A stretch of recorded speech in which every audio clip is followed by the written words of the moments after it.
And there we have it, your favourite two intros from the season. They're back at it for this series here as we go into the top seed Luna Esports versus Flame. This is going to be such an interesting matchup. Flame, they changed their roster halfway through, but Luna Esports, the only person they're bringing forward from League play is CB. They've brought in Torres and Cynical and Blue Wolf. I cannot wait to see how this new look Luna side line up. Yeah, well, let's look at the stats that have been brought through by the old side, and what a squad they were. Only losing 6 games in league play, single figures. That's absolutely unheard of. The best in the division, of course, occupying that first place. What's a little bit strange going up against Flame, is that Flame have a losing record. 36 played, 17 wins and 19 losses. Of course, that record has improved a little bit since they brought that new roster in, but it's interesting just seeing the contrast.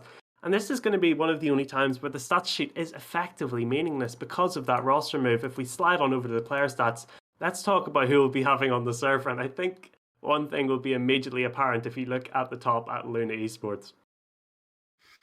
Yeah, these two players for Luna, they might be known in the bubble scene, they might have got results elsewhere, but they are yet to show anything in RSC because this is a totally new roster. CB coming in with an outstanding record. He's done really, really well for Luna in league play. But Torres and Cynical, these are the two men that is going to be most interesting in these playoffs because we've just seen none of them whatsoever. And, you know, it's going to be a big, big ask of them to come together, work as a unit, and you certainly need to be doing that to win an event like this.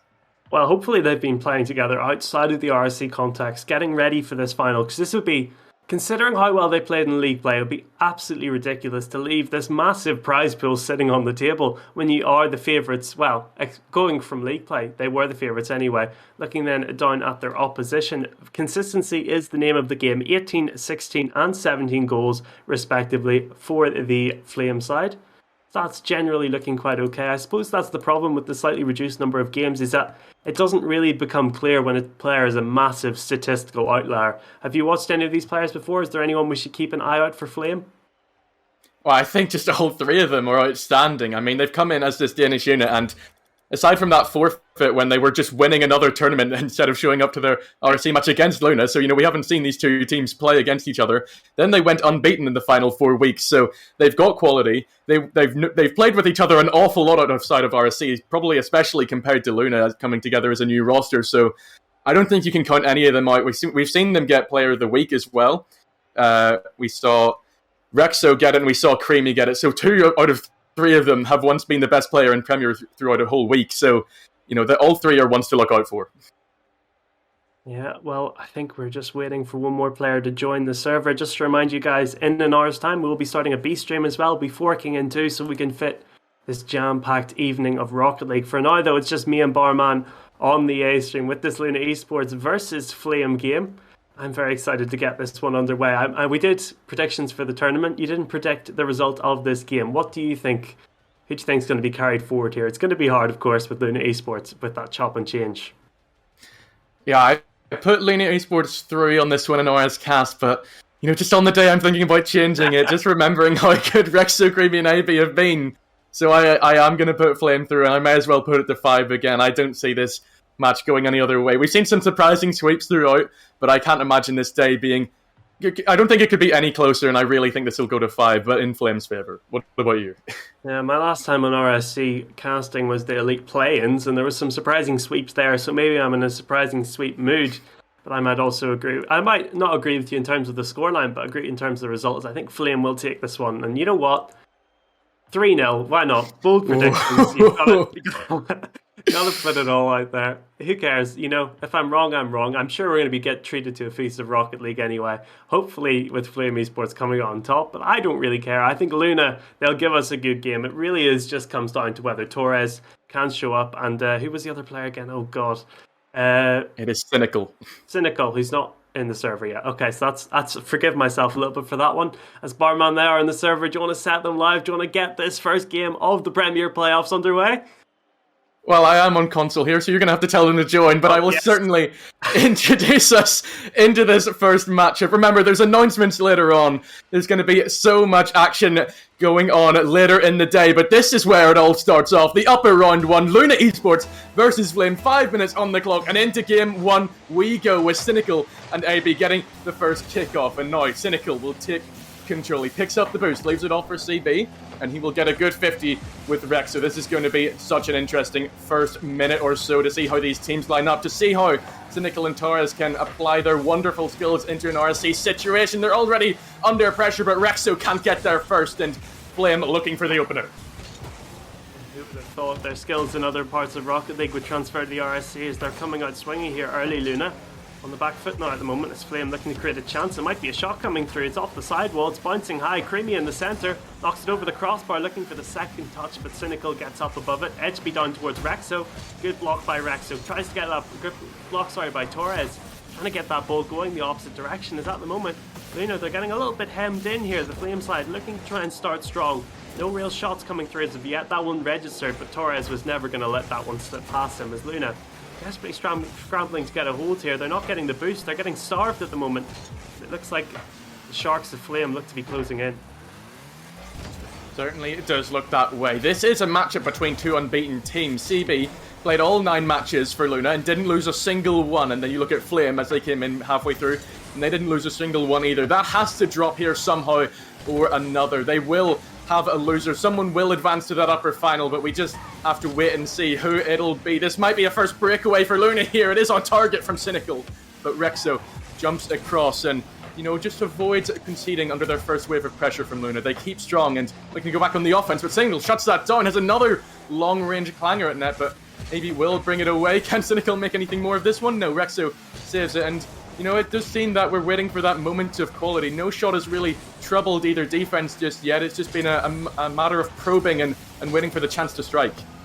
Yeah, just testing the opposition's rotations with those shots. Should always be saved by the keepers. That's an open net there. CB's nowhere near. Edgeby's going to try and beat him. Goes for the dribble play. Goes for the bump. He gets the bump. That's the quality. He doesn't need to take the shot very well. If he can just get ahead of that ball, take CB out of the equation. Unbeaten in RSC up until this point. He's been beaten there in the back of the net.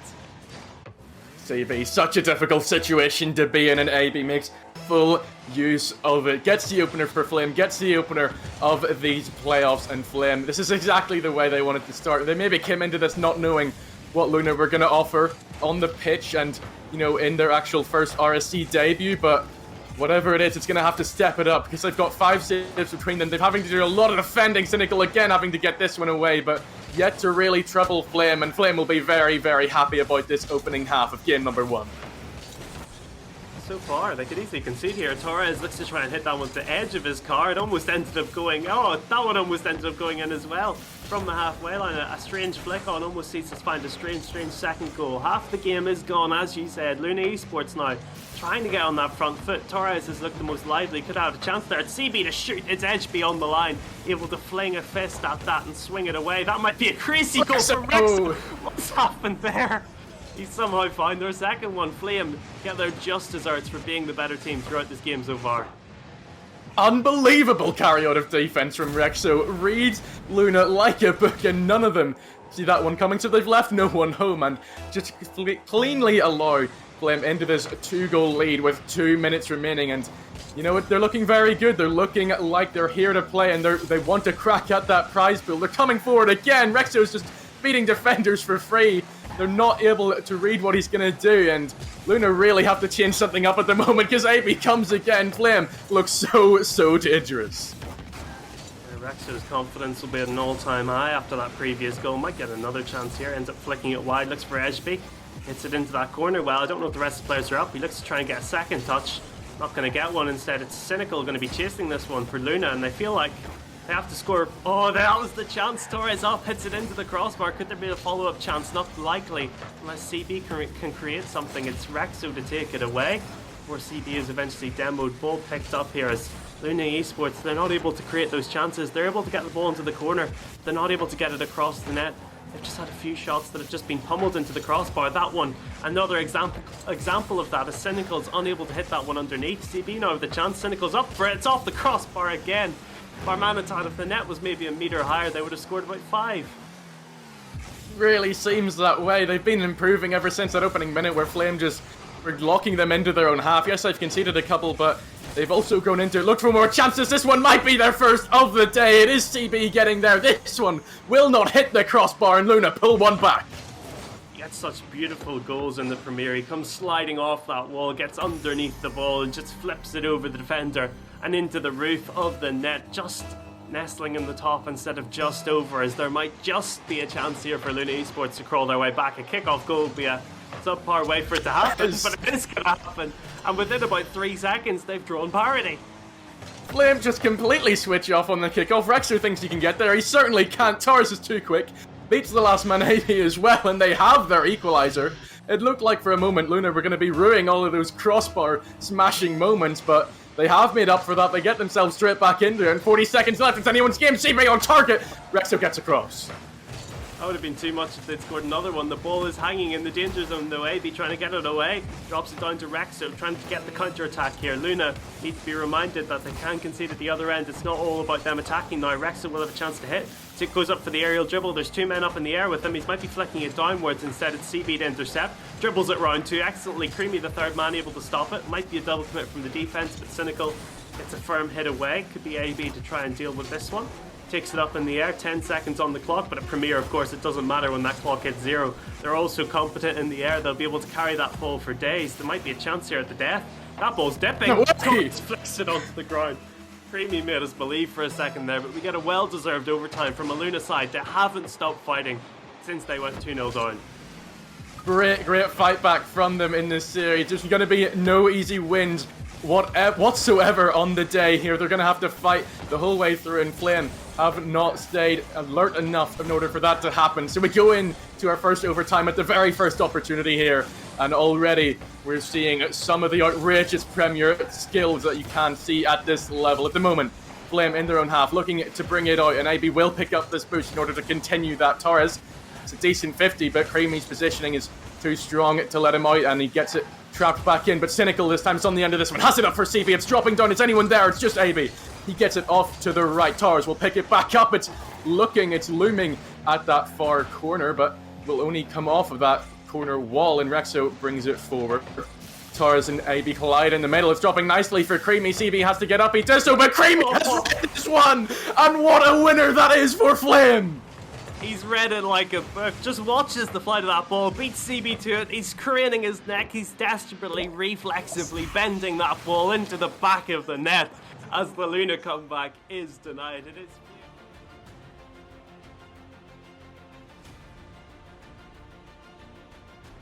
And an exciting game 1. Bring on the rest of the series.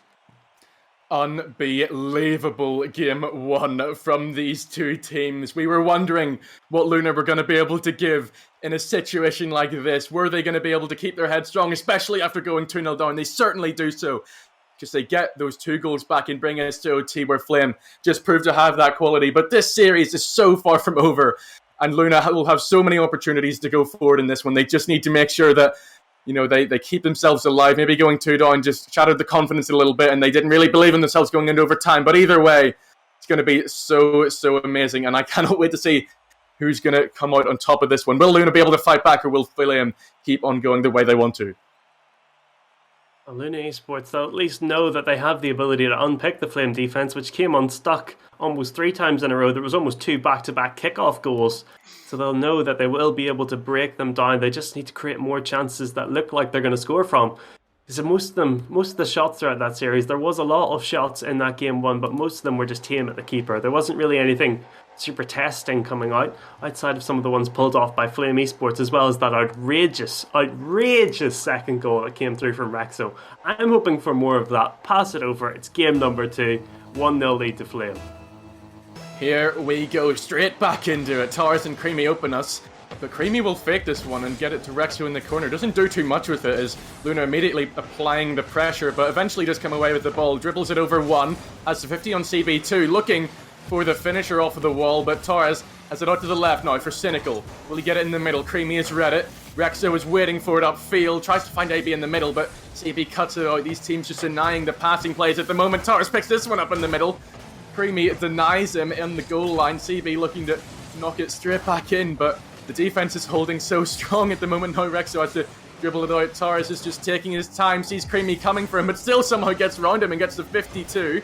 CB misses this one. This might be an opportunity for Flynn to push. AB looking to get in the middle, but Luna just take their time. They haven't panicked yet, and it's been a really interesting opening minute because these teams are just holding firm. They've taken the goals they've conceded in the last game, and no, this is disaster! Just as I was saying, that the defenses are holding strong. Flame have completely collapsed at the back, and Doris has goal number 1. Maybe they were dazed by your compliment, because I'm not sure what's happened there. 2 players go up for the ball. One of them was going for the fake, perhaps. I think it was CB coming through. No intention of ever hitting that ball. Drags Rexo well out of position, and AB had no chance of stopping that ball going in the net. As somehow Luna, they found an early goal here. Cynical, all the time in the world. Can he get a double touch? Oh, hits the second time off the wall towards Torres. AB should be able to gather his things, but CB's up well. Could he get a double touch, perhaps? Nope. Could be anywhere near it in the end, as Creamy should be able to lead the defense away. Goes off that wall well. Nice touch from Cynical. That sliding goal bound if Creamy had not been able to recover, get that ball away. It's now shaky times here for Flame. Maybe their knees are starting to tremble a little bit after that early goal.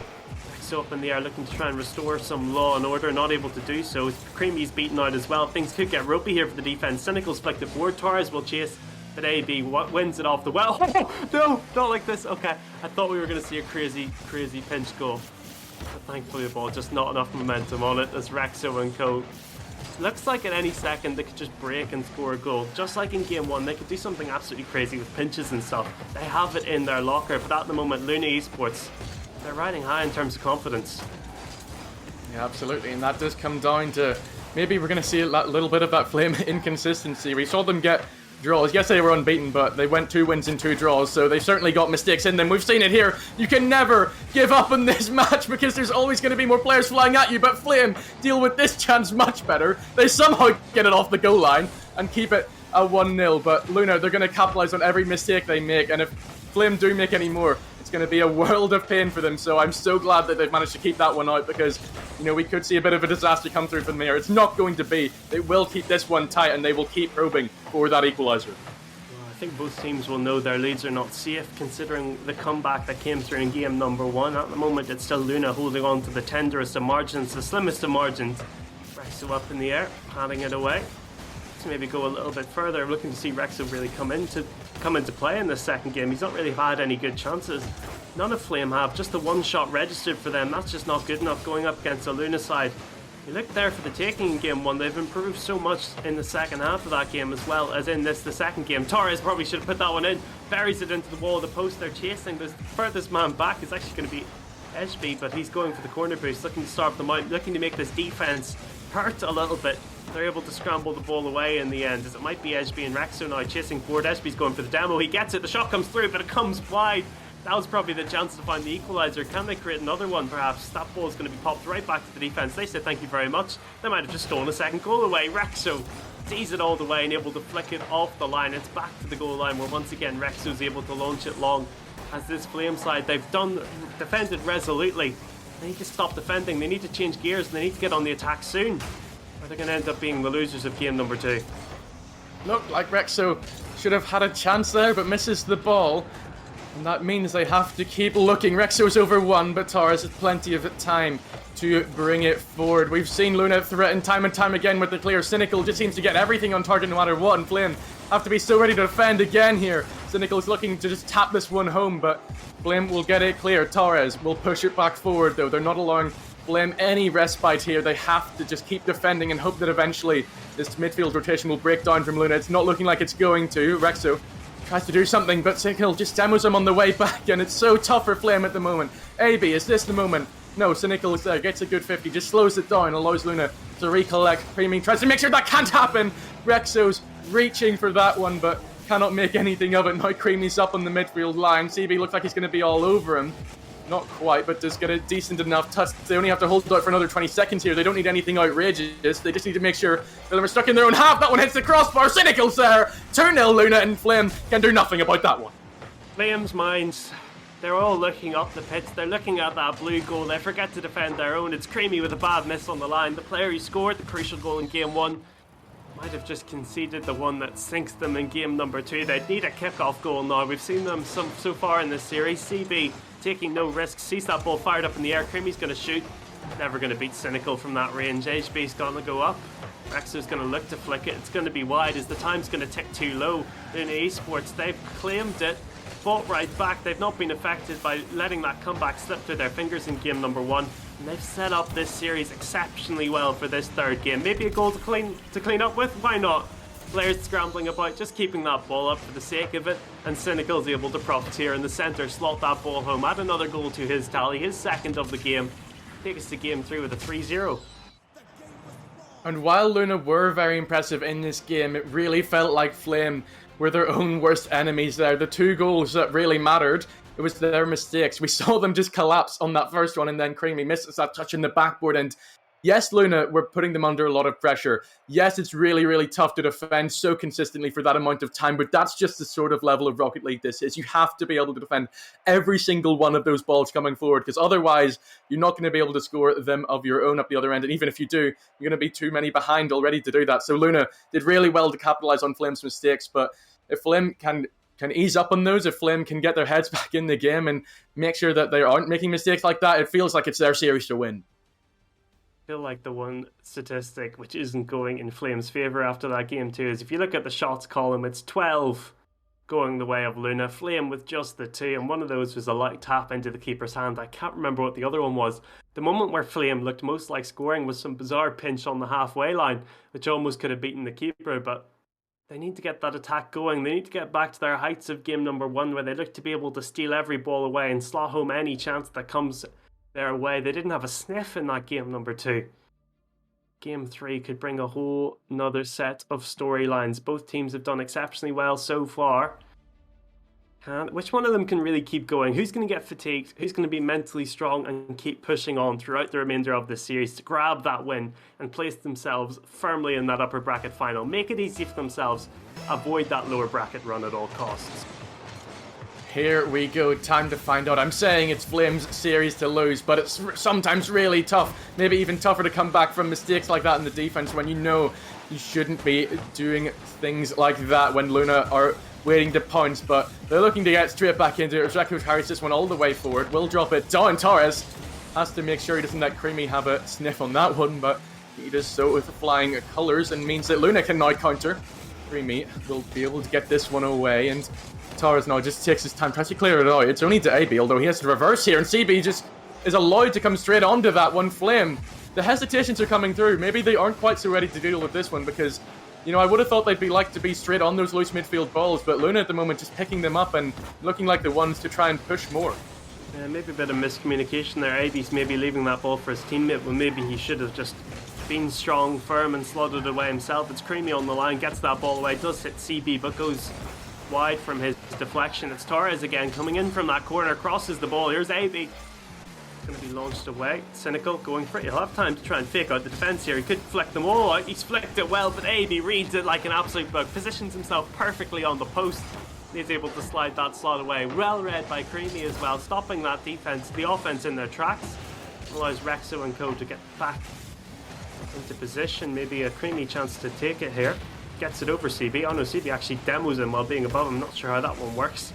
They be able to launch this ball long, but it does feel a continuation of game 2 in that Luna Esports have been on top.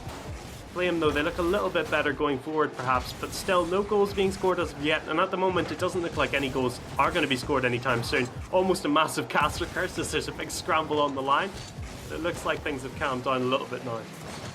Yeah, it feels like the big difference from that game 2 is Flame are yet to make that big mistake to allow Luna into the lead, and you know, that's the sort of defensive output we're going to have to see from them. We're seeing now the proof that this Luna roster is still here to play, even with Cynical and Torres coming in for their first RSC matchups ever. But if they're able to keep going like this, the Flame roster, and just keep on stopping them, then they always have that chance to break. We saw how many goals they can score in game 1, and Creamy will get them off to a flying start in the first half of this game number 3. They soak up all of that pressure. They do not concede. They go up the other end, and they put Luna down 1-0. Cometh the hour, cometh the man. He's only scored 1 goal in this series so far. It was to win game number 1. Could that be the goal that wins game 3? It's been a low-scoring affair. Maybe that might change. Maybe the floodgates might be open now. It's Cynical to shoot. Creamy to launch it long again. It's going to be chased by everyone. CB going up in the air, flicks it towards Edgeby. He'll pick it up. Flicks it down towards Rexo, but it is Torres to touch it. Creamy, the man, the goal scorer, is going to have another crack here. Drops it towards Edgeby. Rexo will have a chance to shoot. Hits it with such power, such conviction, such placement. What a goal! Oh my word, I don't know if I've ever seen a shot go more top bins with such fire. How is Torres meant to get to that when it's coming at him so fast? I mean, Luna's rotation looked pretty good there. They were all defensively positioned well, but Flame just take that on the nose and smash it top corner to get the 2-goal lead, but Luna immediately fight back. Torres picks up the rebound, and Flame switch off for just a moment, and that just comes back to bite them immediately. Well, we know what happened last time Flame took a 2-0 lead. Rexo's amazing save was instantly nullified by Torres being able to come in, take the 3 points from being able to tap that ball over the line. 2 minutes 20 to make a comeback this time. A lot more than the 1 minute they had last time. At least Flame, they'll be wise to their games this time though, and they'll be hopefully more defensively assured. CB's going to hit that ball across. Oh, maybe a touch should have come through. I believe it was Torres cutting across. It'll be Rexo to miss it. CB still got the ball. The RSC veteran looking to tee up his newbie teammates. It's going to be centered into the center. I almost said that was an excellent center ball. Cynical flick on. CB's tracking it backwards. All 3 of them caught in that corner. Rexo's eventually able to knock it long. The defense looking a little bit haggard at the moment.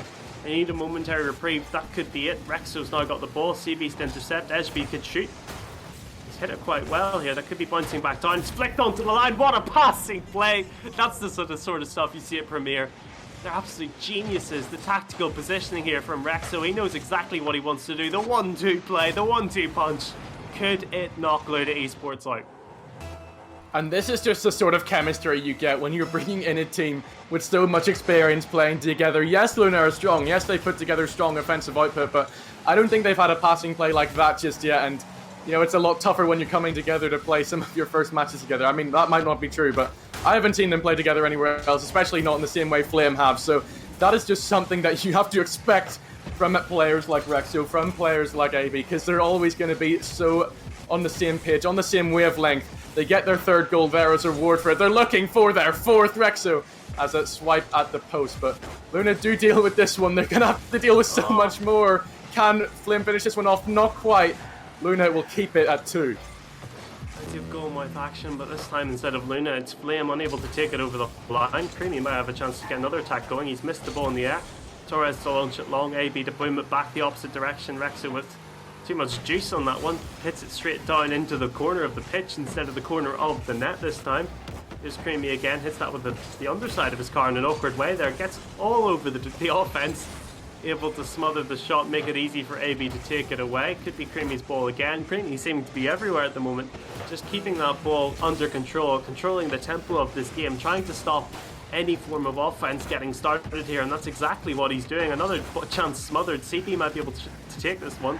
AB letting it run, turns on the wall, but CB's intercepted it, read it well. Rexo with a strong hand to it. Sees Cynical is going to hit it back the opposite direction as AB takes it down. 10 seconds on the clock. It's do or die time. Torres and Cynical, they're scrambling. They'll find no purchase, and game 3 goes the way of Flame. You said it's their series to lose. At the moment, they don't look like losing it. Certainly not. We called for them to improve their offense, and the confidence has just found an all-time high for Flame as they take the 2 shots from game 2 and up that much better as they go up to 6. And, you know, if you got an accuracy like a Flame side have, you don't need that many more. 6 is enough to destroy a Luna side like this. And some of the passing plays that came out, some of the goals you've seen from them in game 1-2, it's so tough for Luna Esports to deal with, and Flame are now on double match point. Double match point, looking to place themselves in the upper final, and it's Luna Esports with it all to do. Had a similar amount of shots to the last game. They had 11 this time, they had 12 last time. The difference was the Flame side made fewer mistakes, kept it tight at the back, didn't let them in a single time. An excellent defensive performance by them. They just need to do that one more time. Miles go up the pitch. They haven't had many shots, as you said. 6 was enough for them. They just need to nick 1 or 2 goals in the next game, and that should be enough to place themselves in the upper final and put themselves in a commanding position with a view to claim all of that prize pool for themselves. The Danes, they're looking pretty tough to beat at the moment. Yeah, those 6 shots, yes, it's only 6 shots, but they feel like every single one is threatening. Every single one Luna have to deal with such accuracy, otherwise Flame will just be right on top of them and scoring it. We saw for their, I think it was their second one, it was a rebound off of the kickoff. Or actually, that was the other way, so I mean, it goes both ways, obviously. Luna are dangerous too, but they just haven't had the same clinicality that Flame have had throughout this series, and it means that Luna have to do so well to battle back. Now we go into Game 4 with them. They need to win 2 in a row if they want to get themselves into that upper final. And it's not going to be easy right from the get-go because AB's already shutting up plays down. Has it forward for Creamy. Is this going to be a crazy opener? No, Creamy can't find the touch, and Luna have a bit of a reprieve now. They maybe have a few seconds to build themselves up in this game number 4 to get ready ahead of the task that faces them, but they're going to have to get it going very, very quickly. It's just opened up for CB here, though, and Rexo has to get across for that one. Flame cannot afford to give Luna so much space in the box. Looked almost like a penalty there, just a free shot from about 5 meters away from the net. Torres probably should have put that one in. Hits the base of the post for not the first time. It seems that one team always hits the crossbar, the other one always hits the post. Zabi's going to pick up that ball now, trying to punish them for that, make them rue their missed chances. They've had 2 big ones early doors here. It's Flame. They think they've survived that. They'll probably survive anything, is probably their thinking. They've now got the ball, Creamy in the air. Going to be intercepted by Cynical. It's going to be picked up by Rexo. Takes it over CB well, but CB recovers well to take it. Torres given a free shot. No one in the net. Torres maybe in his red card. Maybe they thought he was one of them. He slipped in and slotted home. Luna, they're not going to rue their missed chances yet. And this is all the recovery from CB off the corner. You think that he's been beaten by the Flame player, but he just gets it back up off the corner wall into the middle and sets it up so nicely for Torres that it's almost impossible to miss. Flame now, the ones having to play from behind. Haven't seen that too much this series. It's hot in game number 2, but for the most part, Flame have been leading, and they haven't been really able to make the most of comeback opportunities, so we have to see them do it now if they want to get it done in 4, because Luna, they're looking confident, they're looking to be the ones that reverse the script once more, and this just keeps on proving to be a topsy-turvy series. Both teams battling it out to have the pendulum swing in their favour. Oh my word, Cynical! What a way to get your team into a 2-goal lead! 2 men left for dead on the backboard, bodies strewn everywhere. It's Creamy and Rexo who find themselves absolutely comprehensively beaten by Cynic. Slots on him, slides on home. 2-0 now to Luna Esports. We saw Flame let a 2-goal advantage slip. Surely Luna, they couldn't do the same thing as Creamy and co will try and beat them off. That shot's a little bit wide, that one's a little bit wide. Rexo, third time asking, the third man finds a goal back. There's still life in the old dogs yet. The link-up play, it proves to just be that little key that Luna failed to deal with, because all 3 Flame players were alive to that play, and Luna players were not. They didn't have enough players in the defensive half, so even despite Flame's 2 misses, something that's, relatively rare from this roster, they still have enough manpower to get it back and, maybe start off that 2-goal comeback. Seems to be the bane of this series for either of these 2 teams, and now Luna are the ones that are having to fight it off and make sure Flame aren't allowed back into it. Creamy's Bish is searching for this one. AB trying to get it back to Rexo, just leaves it in the end, but will not come to anything as Tars blocks out Creamy, and oh my god, Flame are pushing so hard for this equalizer so soon, and they have so much time left to do. I don't know how Luna are going to be able to keep them out.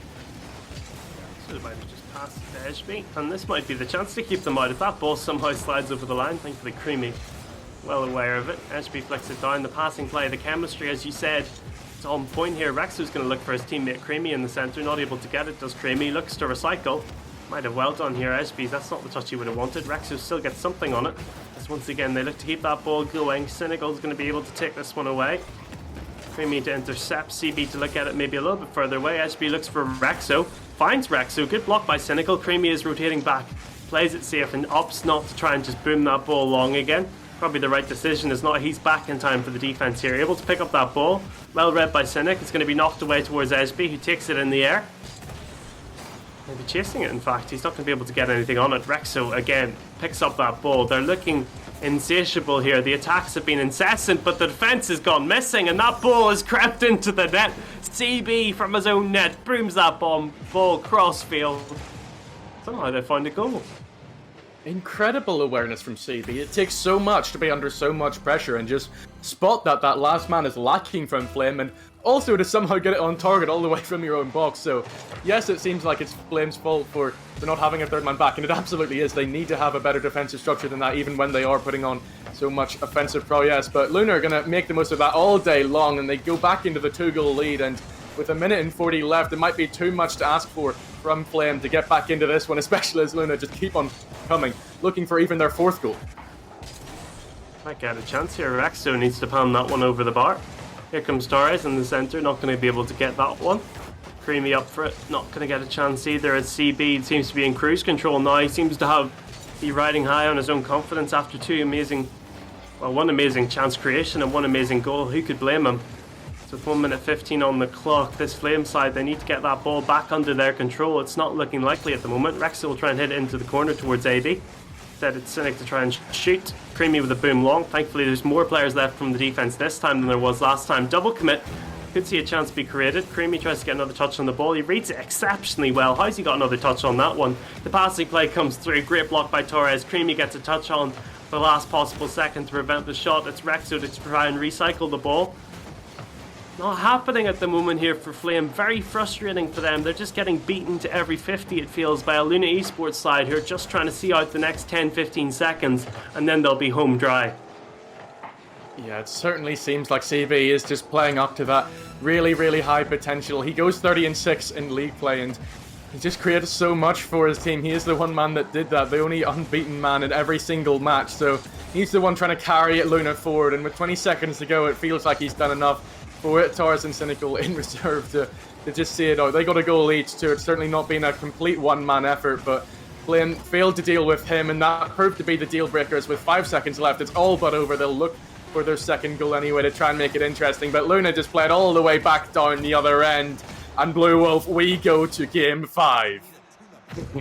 What a way to start off playoffs. You couldn't have asked for anything potentially better. Creamy's left the match. Will it be a substitution? More drama being thrown in what has been an exceptional start to what will be an exceptional day of playoff action. The final day of playoffs. It is Premier. We've got it all coming up, as well as one final game in this thrilling, enthralling series. Luna Esports, do they have control now, or Flame, potentially the favourites? Can they wrestle it back for their one final game victory needed to take themselves over the line and put themselves in the upper final?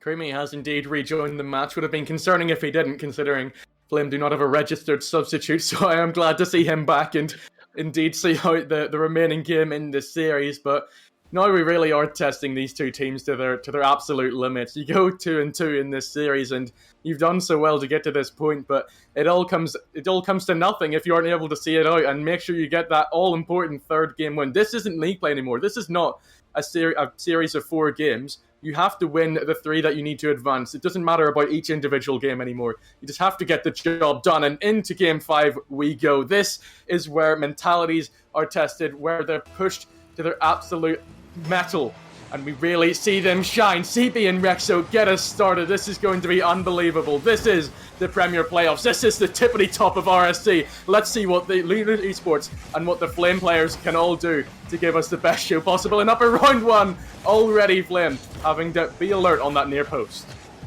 Hopefully we get some moments worthy of winning this series. Torres, can you provide? Flicks it up in the air, dribbling expertly, drops it down to Cynical. That's a shot. It's an open net. It's an early goal. The first early goal we've got all series long. Torres just casually taking that ball for a ride in the air. No boost required. Just drops it in, bumps the defender.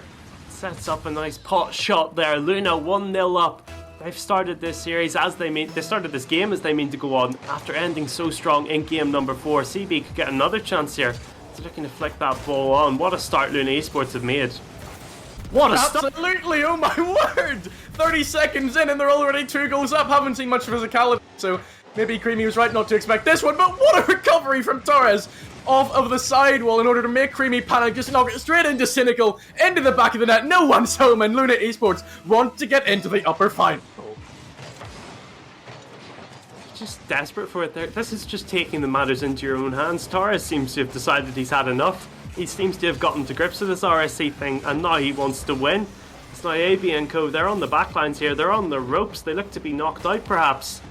Sent to that lower bracket early doors. Not what they would have wanted at all. Torres again picks up that ball. It looks dangerous every time he gets a grip of it. AB needs to hit that one well. He does. Torres hits it again. Both players facing backwards. AB needs to turn around in time. He does. Sends that ball back into Torres' territory. He doesn't get a touch on it. He will this time. Taps it just around. Rexo takes it over Creamy. Takes it to the corner where he might be able to do a little bit more with it. Sends it centrally, but it's AB to pick it up. It's a team bump. Things could get dicey in the defense. It's CB to shoot. Rexo will never be letting that one slip through him. Positions his car well to stop that ball going in. Desperate times, calling for desperate measures at the back for the moment for Flame.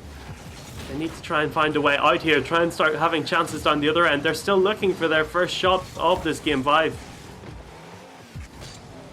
Yeah, we've seen how dangerous they can be if they're allowed any sort of goal-mouth action. So Luna have done really well to shut them out entirely on that front. So, you know, it's going to be tough for Flynn. They're going to have to maybe find a new way through. We saw Luna utilize the aggression play as Kara's just bumping Creamy out of the way for the opener. But now Luna going for it again. CB looks to once again get Creamy out of the way. But this time, Creamy knows what he has to do. Maybe he's caught on to Luna coming forward with this aggression. But maybe the question is whether they can use it themselves, make Luna panic in the back line, because at the moment, Luna seem to be with complete control. They have the composure, they have the mentality to win this game number 5. Do Flame have the ability to come back in a game like this? 2 goals down, halfway through. You need to score now if you have, or to have any chance, and at the moment, it's just looking like Flame have to keep defending. It's Luna, they want a third. You can't let your heads drop for a single second. That's what this Luna esports side will be hoping for, trying to break their mentality. First real chance coming through for Flame. The ball's still in that danger area. ASB's also in the danger area. It's a missed touch here. Creamy able to pick up the ball, hits it into the sidewall, misses it in the air though. Cynical's going to hit it up in the air. Creamy to flick it back down, hit it across the centre. CB's going to boom that one away. See a later ball as AB's going to have to try and get it back down the other end of the pitch. Not going to do so. That's a pass from Rexo. Will he pick it up? He does. Hits it back to Rexo. The follow-up shot isn't that good though. It's over the bar. The follow-up on the follow-up's not as great either. Rexo's coming through. Triple commit coming out, but it's enough. Will they get a goal instantly? No. Creamy's able to get up and make the save. AB cutting across to knock that ball away. AB now has it under his grip. Dribbles it over one. Intercepted well by the Luna side, still holding on to this lead, ticking that clock down. It's getting desperately low here for Flame. 1 minute 30 remains to save their upper bracket run. They look likely to concede. Once again, Creamy bailing them out of jail. What can they do now? We've seen the team plays work before, but at the moment Luna are not allowing through. Flame are just going to have to keep trying. The triple commits are going to come through if that's what it takes for Luna, but this should have been a third. That should have been the cement to get themselves into the upper final, but it means Flame have a chance to go and get one back. Edgeby has it on target, but CB gets it across. Creamy now takes his turn to have a strike at net. It means comes out for AB in the middle, has it on target, has it in the back of the net. Luna cannot get there, and Flame keep themselves alive in game number 5. Things are getting scrappy out there now. Torres flings himself at the ball. AB flings himself at it, flings the ball past the 2 defenders facing opposite ways, threads the needle between them and sets us up for a grandstand final minute of this series, perhaps even in overtime if they can somehow surmount the mountain. So he'll try and get something going. CB's to intercept it. Creamy will try and win the 50. CB's read him like a book. Could be a goal going the wrong way here from a Flame perspective as AB's able to pick up that ball, dribbling it in the air, taking it with him perhaps as he's going to bump Torres out of the way. Cynic is going to bounce that one into the ceiling. Rexo up in the air is going to try and centre it. CB with a reflexive save. Here comes Creamy. He's missed it. Another crucial goal from Creamy could be what's on the cards here as with 30 seconds left. This next goal will kill this series one way or another. Creamy knocks it over the bar. AB's going to knock it back, but CB's there. He's just passed it to CB. He might have just shot his team in the foot there. That might be the goal that seals their fate, seals the deal, and AB's got to be so frustrated. He's played so well, but that could be the mistake that will haunt his dreams tonight.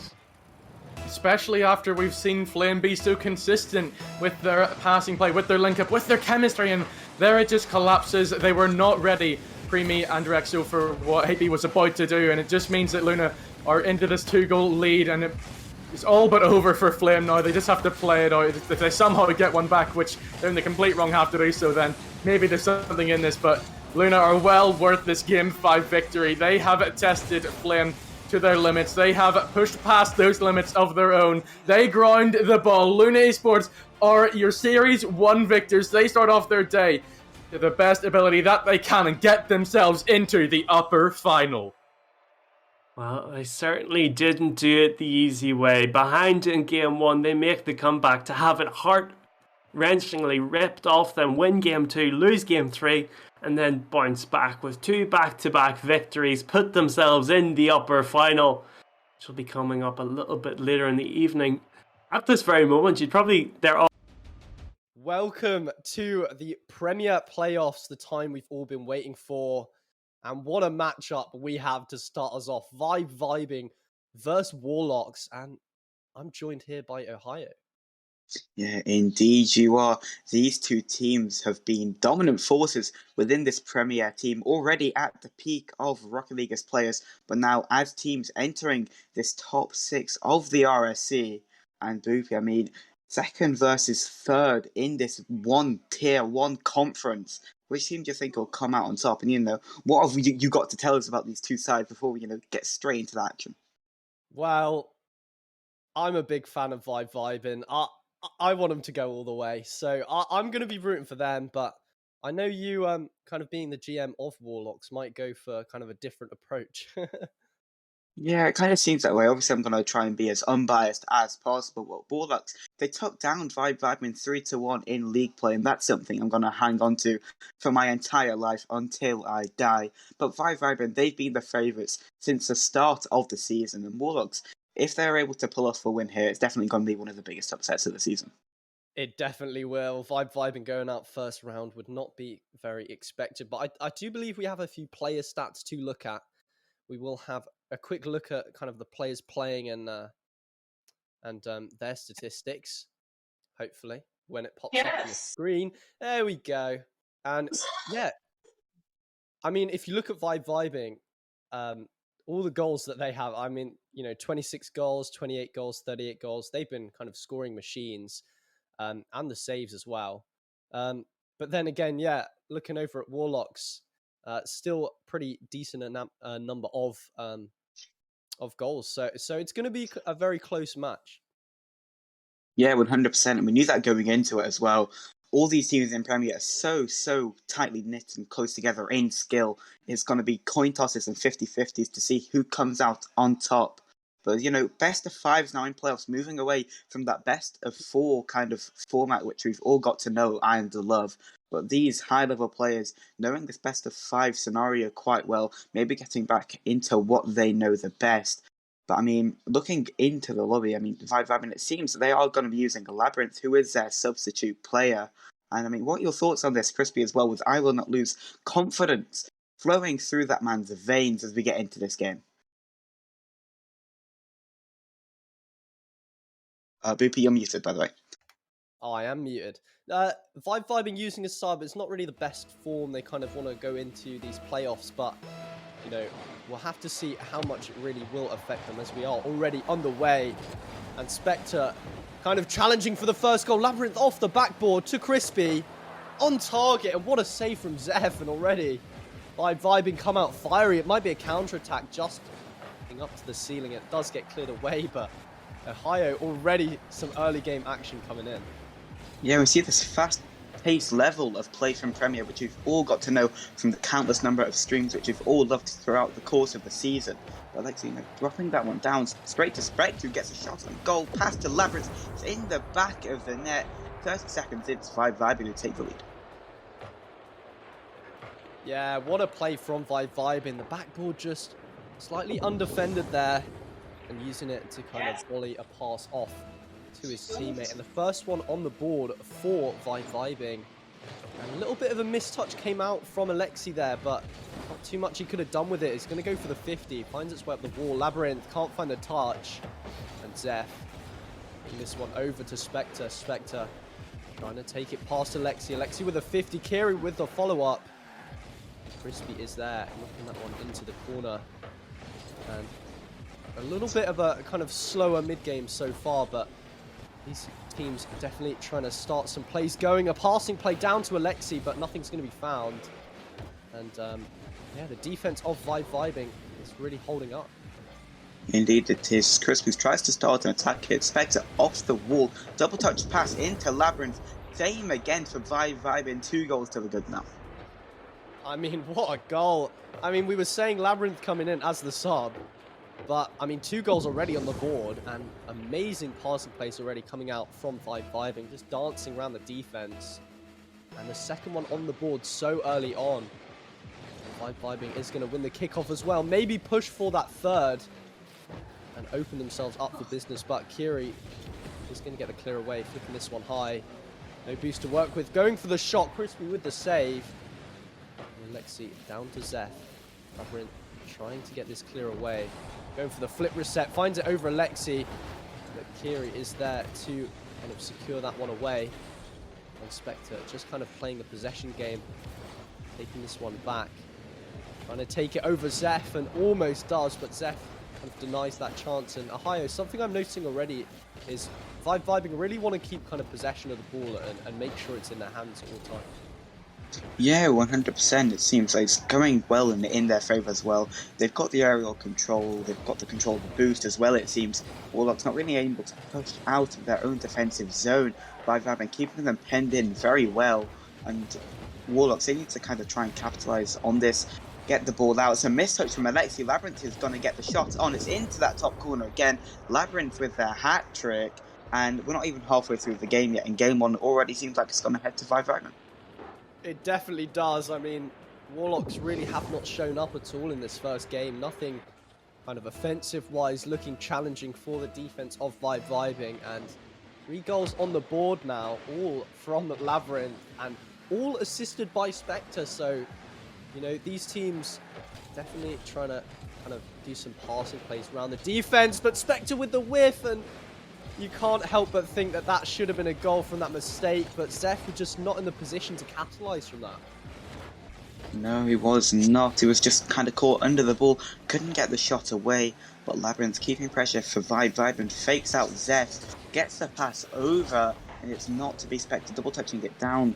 Still keeping possession here very well. Crispy coming in to bump his teammate off the ball though. Not what they would have wanted, but they are 3 goals up, and this kind of stage in the game, maybe you are going to get a bit ahead of yourselves. But Warlock's trying to keep the ball. Kiri touching it back to his teammates. Double commit there. It's an open net for 5-5, and should they be able to capitalise on it? Crispy hits post. Spectre rebound shot, hits the crossbar. Labyrinth's coming back in. It's on the backboard again. It's going to drop down off the post. Zeph's got the boost. He's going to look to get the corner boost and try and make something of it. 50-50 coming out to the right hand side. Labyrinth shot on. Alexi's on the backboard. Crispy with the follow up into that bottom right hand corner, and Crispy's got himself on the board. I mean, I have no idea what happened there. I mean, 3 kind of open net chances for 5-5ing, but you know, open goals are the hardest ones to score. But another nice passing play coming in, and the 4th goal on the board for 5-5ing. And Warlocks haven't even found a goal so far. Zeph maybe trying to change that. Alexi onto the backboard. Can't find the double. Kiri onto the crossbar. And I really thought that was going to be the first goal for Warlocks, but just does not go in. And Crispy maybe trying to return one. Alexi gets it round Labyrinth and round Spectre as well, and it might be the open net for Warlocks, and they find their first one of game number 1. Yeah, Alexi finally getting goal here, beating out the third man who was pushed up a bit too far for 5-5, and it was an open net in the end. Zeph getting shot on. Alexi stealing it at the death, and a minute left, and still all looks under control for 5-5. Yeah, it definitely does, but Warlocks are going to be happy getting one on the board. A little bit of a fake kickoff coming out. And this touch down to Spectre. Kiri trying to find the angle. Crispy will deny. Up to Labyrinth now. Labyrinth finding Spectre. Spectre can't quite find the touch. Alexi will be able to get the clear away. Crispy finding the backboard. Zeph will be there once again to deny that one.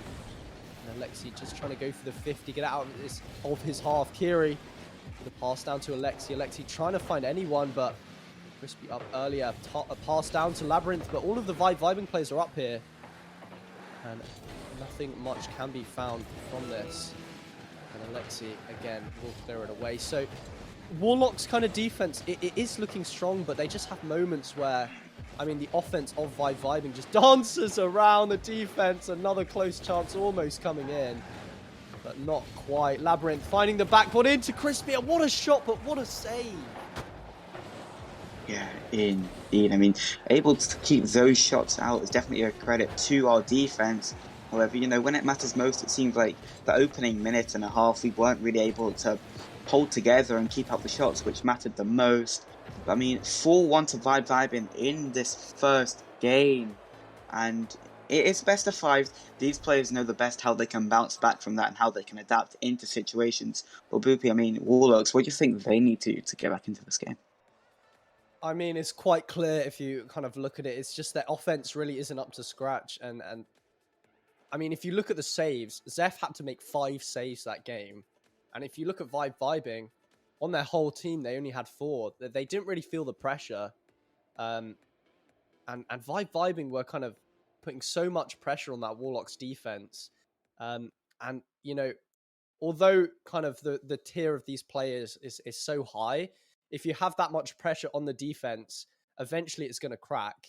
And they found themselves 4 goals from it. So Warlocks definitely kind of need to make sure they're breaking out their half and getting some kind of offensive plays going on, because it didn't really work in that game. No, it did not. And, you know, it just seemed like Vibing were way more clinical in their chances anyway. Every single goal was going into one of the corners. We didn't see much getting slammed into the middle of that net.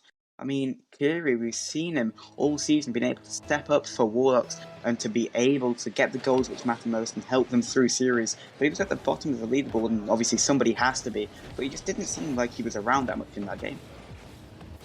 Yeah, well, it is only the first game, and these players are definitely just warming up, and Warlocks want to start this one early and fiery. They find the first one on the board only 10, 11 seconds in, and Zeph just dusting the defense of Vibing for the first goal. Yeah, Kerry pre-flip off the back wall, side wall, to pass it onto that backboard. Zeph near post shot into the top right corner, getting the 1-0 lead here for Warlocks. But obviously loads of time left for Vibing. They know how to play these games. 50 from Zeph. Is anybody going to be there to clear it out? Spectre in the McLaren, who's going to clear that one away over to the right-hand side of the field, and it's Labyrinth. Oh, Vibing gets a 50 down. Nobody will be there. Crispy into the corner. It's going to touch out Alexi with a booming clear downfield. Zeph's going to look to chase Spectre on the wall. Gets 50 down. Alexi beating out the defender. Crispy touch onto the back wall. He's able to recover quite well and is going to air dribble it out to the right-hand side of the field again. Zeph touching past Kiri's there for the redirect, but it's just over the crossbar. But Vibing, they're holding strong on Warlocks. They've transformed in this game number 2. Yeah, Warlocks look completely different in this next game. They're putting so much pressure on that Vibing defense, and they keep going Zeph again into the corner, but Spectre will be able to get it clear to Labyrinth.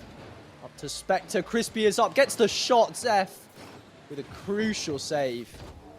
And all but very close to going in. Again, dropping in the box. Zeph with the clear. Crispy trying to just lock it in their half, trying to find it round the other 2 defenders, and he does so.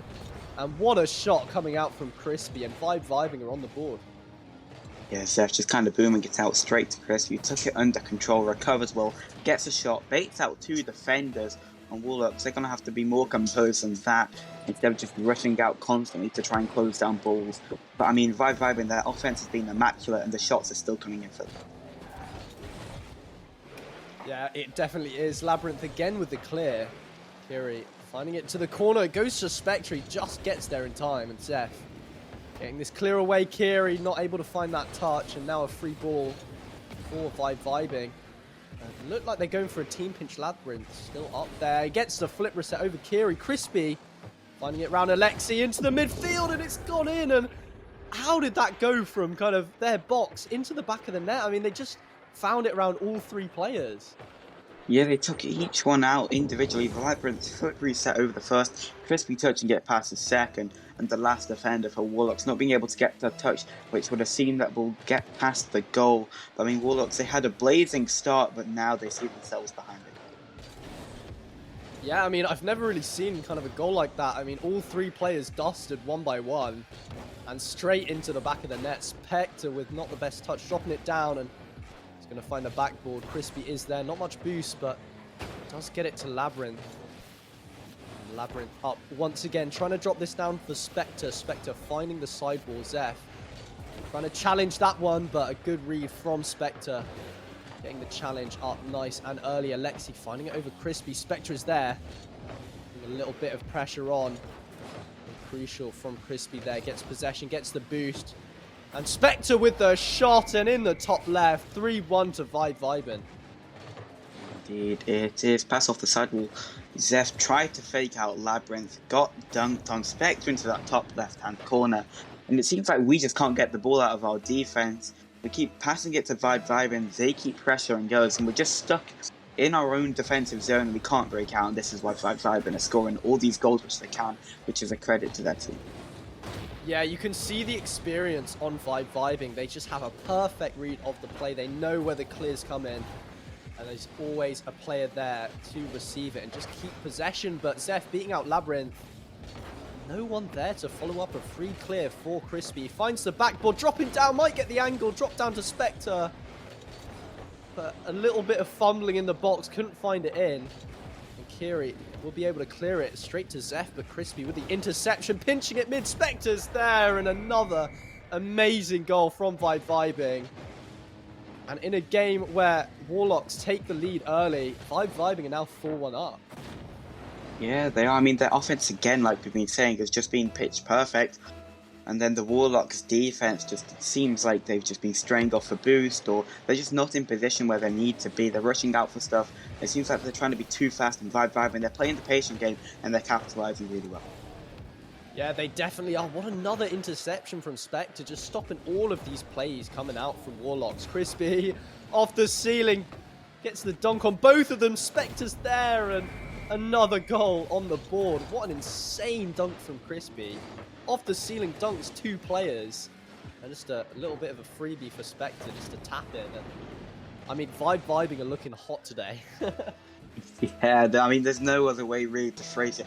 They've turned up, and they're just playing like an absolute unit. We've been crediting their offense a lot, but that's because we can't really credit their defense, because Warlocks, they haven't been able to get any shots on. Vibe, they've been controlling the midfield, they've been having all the possession, and they've been creating loads of chances and scoring loads of goals because of it. Yeah, I mean, if you look at the stats, 3 shots so far, and that's going to be a 4th one from Alexi into the back of the net.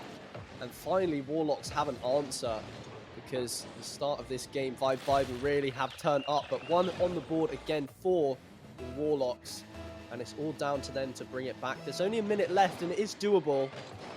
I mean, you see kind of the tier of these players. They can score goals in kind of any amount of time, but a mistouch straight to Labyrinth. That Zeph will be there, but just another pass straight to Crispy. 50 comes out, the bump comes out, another one from Alexi, and 2 goals in quick succession. Ohio, do you think the comeback is possible? Well, mathematically, yes. I'd like it to be possible, but we all know the tier of these players. We know how strong they all are, and just the way that these guys have been playing Vibing. They're probably going to score another 5 before the game ends. They've got a minute to do so, and I mean, if that does happen, then I've said it before they've done it. Yeah, well, it looks like Vibing at this point so used to attacking. Their defense maybe kind of falling a little bit apart, but that's a beat around all the players. Alexi just there, but straight to Spectre, onto the crossbar. Oh my goodness me, that could have been a goal. It definitely should have been. And we'll have to see whether that kind of comes back to bite them. Kiri is there, touch to Zeph. Zeph with no boost, trying to get a touch to Alexi. Alexi trying to find it over Labyrinth. Labyrinth has the read on the play, but drops it down. Crucial double touch. Just to find it round the players, and Warlocks kind of fighting and trying to get anything going to find these 2 goals that they need, but with only 4 seconds left on the clock, it doesn't look like it's happening. And Vibing kind of comfortably sitting themselves onto match point.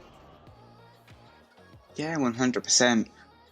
Getting those 5 goals pretty early on just stopped any Warlocks opportunities which they would be able to get. Should they have got another goal, 2 goals, Vibing probably would have been able to close it out anyway, just because of how good their offense has been throughout the entire series. If they're going to keep getting shots on, going to keep scoring goals, then they're going to keep winning these games. It's as easy as that, really. Warlocks need to start saving these shots, need to start closing down these Vibing chances, and then maybe their goals which they've scored will come out on top, because normally if you score 3 goals in a tier like this with players like this, then the game's already yours.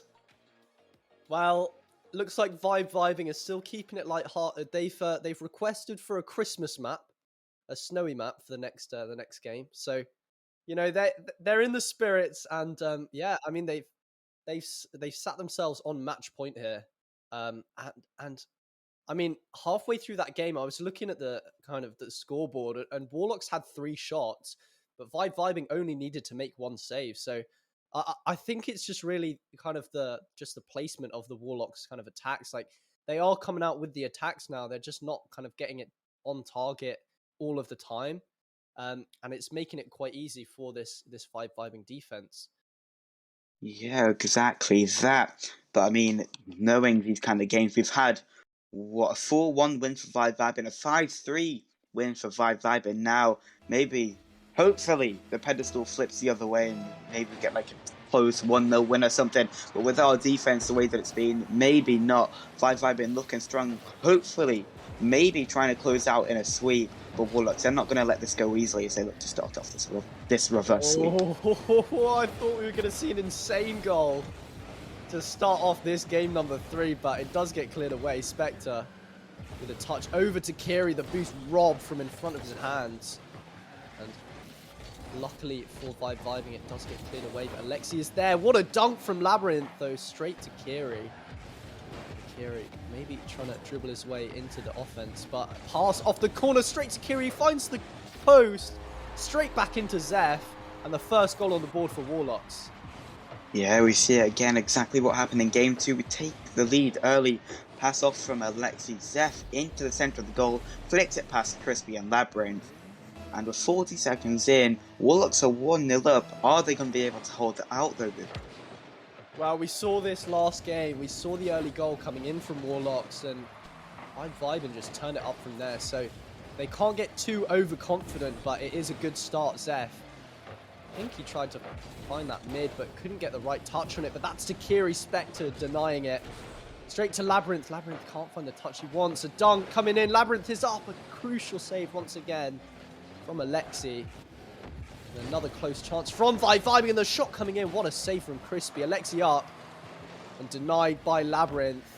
And Spectre will beat out Zeph. And the defense from Vibing, I mean, 3 quick shots that should have been in. Alexi with the save. I mean, what defense we're witnessing in this game 3. Yeah, this is kind of how I expected it to be. Zeph shot on into the top right corner. Warlocks doubling their lead. They haven't conceded for once, because normally they concede so early on. I'm so glad for it. Zeph getting the second goal here. And I mean, they just need to keep their defense close and tight together, need to be in the right positions. They need to trust each other, which we haven't seen that much of. And I mean, Vibing, their offenses looked great, but Warlock's defense has just looked better in game number 3. Yeah, it definitely has. And Warlock's going to be a little bit kind of confident taking the 2-goal lead, but maybe not for long off the backboard. Kiri will get it away. But Labyrinth straight up off the ceiling. Spectre with a touchdown. Crispy's there. Alexi just being able to find it round him. And nothing too threatening has come in on the Warlocks kind of defense so far. I mean, there has been a few crucial saves from Alexi. And Alexi, it really seems to be that player, that clutch kind of saving player that when you need a clutch save, he'll come out, and they might need him now. Again, Alexi with the save. And what a passing play from Vibing, but they can't crack the defense. No, not yet. Still half the game remaining. Vibing, we know what they've got in their locker. Hopefully going to be able to get some goals on the board for their stake. As that one gets popped over 2 players, Alexi, so 1v1, gets across Crispy, but he's able to touch it onto the post just before it reaches the back of the net. Now the counter-attack, it's Labyrinth in the air, looking for that double touch. Alexi smashes himself into that backboard. Kiri with a touch away, over to the midfield, left-hand side of the play. Spectre 50 with Kiri, nobody makes contact with it. The ball just kind of drops into the midfield, where we see a shot from Crispy just past the post, and no goals coming in, and what tense play which we're seeing. Yeah, definitely. I mean, the angle was fully blocked for Crispy there. I think it was Zeph, but the bump coming out, and this is just perfect play here. When you can't break the defense, remove it out your way, and just score it in the goal. And the first one coming in for Vibing, and they really did have to bring out the physicality to break the defense, but they have one on the board, and they have 2 minutes left to hire. Do you think it's possible? It definitely is for Vibing. 2 minutes remaining, like we've said. And we know what they've got. They maybe just need to keep up the physicality and keep up the offensive pressure which they've been having Warlock's not wanting this to be the case. It was Zeph pop up there from Crispy, I think it was, for Vibing. Clear out from Alexi. It's just a massive midfield battle. Whoever comes out on top from this could profit. Alexi redirects off the backboard into the back of the net. 3-1 to Warlocks. And now, I mean, I'm going to flip it back to you. Is it still possible for Vibing? Well, you know what? It seems weird we're asking this question after the last few games, but I really don't think it is. I mean, I have to credit Alexi. What an insane player on the Warlock side, but there might be a goal. Again, Alexi with the save. Every time there needs to be a clutch save, Alexi is always there and he always denies it. And coming down the other side of the pitch, getting the redirect in, getting the 2-goal lead once again. What a player, and he might be going for another one, trying to get the double touch so close to finding the back of the net. And Vibing definitely look kind of up against the ropes here. Spectre might be able to just get it over the last defender. Kiri couldn't stop that one. And only 1 goal away from kind of equalising this game number 3. Yeah, still got a minute to do so. Spectre just touching that one over the Warlock's defense into the back of the net. And these kind of ones plays which we've seen from all of these players throughout the course of the season. He's been able to flick it where it matters most, get it over the defense. We see it here from Zeph, almost getting that one over Crispy. Again, Crispy for Vibing. You've noted out Alexi for the Warlocks, but Crispy's been able to get back just in time, knock things onto the post, the bar, and just keep the defense solid. But as an open net comes through, Alexi getting his 2nd goal of the game here, and getting the 4th goal for Warlocks in game number 3. Yeah, a little bit of a sloppy one there from Vibing, and just a perfect kind of counterplay coming out from Warlocks to get that kind of 2-goal lead back again. And Vibing are struggling in this game. Every time they get a goal, Warlocks have an answer right back. And we're never going to kind of break that 2-goal lead if that kind of keeps going forward. A demo coming in, but Fury is going to get the clear on target. Spectre is there, trying to find it into the corner. Goes down to Crispy, down to Spectre. Spectre can't find the shot, going for the double touch. Kiri there to deny, finds it over Labyrinth. Again, it's on target. Crispy back this time to get the save. Alexi off the ceiling, puts it on target. Almost an insane goal. And the follow-up from Kiri is going to go in. And with 10 seconds left, that may be all she wrote for Vibing in game number 3. Yeah, 10 seconds remaining still for Vibing. I mean, I don't think it'll be possible here in game 3. It's a great goal crafted there by the Warlocks. Alexi almost getting an amazing goal to ceiling, but the ball did eventually drop down to Kiri, who put it in the back of the net, securing this Warlocks game number 3 win.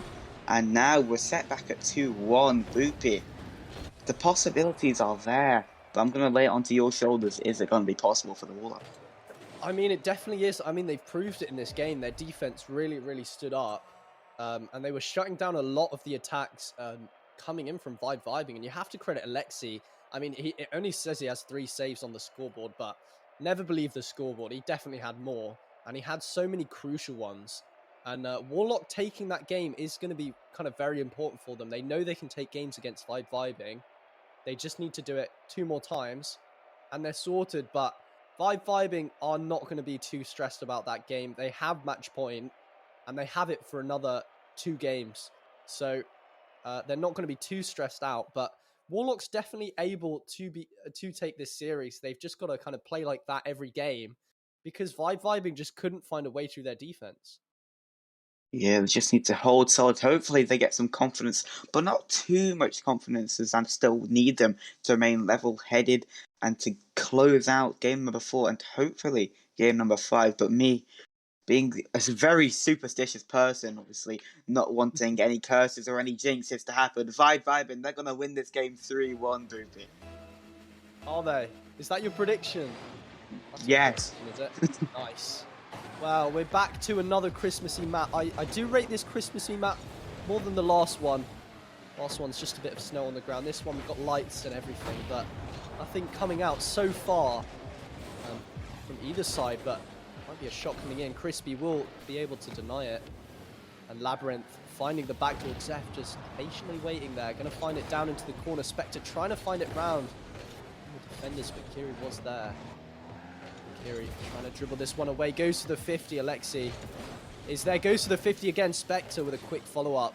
And might be able to get the Musty on target, just saved away by Kiri.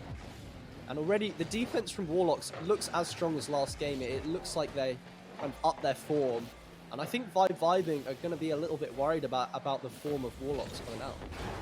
Yeah, but as well, offense is the best defense here for Vibing currently. They haven't been able to score, but also the amount of offensive pressure which they've had has allowed the Warlocks absolutely no chances in game number 4 just yet. But I mean, a minute already gone. We've only seen one shot on the board, and it was for Vibing. Levin trying to touch it down to a teammate. Spectre was there off the sidewall. Zeph touching it back into his own defense. Alexi's going to have to jump up to clear it. He does so successfully though, but Labyrinth's pinch off the sidewall.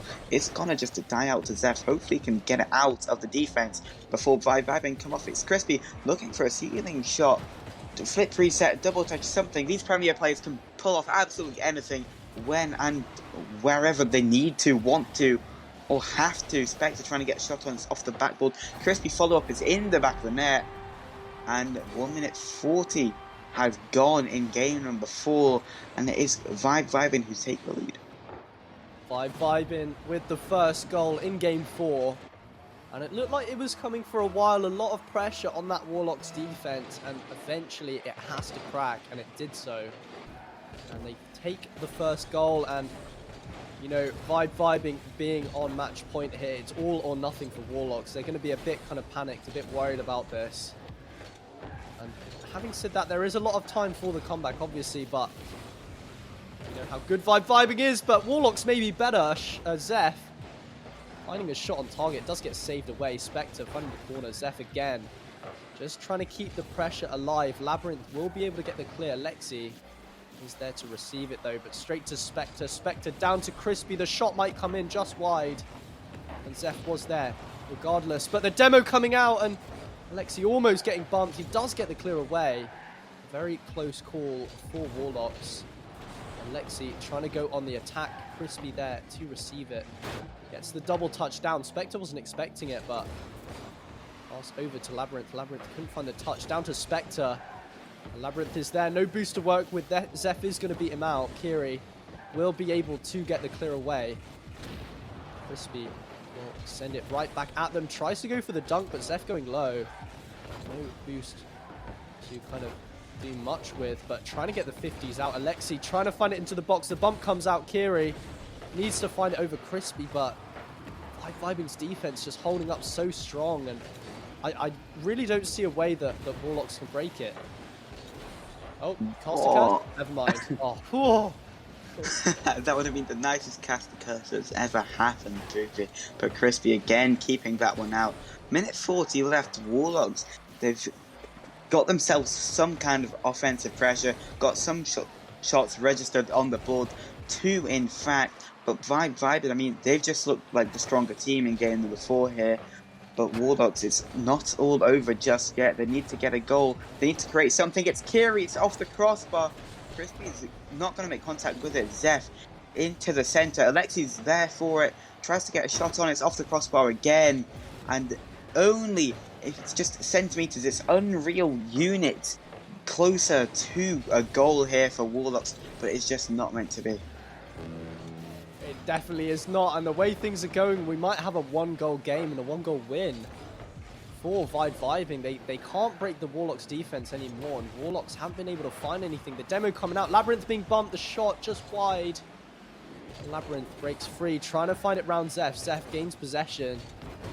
Can't get the boost off Labyrinth, would have been crucial for their attacks. And Spectre going in with the dribble, flicks it over Zeph. Labyrinth is there, the 50 comes out.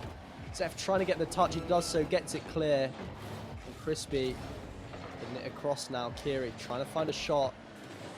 And denied again by Labyrinth. Spectre with the 50. Alexi is up, finds the backboard, might have the double, and what a read from Crispy. That could have been a goal. But Crispy just denying everything right now for Warlocks. Yeah, it just does seem to be that way. They're not able to get any chances in the back of the net.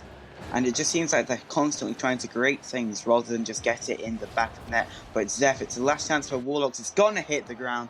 Vibing, they move on to play either Flame or Luna Esports, who were playing on the main stream. Boopy, I mean, Warlocks, they're going to be knocked down to play against Oreos in about 20 minutes' time.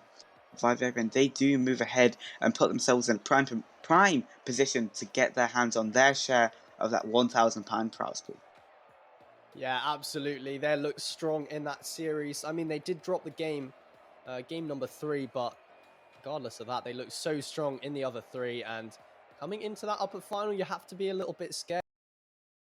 Hello, everyone, and welcome back to the RSC EU Season 8 Premier Playoffs. The moment we have all been waiting for. This is the second match. We've already seen some wonderful displays come out from Luna Esports and Vibed, but now it's time for the lower round 1. Here we will see Warlocks go against the Oreos. Warlocks are dropping down from their defeat in the upper bracket, but this is going to be such an incredible day. We have announcements coming up, and if you sub enough, we might even see Hops and Archeon do a little bit of a beard shaving on stream. So, make sure that you are supporting us. It all goes straight back into RSC, but with me again for Warlocks versus Oreos is Blue Wolf. I was a little bit scared there if you said if everyone subbed that we were going to kiss. Of course, Warlocks versus Oreos, getting right back on topic. Warlocks dropping down from the upper bracket, as you said, where they lost 3-1 to Vibin. Oreos, they're coming into this one nice and fresh. Is it a blessing? Is it a curse? At least Warlocks are warmed up, whereas they are also, a little bit demotivated because they just lost a game 3-1. Oreos coming in fresh mentality, but also not got that level of warm-up. Let's slide on over to the team stats with our amazing new graphics looking absolutely beautiful, of course. What sticks out to you on these team sheets? So much sticks out. I mean, you're looking at Warlocks. They went on a bit of a rampage at the end of the season and, got themselves up into a really good spot in league play with 22 wins, but doesn't really do much for them as they do drop down from that lower bracket. Now in the same standing as Oreos with their 16. So Oreos were just missing out on that top 4, beating by 1 game victory over Flame. So they had to go through this route and have to make the lower bracket run. They have less goals scored, they have more goals against, so the stats go against Oreos, but they're going to be playing their hearts out tonight, knowing just how much is up for grabs here, and they're sure to put on a show no matter what.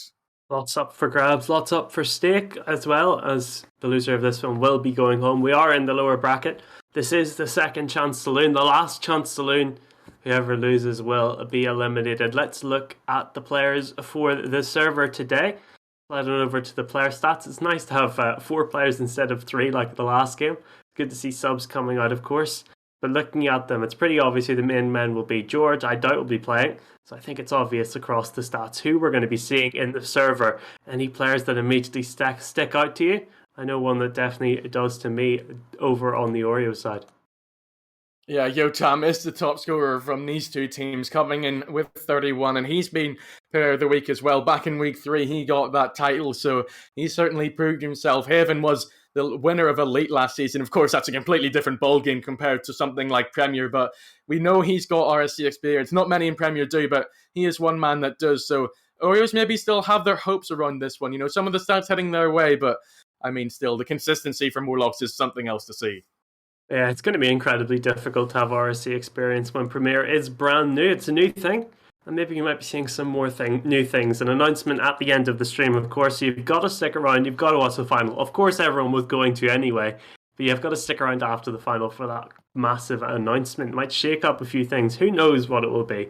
I have a vague idea, but I'm not exactly certain. What I am certain of is we're about to get into this match. Could I pressure you? I want to hear what your prediction would be. I don't think you predicted this in RS casts because, of course, this wasn't foresawn. We weren't expecting Warlocks to lose. We weren't match fixing, hopefully. So who do you think is going to win this one? It's a tough one. Maybe a lot of us were expecting Vibin to win that one. I did do a little bit of a cop-out series as I predicted one to win on RS cast and the other to win on the stream. So the RS cast prediction was right. This time, I think I'm going to go with the team with more league play, victory and say that Warlocks will take it. I'll say they take this one in 4 and the Warriors will be eliminated from their season hopes. Yeah, we are still waiting for a couple of players to join the server, so I think Warlocks as well. I think they'll be good for the victory here today. The Oreo side not being warmed up. Maybe they've played a few scrims. It's not the same pressure as the RSC environment. I think Warlocks, that extra bit of experience will do them the world of good in this lower bracket. Looking to start off with a lower bracket run here, so we are still waiting for one player to join the server. Players are joining and leaving, which makes me a little bit concerned. Hopefully it'll all get sorted soon, and we can fire you guys right into this series. Well, I think the main problem here is that I'm cross-platform, and someone has to cross-platform off, so we're just trying to get myself into the lobby so that I can, put on a good casting performance for you here, which is considerably more difficult if I'm not in the lobby. So looks like maybe Blue Wolf, you're going to have to try and stream your screen for me so that we can get this one started nice and promptly. Of course, you do not want to go anywhere because of all the stuff coming up, and especially this matchup. So if you could do that for me, please, and get the Northern House connection even further worked up, then I'm sure this is still going to be an incredible series. And I cannot wait to see if Warlocks can live up to our prediction, or if Oreos can take on that role as underdog and put on a good show nonetheless. I'm going to keep my fingers firmly crossed for my PC, but you know what? Let's get this one underway. It can't go wrong if it never starts. Let's start this series off right. Warlocks, they're going to be in the blue. Oreos, the underdogs, in the red. Let's get this one underway. Here we go. Haven looking to keep going his crowning collection and get a second trophy. A fight that we've seen quite a few players do. Still yet to see anyone get the 3 times. Maybe Haven can be one of those players looking for that opportunity in the next season of RSC. It all starts off here in the lower bracket of the Premier Playoffs. Let's see what the Oreos can do.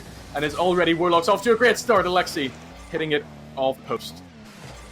It's expected to see the Warlocks in the ascendancy early doors. It's Zeph with the ball at the moment in his own back lines. Yotam with a chance to pick up this ball, maybe take a shot here. Not going to get it. Ball bounces off the ceiling, picked up well by Matthew. He's instantly demoed, instantly taken out of the picture by a Warlock side who seem out for blood in the early stages. They've not got the ball at the moment. Alexi will be able to scrape it off that wall. Going for the aerial play. Matthew's been caught out of position, so he's able to take that ball around him. His teammate trying to help him with a pinch. It's not going to happen. Kiri gets a touch, flicks that ball towards the net. The passing play comes through. We just needed the third man to slot it over the line. Players reflecting the ball off each other, but the ball not finding the back of the net. Is at the moment, I think Oreos, they'll be thanking their lucky stars that they're not behind, because this Warlock side are looking pretty dangerous early doors. Yeah, Oreos have certainly got their work set out for them here, coming in to this opening minute, knowing how much pressure's on them, knowing that they haven't had a proper warm-up here, so they're going to have to be playing so strongly to knock out this Warlock side and keep them at bay in the offensive front. They've done so for this opening minute and a half. They just need to make sure that they are opening up the chances at the other end, because otherwise Warlocks will eventually break through if they keep up this endless tirading of the Oreos nets. Yeah, well, at the moment, the tempo has dropped a tiny bit. A little bit disappointing that we've not seen an early goals of yet. We've seen a few chances, but only 2 registered shots. That's the third. Kiri able to scream across the net and make the save. Zeph going to knock that one long towards Kiri, looking to turn into an attacker from his earlier defensive performance as Yotam picks up the ball, drags it away, flicks it to Haven. He's able to win the last season of RSC. He wasn't able to beat the keeper there. Matthew was, though. Seemingly out of nowhere, that shot was unable to be swept out of the net. It seemed to be easy save there for Zeph. I know it was Alexi facing backwards. It was Zeph cutting across. It's a mess in the net, but it is the opening goal. Yep, Warlocks showing that they do have weaknesses here. They've already lost to Vibe by today, and they only finished 3rd in league play, which is certainly very strong, but going up against a team like Oreos that are willing to bite, willing to just take their chances where they get them and go up, and even with that winning experience, it's never going to be easy, and Oreos are well worth their 1-goal lead here. I'm Matthew, the Dutchman, getting that opener of this series, and they're looking to continue on. They are going to have to play quite a bit of defense in this game, but they're willing to do that. They're willing to, open up their chances on those rare forays forward and make sure that they make their shots count when it matters most. That shot wasn't made count. Haven just hits the ball into Kiri, sitting on that goal line, looking to go the opposite direction. Matthew did it to intercept him. Maybe a chance to get a shot here. That's dragged. I think it was going wide. Matthew couldn't take any chances. Had to take that one away from the net. Chance to shoot here for Alexi. He's facing backwards. Goes to try and backflip it home. Not going to happen. Kiri backflipping again. It seems like everyone's turning around, rotating their car 180 degrees. Zeph's facing the right way, though. It actually goes in from Alexi. I thought Zeph was going to take it over the line, but in the end his touch was not necessary, as they have found level here, Warlocks. They've made good on their amount of chances, even though that was a bit of a fluke second goal. Yeah, I'm sure they'll gladly take it with open arms, though, as any goal is a good goal in a matchup like this, where it can be really, really tough to break teams down. We've seen Oreos hold pretty defensively resolute so far, but that's the moment where they break. Just those awkward pinches forward where you're not quite sure where the ball's going, and so tough to defend. Oreos can't do so there. Alexi is just get his first, and Warlock's first of this lower bracket, and they're going to have to get quite a few more in this one if they are to make that run. It's so tough having to win so many series in a row. This, as you said earlier, this manic amount of games where you just have to keep on going, keep on trucking through, really show off your stamina. But Warlocks, they're looking to avenge their upper bracket defeat, and they have one to equalize here. Can they get another to take the lead, or will Oreos play on that counter once more? Moment. I'm kind of surprised we haven't seen that many goals, considering we've seen quite a lot of goal mouth action. This could be another moment here. That ball could have dropped in. Zeph is going to see himself stopped by Matthew. He's going for the dribble play, takes it around Kiri, takes Kiri out of the picture, but it's Zeph to take it back the other way for Warlocks, bouncing awkwardly. Haven's going to see his shot, his clearance pass straight down to Zeph. He flicked a shot on. Alexi coming through from the corner, almost wins the second 50 as he had won the first. Kiri's going to shoot, threads it through the defense. And Warlocks, they seem to have broken down the door now. It's come off its hinges, and Oreos, they'll be feeling a bit frustrated that they've just conceded 2. Yeah, it's just that consistent pressure coming through from Warlocks. That's the sort of confidence you like to see from a Premier team, not giving up when a team like Oreos keeps them out for a few seconds. They just keep on going, pushing those men forward, showing that aggression off as well, just always willing to push another man forward, not sitting too defensively or too reactively. They're the ones controlling the pace at the moment. They get the leading goal here. They fight back from that opener from Oreos, and they look to be the favourites at the moment to see out this game number 1. Yeah, they can score another one here. Seal the deal, perhaps. Alexi's up for it, wins that 50, sends the ball spiralling across the net. It's going to be projected back away, though. Zeph to pick it up, drops it down for Kiri. Powerful shot. Getting the KPH on that one, straight into the triple digits, 122, rifled that one home. What a setup from Zeph, and what a performance from the Warlocks. That might just be the cherry on top. Yeah, it looked like Oreos had done enough to get it out. It was a relatively strong clear, but that's just the speed that a team like Warlocks have. Any moment that they have it free on that midfield line, they'll make the most of. They'll just launch it, and no one from Oreos is willing to deal with it. And that means that Warlocks just take this 2-goal lead with so many open arms that they're just very comfortably taking game number 1 at the moment. Yes, they conceded first, but they fought back brilliantly. They fought back with everything they needed to, and they certainly look strong in this lower round 1. Ball does hit the ground at the feet of Zeph, probably the MVP of that performance. What a pass he put into Kiri for that 3rd goal. Kiri with the 2 goals as well, and as well as Alexi chipping in with that weird pinch. Oreos, their heads dropped there at the end. They were beaten pretty handily by the end of it, but they looked so good at the start. Resolute defending combined with going down the other end of the pitch and finding that early goal shows that there is a way for them to win this series. There is a way into the Warlocks defense. They just need to stay tight at the back and just hope the chances will come. And Warlocks just seem like they're up for this at the moment. They're willing to just put on the pressure onto Oreos, wait for them to absorb it, and then eventually it's just too much for them to absorb it. They just crack under that and allow Warlocks through once more. So maybe we need to see Oreos get a little bit more involved in the midfield, where Warlocks were pretty much dominant, and we saw for their 2nd goal and their 3rd goal that they were just all over Oreos, not allowing them any way out. So if Oreos can't stay strong with the back, then they've got to make sure that they're just pushing men forward much quicker and, trying to win that midfield battle before it comes to them having to absorb pressure, which at the moment they don't seem that they're able to absorb that amount, and Warlocks just keep on pushing. Yeah, it'd be hard to imagine anyone can withstand that pressure. Probably one of the best offenses the RSC has seen this season. Of course, it is in the top divisions. These players have that insane mechanical ability. As here we go then.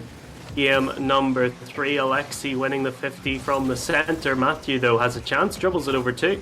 Zeph's going to flick it down. Might be a chance for Haven to intercept. Nope, Zeph's kept it going. Alexi will try and follow it through. Alexi's done so well there. It seems that he just took over Zeph's hard work and was able to finish the job. What was started by Zeph was finished by Alexi. An early goal here for the Warlocks. And this is so good for them, getting this chemistry working in that final third. That's the sort of stuff you need to really finish off a team like Oreo. Yes, they were putting on massive amounts of offensive tirading in the last game, but there wasn't really much where they were linking up. It was just the second man coming through, always making sure to get the right rotation. That was most definitely a team play. They knew what each other were doing. They were on the same wavelength, and Oreos were not able to stop it. This could be wonderful news for Warlocks if they can keep up that sort of play.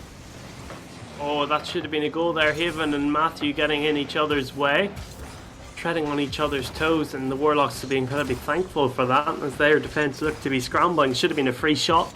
Instead, nothing comes through. They're going to have a chance here. Alexi's going up in the air. Instead, tries to get a double touch off the wall. Kiri going to the side. Alexi will get a chance to flick this one down. Gets it well. Kiri's just about missed it. Zeph hasn't, though.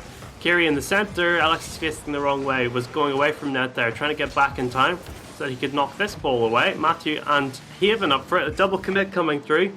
Second time those two have been going at each other. Maybe miscommunications creeping in for an Oreo side that might be feeling frustrated that they've been second best throughout this series so far, as once again the Warlocks, they seem to be finding the door, looking to find another way in.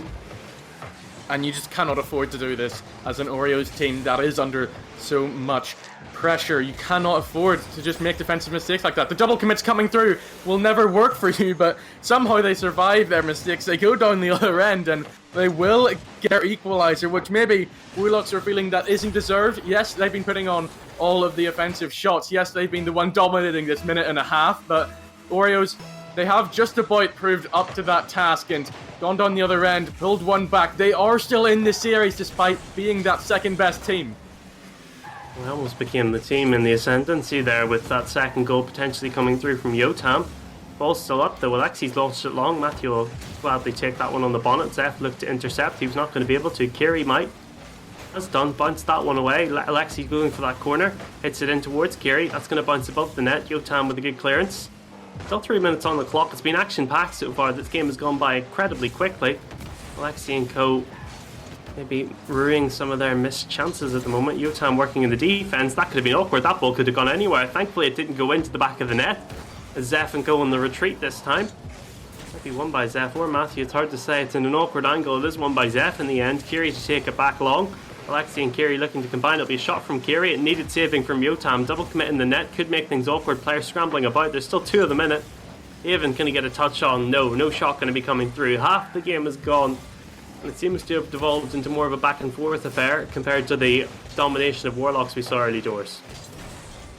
Oreos are fighting for their place in this series. They're looking to get rid of that underdog title, or maybe just make the most of it, really play off of Warlock's mistakes and just push forward. Again, they're having to defend though, so clearly they do still have those difficulties pushing forward and really trying to crack that Warlock's midfield line that just seems to be so consistent and the rotations coming through. But Oreos, they're heading in the right direction. They've gotten their equalizer. They've almost threatened to get that leading goal. Just hasn't quite worked out for them thus far, and with this amount of defending they're having to do, maybe they have finally found a ticket to it as Haven now gets across. Oreos, they're looking good. They're looking like they're able to take this matchup into their hands and, just say to Warlocks, yes, we know you're good. Yes, we know that you were the higher finisher in league play, but we're still here to play and we can play under any circumstance you throw at us.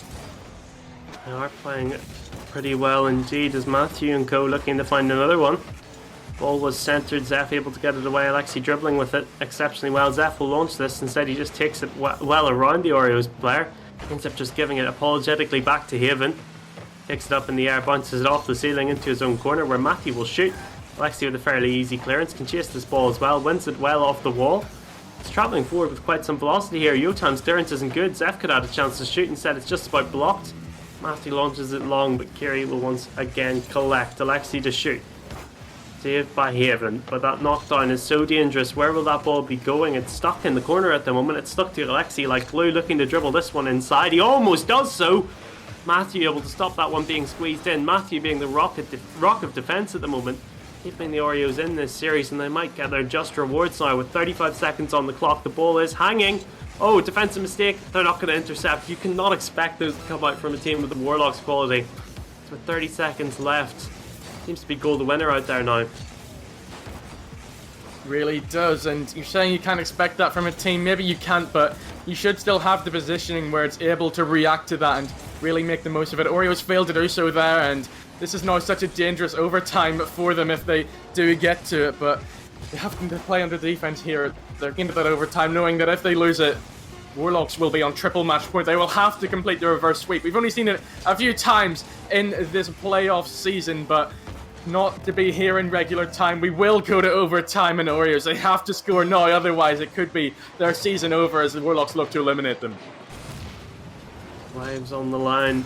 Players have to give everything they possibly could. Balls hanging in the centre. Zeph's going to leave it awkwardly. Lets Yotam just sweep the clearance away. Launches it towards Alexi. He's picking up that ball. Will take it on his bonnet. Can go up the wall with it here. Has not got enough boost to work with. Hopefully looking for one of his teammates to take it off him. There's Zeph. Can he get the follow-up touch? He can! Zeph with the double touch. Alexi needed that ball taken off him. I doubt he could have foreseen what Zeph just did with it. Absolutely disrespects the Oreos defense. And that's a goal worthy of winning any overtime. Absolutely. We've seen some really good, consistent build-up play from Warlocks, but we haven't really seen those mechanics come, and that's just the sort of play they can do. They switch it on whenever they want to, in a moment where it really matters in overtime. And Oreos, they haven't been preparing for that. They've been expecting just consistent waves of pressure to come through. This is not how Warlocks chose to win this one. They do it the very, very difficult way of getting that mechanical play. Zeph does so with flying colours. And it means that Oreos, they are in this reverse sweep position that I said they so desperately wanted to avoid just seconds ago. So, no, if their work wasn't cut out for them already, it certainly is now. This is the ultimate test of a team's mentality. Can they fight back from a circumstance like this, or will Warlocks see it out with the 3-0 sweep? Just keep on watching and you'll find out, because at the moment, it doesn't look like anything from the Oreos is able to stop the Warlocks. Yeah, the Warlocks, they aren't looking their best, but they're definitely looking that little bit better. Oreo's looking a tiny bit off the pace. Maybe that lack of sharpness coming through because they haven't had that warm-up game that the Warlocks have. Here we go then. Game number 3. Sweeps potentially on the cards here. And Zeph and co, their confidence is riding high. They think they'll be able to do this. Haven and Yotam getting in each other's way. The communication hasn't quite been there at times for the Oreos players. Thankfully, their defense won't concede. I should say yet, as there's still the ball still up there. Miscommunication this time from the Warlocks. Maybe looking to try and pinch it. Could get caught in the back lines, but Zeph's able to pick up the ball well. Take it on top under him.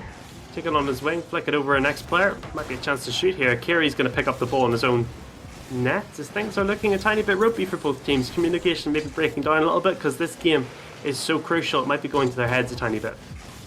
Yeah, the nerves are definitely a potential detriment to these teams. This is the moment where it all matters most and where your mentality can come crashing down. As you know, Oreos, they're looking to make sure that those nerves do not get to them. They get the opener here, and when it can be so easy to just fall apart, accept the sweep coming your way and, you know, just roll over to these nerves coming at you. They're not here to do. We keep saying that they're here to fight. We keep saying that this team is not out of it ever, and Matthew once again proves that. Yeah, never ever out of it. As Haven picking up the ball on his own lines here. Alexi is a dangerous poacher. He's not able to poach anything there. Zeph, can he start anything in terms of attack? Not quite. Kiri might have another chance. That's just going to be knocked towards Matthew. There's no one back here. Zeph sprinting backwards. Alexi coming back to life. At the same time, could have almost had that needle threaded in the ball. Somehow finding the net. Kiri will be able to hit this. No, he's leaving it for Alexi to pick on. Alexi going for the aerial dribble. He gets it. Oh, on the line from Yotam. Kiri, though, makes no such mistake. Alexi, why was he given so much room? And Oreos, they've done so well to work for this 1-goal lead. They throw it all away yet again. They're just not finding this consistency in the defense. Yes, it was something unbelievable from the Warlocks that broke them in the overtime from last game, but this time it's so avoidable, and they really can't afford to give any more of those away in this potentially last 3.5 minutes of their RSC season careers.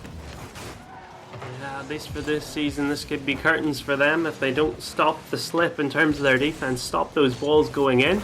Haven has a chance to boom this one long, switch into offensive mode, look to reclaim their lead. Alexi to pick it up. Yotam and him having a slow duel on the wall, but it comes off with Zeph in possession of the football. Things a little bit slow in terms of their own offense. It feels like when their opponents, the Warlocks, go forwards, things are so quick. When they're on the attack, things seem to be a little bit lethargic and maybe not quite up to pace. It's going to be them trying to get that ball forward again. They've had most of the control since that second goal went in. Double commit from the defense could give Yotam a chance. It has given him a chance. And Warlocks, we've praised them a lot, but there have been some mistakes in their play, and that's another one there.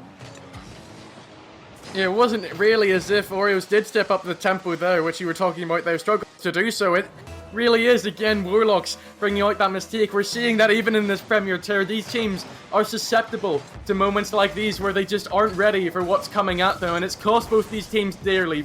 Oreos threw away their first lead. Now Warlocks have thrown away this deadlock, which they much would have preferred now, so they both need to cut it out. They cannot advance through the bracket like this, and Oreos are looking to just assert their dominance now. They're looking to get this third game and make sure they keep themselves alive, but if we don't see an increase in potential, an increase in ability from these two teams, then that lower semi is going to be awaiting them with open arms and, you know, seeing all the struggles they've had and just willing to eliminate them. So both teams need to step it up at the moment. Yeah, at least for the Warlocks, one benefit for them is time is on their side. 2 minutes 30 still remain in this game 3. Haven's looking to take that one up. He's not going to. The Oreo side have all the control at the moment, but that's going to be a victory lap into the net. No one at home. Matthew was demoed in the backlines. I'm not sure where Yotam was. Not in the right place. He's beaten out there in that 50, and Alexi and Kiri. It's 3 players running riot in the red box. I'm not sure exactly what's happened there, but the result is a goal back for the Warlocks, taking it back to 1. It just feels like we've lost a lot of defensive structure in this game number 3, so, you know, it's just going to be whoever's able to get that back up and running nice and quickly, because if you do that, then it's just going to shut down that other team so quickly and allow your offense to flourish. So we need to see that increase, and at the moment it just seems to be the offense stepping it up, because once again we see another goal. There will be no slowing down in game number 3 as Haven scores a 4th goal, unbelievably for Oreos. There's in this, and with so many goals coming their way, then, you know, maybe there's still a chance for them. Maybe the reverse sweep is still on the cards. Yeah, well, Haven may be showing us why they've won RSC so many times before, looking to add that another title to their belt. Might be a 5th one, not quite. Alexi's able to make the save this time. Yotam, that's going to be set up for Matthew. It's going to be intercepted by Alexi. Kiri looking to pass it on. It's it backwards to Zeph. He'll flick it forwards to Alexi. The passing play is coming through. Is the result going to be a goal? No, Matthew's able to make a touch. He's missed it the second time of asking. Kiri, second best to it by Yotam. He'll be chasing. Alexi gets a touch that he maybe wouldn't have wanted. Could have sent that ball into his own net. Instead, he's able to just start a dribble. Almost won the dribble as well. Not been intercepted by Matthew, whose shot was easily dealt with by Kiri. Double commit from the offense. This could get dicey, but thankfully Haven's able to dispatch of the goal. You can't get caught on the defense if you instantly score on the offense. Yeah, it's true. Oreo's just keeping it in front of that halfway point and, you know, making sure that Warlocks don't really have a chance to set up anything defensively and look for that counter, because Oreos are just coming at them with such pace, and it does really feel like they've improved on that. Maybe it's not the fastest play we've ever seen in Premier, but it's good enough that Warlocks don't know what to do, and Oreos will take that all day long. Maybe just a chance to build that up and get better throughout the series and throughout the day. If they keep on going in this direction, if they keep in this ascendancy, then maybe no team will be able to stop them, because there's just room to improve from here, and Warlocks can't even deal with this level. It's going to be interesting to see what Oreos can do to really keep on improving on this, keep building, and they're looking for their 6th even. They're not done with 5. They've pretty much already guaranteed that they will stay in the series and get game number 3 under their belts, but I'm intrigued to see where they can go from here. As if they keep their heads over the next 10-15 seconds or so. Haven able to stop that attack in its tracks. Zeph will come through, look to block. Alexi will get it, not it long. It's well and truly over now. I'd say 35 on the clock seems to be too few. Seconds for the Warlocks to be able to find the 3 goals they so desperately need, and there might be a 6th one here. Turn this into a bit of a rout, but Kiri and co are able to clear their lines. Alexi, that's awkward from him. Zeph is sitting in the net. Just jump there desperately. This should be a goal. It should be. Oh, it's wide, and it's got not enough power on it. I'm not sure exactly what happened there, but Yotam should really have scored what would have been the 7th. It's not going to matter in the end. Matthew might get one. It's lodged away. Here he might look to just score another one just to end things on a positive note. It's dragged along the ground. It'll roll along the ground, and Oreos will roll into game number 4. 1 game under their belts. They still need to win 2 more to make it to the next lower bracket round.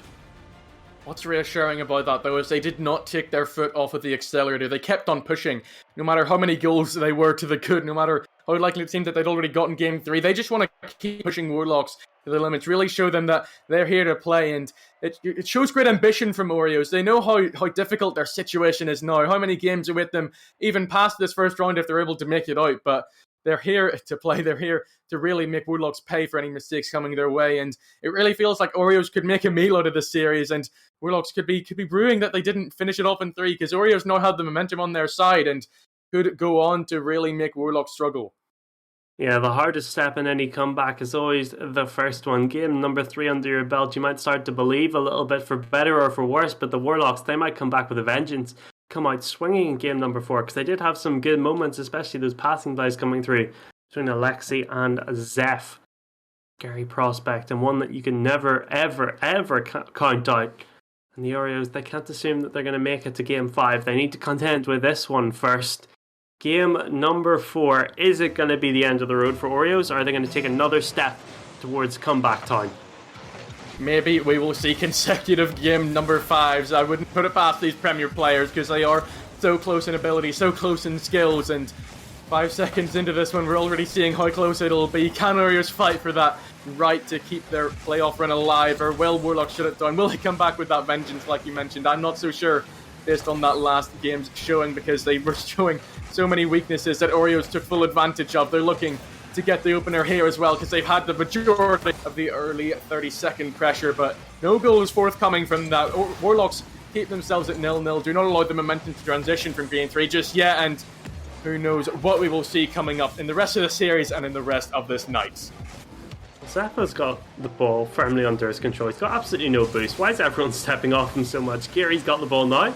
Chance to shoot, perhaps. He's bumped out of the way, and Haven will launch it long. Yotam has lost connection. Maybe that's why he's got so much time. This would not be how you'd want this series to end. This would be a bit of a disaster for the Oreos if they end up losing because of this. It's a 3v2 out there. As Gary will find shot, that should maybe be going in. It is. And you've got to feel bad for the Oreos here. There's nothing they could really have done about that. It's so unfortunate. It is the worst way for your hopes to come crashing down as the player disconnecting, and we do have to wait for Yotam to come back in here, because he cannot sub in a player mid-game. So let's hope for all of our 6, and especially Oreos, that he finds his way back into the lobby to keep Oreos' hopes alive. If they hold out for this 2v3 at 1-0, then maybe there's still a hope for them, but I'm just not sure that they're going to be able to do it in time and stop Warlocks from just walking away with this one for free. Oh, they should score here. Oh, they have. Thankfully, Kerry able to pull off the double tap, and for the Warlock's sake, it is just going to be a case of them just trying to get as many goals in as they can. Only 2. Oh. Back to the 3v3. It's good. We're getting the Rocket League that we wanted.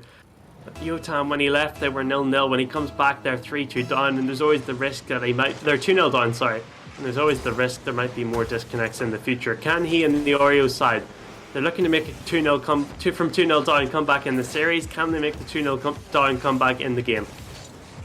This is the greatest amount of adversity Oreos have faced this season. You think that going 2-0 down in the series is bad enough. They've gone 2-0 down on match point with a player out. He's come back in, and now the success story is ready to be in the making. Can Oreos make it happen? No. Not quite, as Warlocks will presumably score 3rd, but not quite, as maybe... I'm struggling to keep up with this 2 frames per second stream, but I'm sure that Oreos will keep fighting till the very end and, really make the most of their chances. I thought we were going to see the craziest moment there ever. See Yotam here, he wins that 50 early well, goes for the demo on Alexi, he gets it, but look at him, he's in the net. I thought he was about to save Haven's shot. I was about to just scream if he'd managed to stop his own teammate's shot. Apologies, Barman, that your stream isn't the best. I just don't know what to say on my internet. It's not up to scratch. It's barely can handle me. I don't know how it would handle you. As Kiri and Haven dueling in the midfield, it'll be Zeph. Plenty of time to work with. He's going to launch that long. Alexi's not going to be able to get a flick on. Kiri wins that 50 just about. Alexi will go to the slide wall, trying to get a second touch. He gets it as well, spins it across the centre, where it'll just be Matthew to pick it up. Zeph again takes the ball under his wing. It's both players booming it back and forth at the moment. Game of pinball has developed.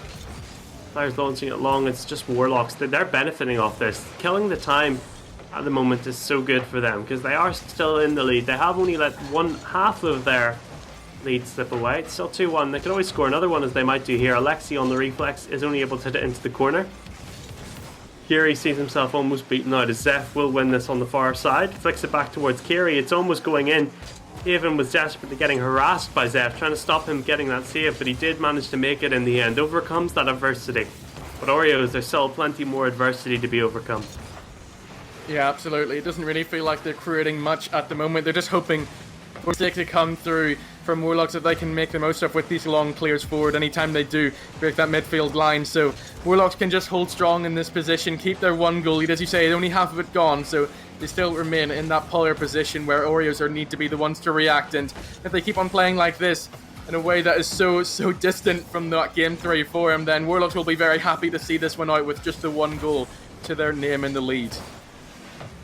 Yeah, and I mean, if you lose this in this fashion from Warriors, you'll be so frustrated knowing that you only conceded when the player was not in the server. Hopefully Warlocks can score another one just to remove that doubt from their minds. That ball's sitting across the centre. They won't get a better chance than this. And they will dispatch of it. I think that might be it from Zeph. That might be the final goal of the series. It might be the final nail in the Oreos' coffin. It's Matthew beaten out in the air. That ball just faints off to his left as Zeph finishes off an excellent passing play move by the Warlock side. Yeah, you feel like if Matthew's going for that when he needs someone in behind him to make sure that they're defending all areas of the net. That was not to be. He was the last man back, and that just invites the opportunity for Warlocks. They score it, and with 50 seconds left, it's going to be so tough for Warlocks to come back and really make the most of this game for opportunity. Their season might be over. That might be, as you say, the final nail in the coffin. We just have to see what they can do in 40 more seconds of potentially their careers going down the gutter. Yotam with the ball. The player he disconnected. Can he reconnect? Potential of this comeback. Kiri now has the ball. Should be able to set this one to bed. He's not. Great save comes through. Haven now with the ball. Takes it forwards at least a little bit.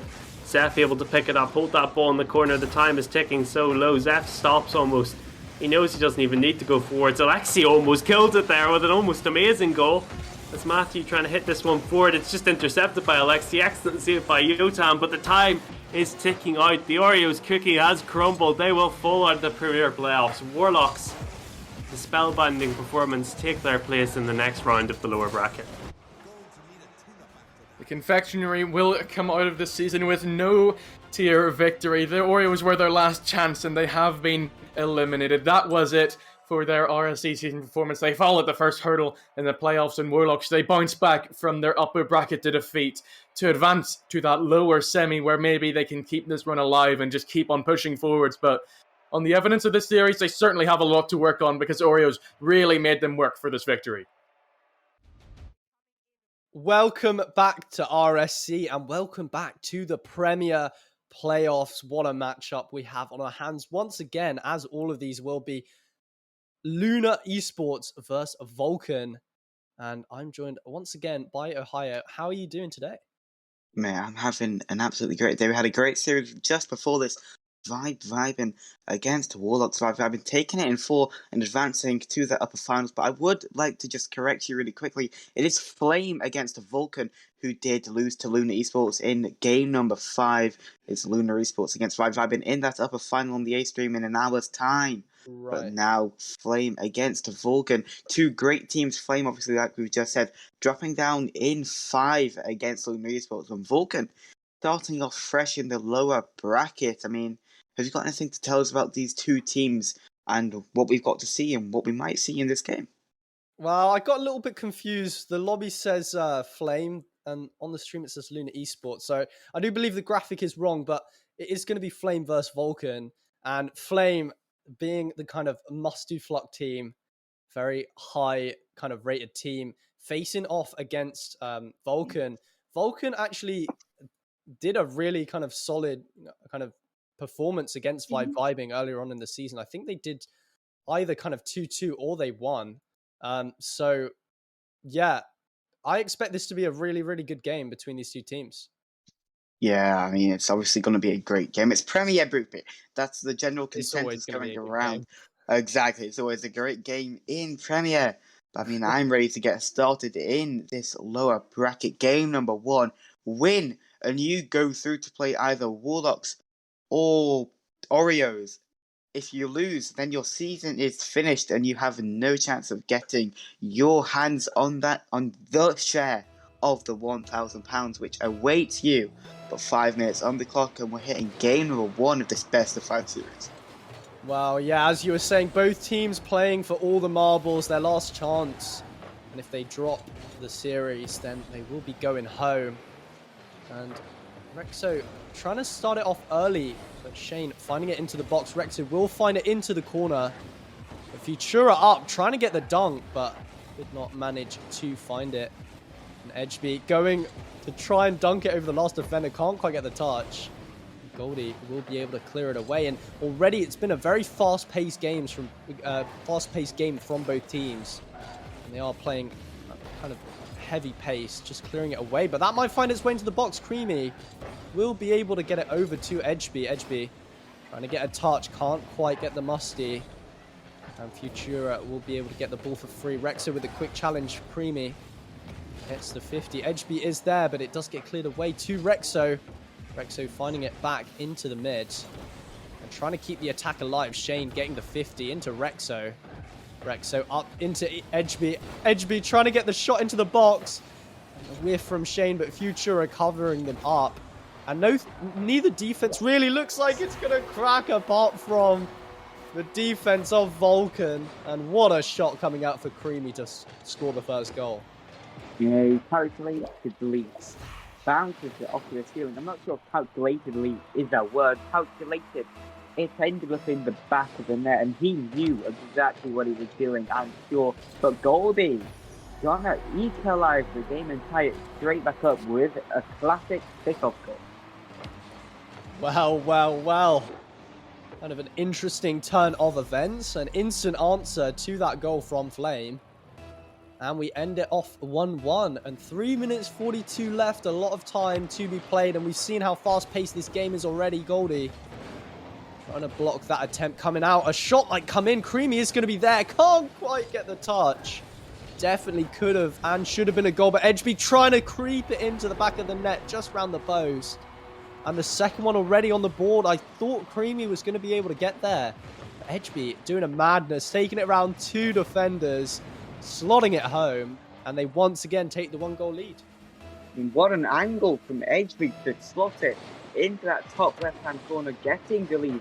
Straight back to Flame, who've honestly looked on top in this series. Vulcan not really getting much other than that goal which they had, which I believe was their only chance so far.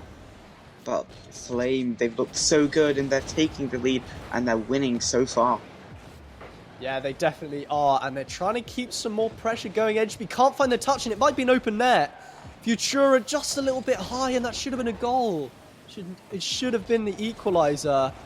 And once again, we're stuck with kind of Flame on the 1-goal lead. And you want to see goals coming in like that, and somehow that doesn't find the back of the net. Shane will be there to put it away. And finally, a goal coming in from Vulcan. It looked like they should have scored earlier, but what a save from Rexo and Creamy to keep that out. But again, just not enough. Yeah, the defense held strong for a split second until it was neatly prodded into the back of the net by Shane, into that top right corner. Flame almost again getting that lead back, but Shane, the man to watch right now for Vulcan. That's over the crossbar by Goldie. Shane can put it into the back of the net, and now Flame, they got themselves a little bit of time. Edgeby tried to connect with a pass from Creamy, but it was not meant to be. Futura cut it out. Vulcan again, open net opportunity. It was Goldie. Edgeby's going to clear it away into the corner. And it could be an open net for Rexo should they be able to connect to it. Couldn't get the angle, couldn't get a connection with the ball, and it is still Flame in the offense. It definitely is, but Vulcan might be able to break free. Goldie with no boost, but goes for that 50. Futura getting a pass down to Shane. A shot coming in. Rexo with a crucial save. And such a quick attack coming out from Vulcan. And they are looking deadly as both teams are. And Futura trying to keep the attack alive. Going for the 50 into the box. Goldie is up. Gets the flip reset. Can't do much with it though. And Creamy will be able to get that to the corner. Shane trying to get some kind of attacking pressure on. But Edgeby will be able to ease that a little bit past Goldie. But Goldie blocking out Rexo. Gets it to the corner. And Duncan Edgeby, a shot coming in from Creamy, and another goal for Flame. And I mean, we just have to take a minute to kind of say what an insane matchup we're witnessing. I mean, both teams here are looking fiery, are looking deadly, but this Flame side look like they're on top. Yeah, this game one just seems to be a great game of, whatever you can do, I can do better. And it seems to be that way for Flame, always on top, getting the goal, put them in front, then just losing back to Vulcan.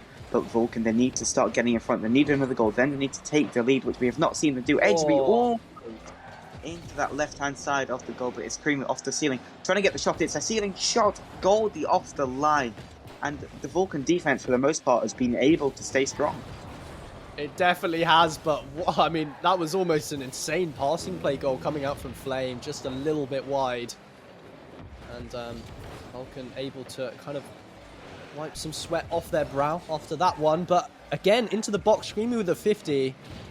Shane opts to kind of leave that one. He knows he's going to get beaten out. He will get the ball for free, get some boost as well. Goldie with a shot. Edgeby will be there to save it away. Goldie just trying to get in the way of everyone, but Creamy will be able to get out of that one. And a little bit of a mistouch from Futura might be there to save it away. Rexo into the corner. Shane will be able to get a touch, but won't be able to follow it up. Edgeby trying to start an attack here, but Rexo is going to have to kind of cover for that little mistake. And only 15 seconds left, and the ball is not where Vulcan want it right now. It's still in their box. The pressure is still coming in, but they get it clear. Edgeby trying just to slow down the play. Shane is there, gets the pinch into the corner. Creamy into Futura. Futura just off the crossbar. Rexo with the save. And they need to keep it up. They need to keep it alive to keep their hopes intact. Futura keeping it up. Rexo trying to get it down. Goldie trying to get a touch, but the ball still will not drop. And there we go. And it has dropped. It looked like there was going to be a 0-second goal, but Flame, they kind of keep their consistency. They hold the defense, and they take the first game 3-2. Yeah, I mean, Flame, they held strong where they needed to.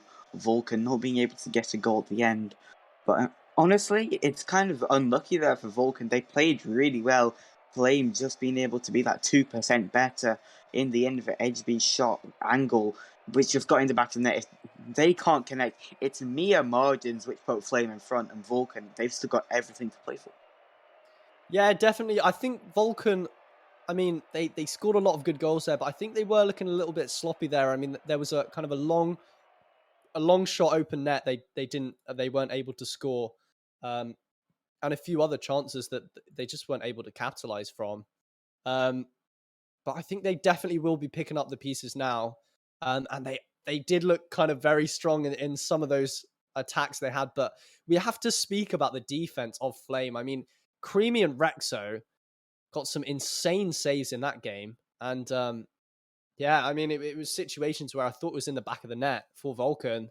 But Creamy and Rexo come out of nowhere, kind of pinch it between themselves out of the goal. I mean, the defense coming out from Flame is really, really strong. So, I mean, with this kind of sloppy Vulcan offense, I'm not sure whether they'll be able to kind of break through it. But I definitely think they will be kind of stepping their game up from that last game. And Flame only winning one goal, by one goal. So Vulcan still all to play for. Yeah, it's a battle of the defenses. Flame maybe should have been scored on a few more times than what they were in game number 1. But Vulcan, they need to bounce back strong. Shane already spaced out 2 defenders, gets it past both of them, but HB just able to touch it past and onto the backboard. But it is Goldie's opener 30 seconds in. It's Vulcan. They're bouncing back and they're looking to get game number 2 under their belts. They definitely are. An instant goal from Goldie and just beating out one of the defenders there, just sniping it round them, dusting them for the first goal, and they take the lead in game number 2. And they're looking for another one as well. Shane going for the 50. Creamy will be there, gets the double touch. Edgeby not able to get it away, and a pinch almost going in. Shane unable to find the touch, and Edgeby needs to be getting this one clear. Potentially going for the flip reset, denied by Goldie. Creamy have another go at a ceiling shot. It might be all the way in. What a save from Shane. How was he able to get that out the back of the net higher? Well, I mean, Creamy is going to score one of these ceiling shots eventually, but the Vulcan defense is looking as strong as ever. I don't know what it's reinforced with, but it's going to be some strong metal.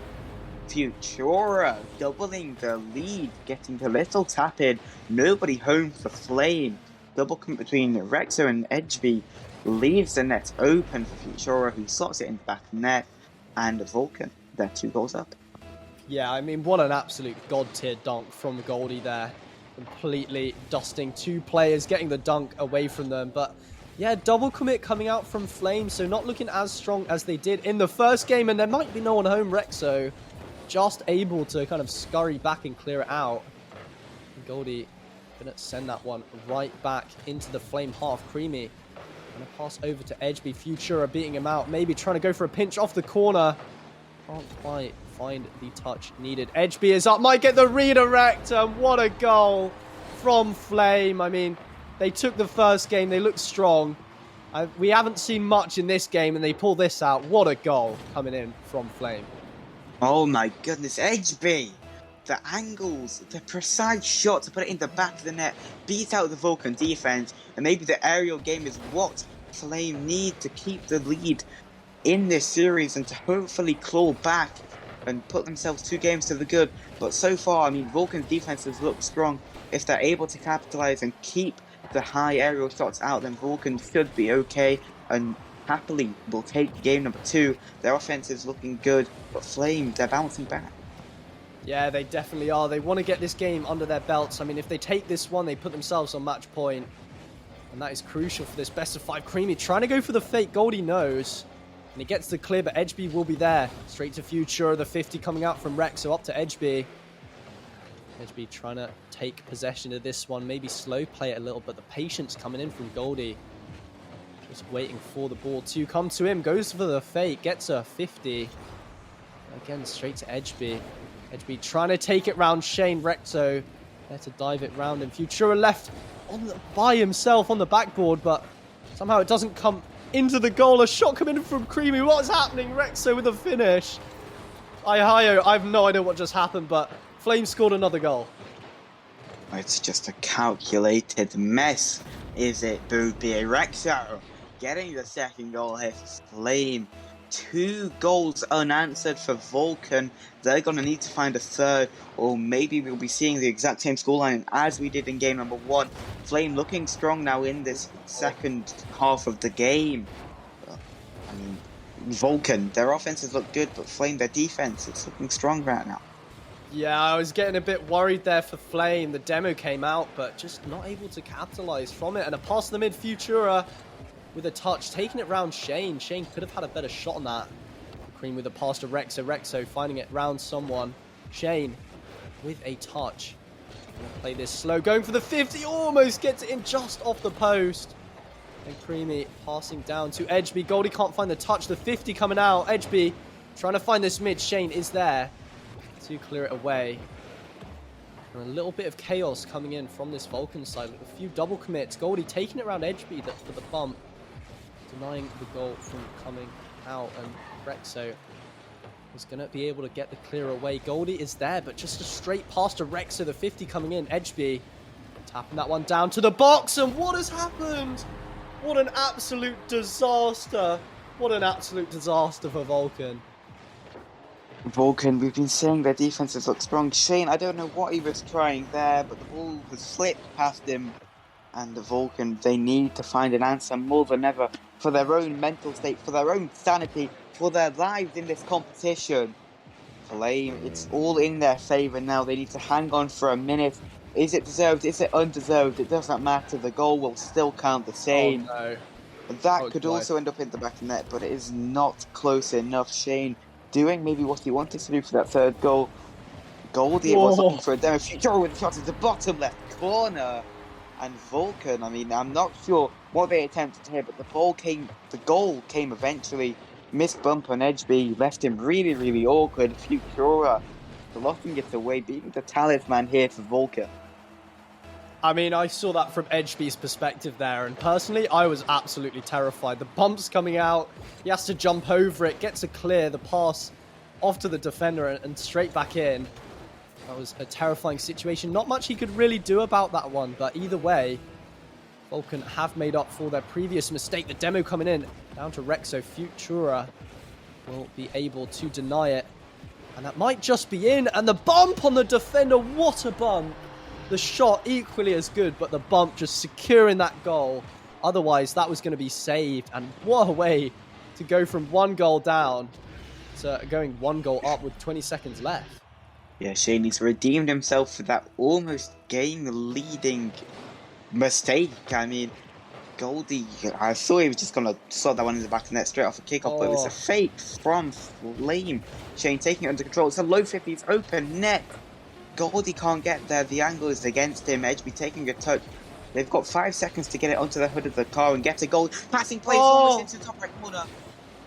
Vulcan, they're holding on. Goldie's going to let that one touch. And Vulcan, they bring it back to a tie series. I cannot believe they didn't score. I mean, it looked like it was going in. It just hits the post, just goes out. And I mean, kind of devastating for Flame there. They definitely had kind of the commitment to claw their way back into that game.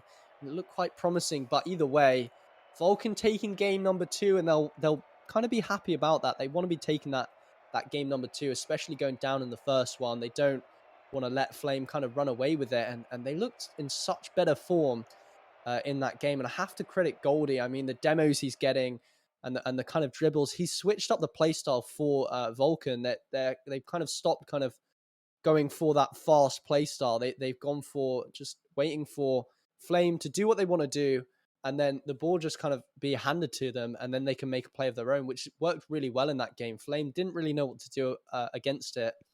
And yeah, it gave Vulcan kind of a good chance to get into that game number 2, but we'll just have to see how game number 3 goes, because I think both teams are looking really strong, and I think it could be a game 5 one. It does seem to be like that. It's bounced back in goals. It could be bounced back in games all the way to that game number 5. But all 1-goal games so far, all high-scoring affairs as well at that. Both these teams looking insanely strong. And it's just kind of these games now. Maybe it's going to die out to the one that wins in one of these teams' favour.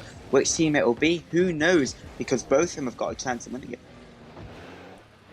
Well, we have a little bit of a message from Creamy. He says the map is lagging, so I will just ask if he wants to remake. I hope he doesn't want to. Yeah, okay, it is confirmed. Sorry, I sound confused, but yeah, there will be a remake of that lobby.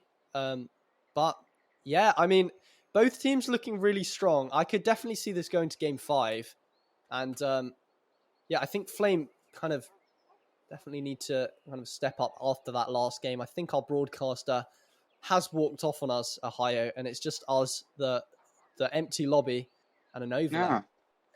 Well, I mean, we're having a great time, aren't we, Boopy? Our little trio of cars having a nice little chat, watching over this amazing game. But I mean, there's a little bit of a mainstream update. It is the Warlocks 2 games up in the best of 5 against Oreos, as Oreos lead 3-1 in game number 3, looking to start off the reverse sweep, which Warlocks were not able to do in the upper bracket. Whoever wins out of that game will play the winner of Flame versus Vulcan, which is happening here on the B stream. But Boopy, I mean, what are your thoughts on this game so far as we take a little bit of a break, I suppose? Yeah, I mean, I think so far, this series has changed so much, even in that game 1 and game 2. I mean, game 1 was so fast-paced between both sides. And in the second game, Vulcan were just slowing it down, going for the dribbles, getting the possession, waiting out and baiting out the challengers. And it worked a lot better for Vulcan. So I think Flame need to kind of switch up their playstyle, see if they have a counter for that. Otherwise, Vulcan are looking very good. I know they only won by the 1 goal, but you have to remember that kind of defensive mistake. I think Futura was on the wall calling it, couldn't quite get the touch, and it just rolled past Shane. And it was a little bit of a freebie for Flame. And regardless of that, it was only a 1-goal game, so it definitely could have been a 2-goal game from Vulcan. And it's just because of that playstyle change. They looked a lot more confident in that second game. Indeed, they did. They were able to bring it back, going 2 goals behind, just showing the resilience and the character which they have in this team. And hopefully now, for their sake, they can bring it back and maybe, keep going, keep winning these games and taking it past Flame.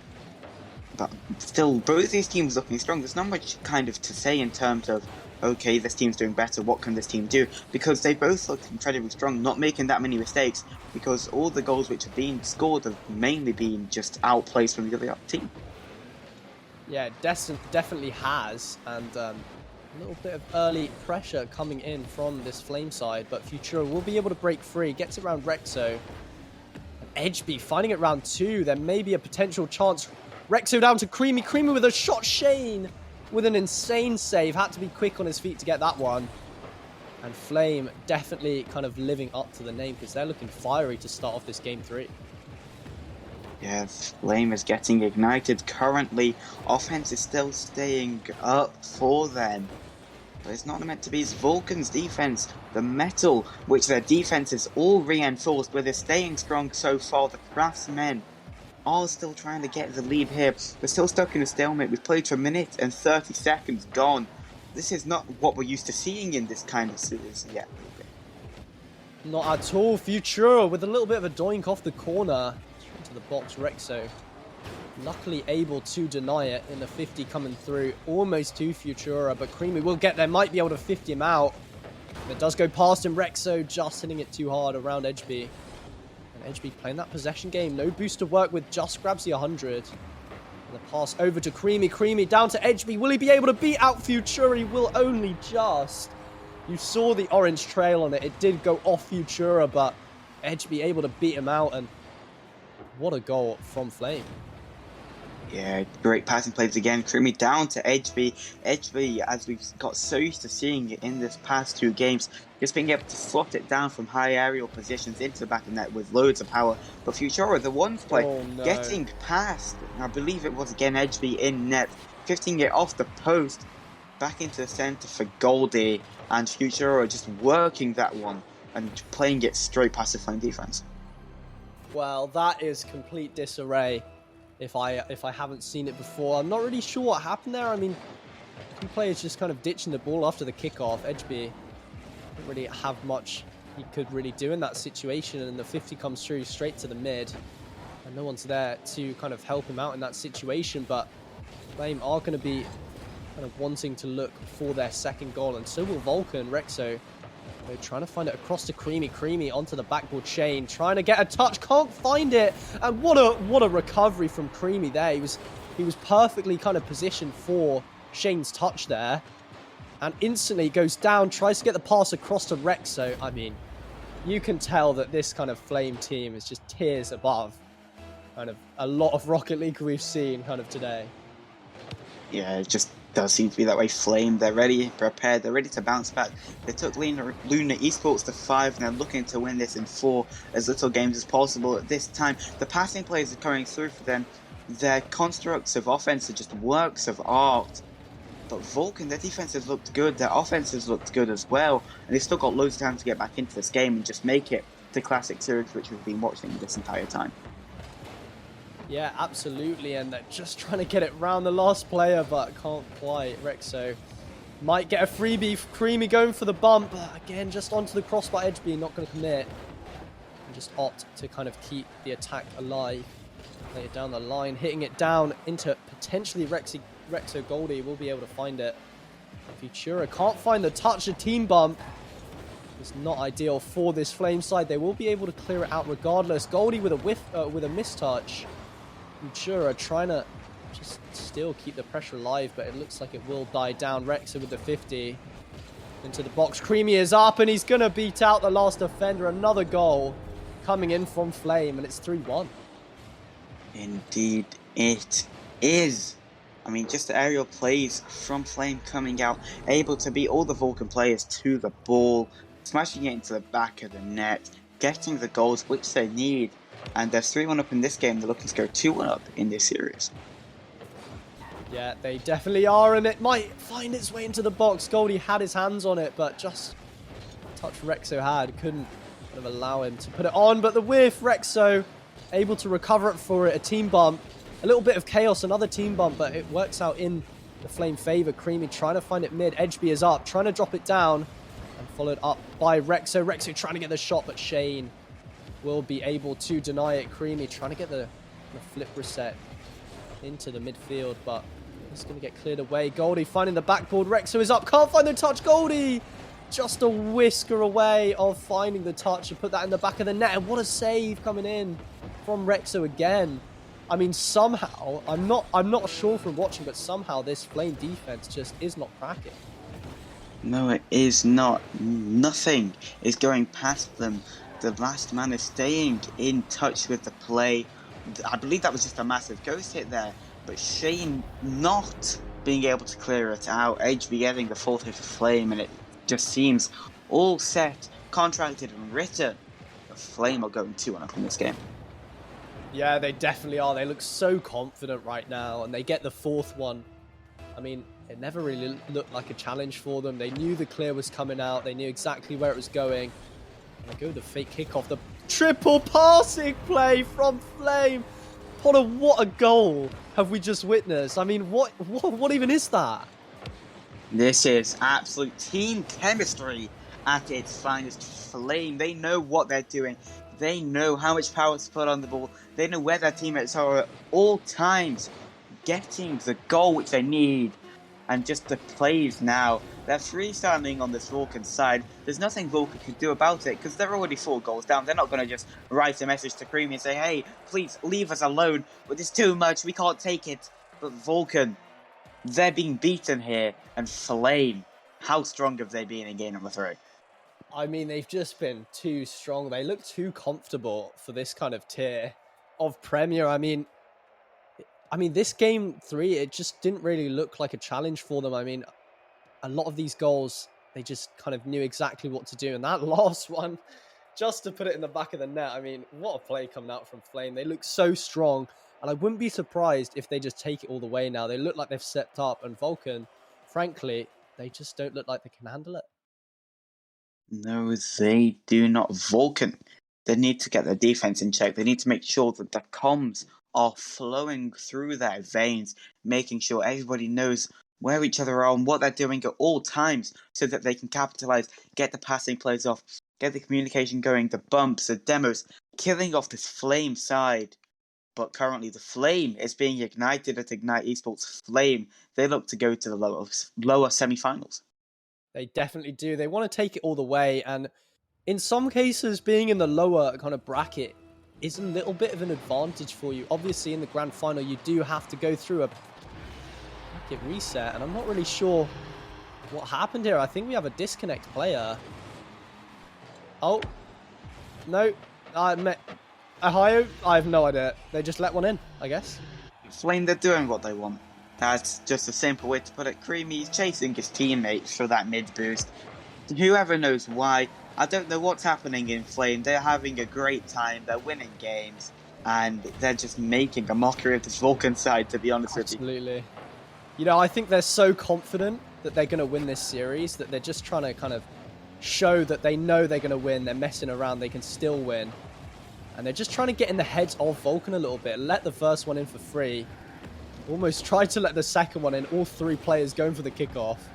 And 2 of them faking it. But it now looks like we are back to a little bit of regular play. Rexo finding it into the mid. Edgebeat trying to get a touch on target. Goldie is there. Finding it up onto the backboard. But Creamy will be able to potentially get this down into the box. Straight to Edgebeat. Edgebeat with a shot. But Shane is there for the save.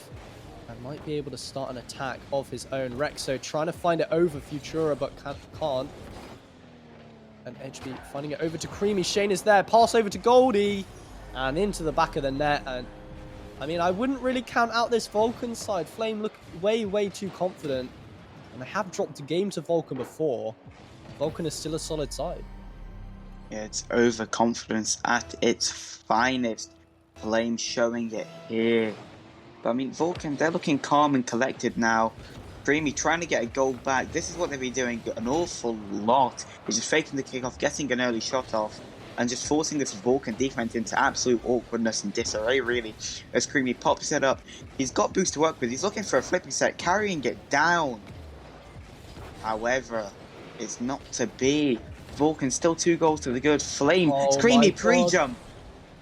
not able to touch it down as Vulcan looked to counter its future and Musty Flick. He's got no boost to get the read on it though. Shane tucking it back into his own defense, picks up the 100 boost, looking to get a 50-50 with Rexo, who still recovers well. Double commit from Vulcan, but they're able to get the ball out to Futura. Getting the ball up, Edgebeat taking a touch, Shane dunking out. Goldie with a shot on, it's blocked away by Creamy. And both these teams' defenses are looking utterly strong. Oh, when you say that, it was completely open. Fine. Creamy couldn't get the doink. Creamy could not get the doink on target, and it gets cleared away. And a once confident looking Flame, maybe they're not so confident right now, but no one even in the net. All they need to do is find it mid. It does get denied. And it's looking so sloppy from both teams in this game. But Vulcan's still on top. They have the 2-goal lead. And I wonder if Flame are even kind of wanting to bring this back. Surely they must do. They don't want to take it all the way. Creamy going to try and get a touch over to Rexo. The shot comes in. Futura with the save. And Edgeby trying to keep it alive again in the box. Goldie is there. Pass over to Futura. But Futura could not find the redirect that he wanted. And Edgeby will be trying to clear this one away. Futura again diving in for the challenge. And Shane following up. Creamy just getting it round him. The 50 goes straight to Shane. Might be in the back of the net. Rexo could not get to it. And 3-goal lead now for Vulcan. Boopy. I mean, it's all kind of gone wrong now for Flame. 2 minutes remaining. They can obviously get back into it. But Vulcan playing their game, getting the goals, capitalizing on all of the Flame mistakes, and doing whatever they need to get the goals, and it's working here. Even if we are to erase that first goal which went in for them and just call it a 2-goal game, Vulcan is still looking good. However, good on top. But Flame, they need to bounce back strong, Boopy. Yeah, they definitely do.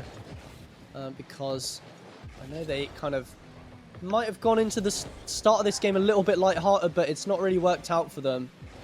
And they've made themselves look a little bit silly now because Vulcan 3 goals up when they could have been, 2 or 1, but they are going to be taking it, and a little bit of a pass back to Shane. Shane trying to find the angle. Rexo will be able to get the save. Creamy can't quite find it. Goldie might be trying to take it all the way himself. Can't get the dunk. The shot comes in, but Shane quite well prepared to deal with that one. He's just waiting. He's just trying to take his time. Fakes out one of the defenders. Creamy going for the bump. He does get it. And it does get cleared out to the corner. And Rexo will be able to get the pass down. Futura with the touch. Creamy can't quite find the touch, but it does not matter regardless. Goldie trying to keep the pressure alive, and so much pressure is coming in to this Flame defense. It is holding up. Might not for long. The fake coming out. Shane getting fake. Could not find the goal. And we stay at 3 goals for Vulcan. Indeed, we do. Vulcan looking strong. 30 seconds remaining.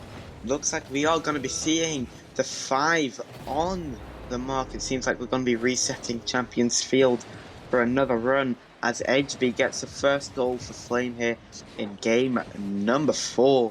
Is it just merely a consolation though, Boopy? Yeah, I mean, it has to be 30 seconds. I mean, it has been done before, but I don't really kind of rate Flame's chances. They haven't really found anything so far in this game, but the 3-way passing play might be brought back out, but it is not. And Rexo getting the fake, getting the pass across to Creamy. Futura there to block it out. Does go into the mid. Edgeby won't be able to find it. Rexo with the shot. It does get saved. Goldie going for the 50, and only 7 seconds left. Another shot coming in from Vulcan.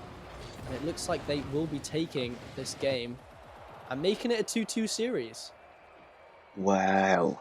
Boopy, the question mark's all over Flame's head now. I mean, we know that they've got the good energy in their comms. We know that they should be able to bounce back quite strong and play how they have done throughout the series. I mean, in the first 2 games, we saw really close offensive play, really good defenses coming out. But in game 3 and in game 4, we just seen complete blowouts from opposite teams, really. In game 5, it's a deciding factor. Champions Field is going to be re-round up for the 5th time. And Boopy, I mean, which team do you think is going to come out on top? We've got 5 minutes to decide it. I definitely think that Flame can take this. I think they were kind of throwing a few goals away early on in that game. I'm not sure as to why. Maybe they did want to take it all the way, but I think that shows the confidence they have, and we've seen their ability. I mean, that three-way passing play in game number 3 was kind of above. I just have to say, I think it was above Vulcan's level, and I think they were so confident that they could, win this series in the game 5 that they gave a few goals away. So I think that shows a lot of kind of good signs of their mentality. But Vulcan have been good to just kind of keep level-headed and go ahead in that game 4, make sure they secure that game. And they do have the momentum now. They won the last game and they have momentum going into this one. So, in all honesty, I'm not sure. It could go either way. Indeed, it could. That's why both of these teams are here. Oh. We're not going to see it again. No, the passing play is not working out. Fake from Shane. Gets a good 50 pass. Creamy. I mean, Vulcan looking strong. Obviously, like we've said multiple times during this stream, whoever loses this game is going to be going home.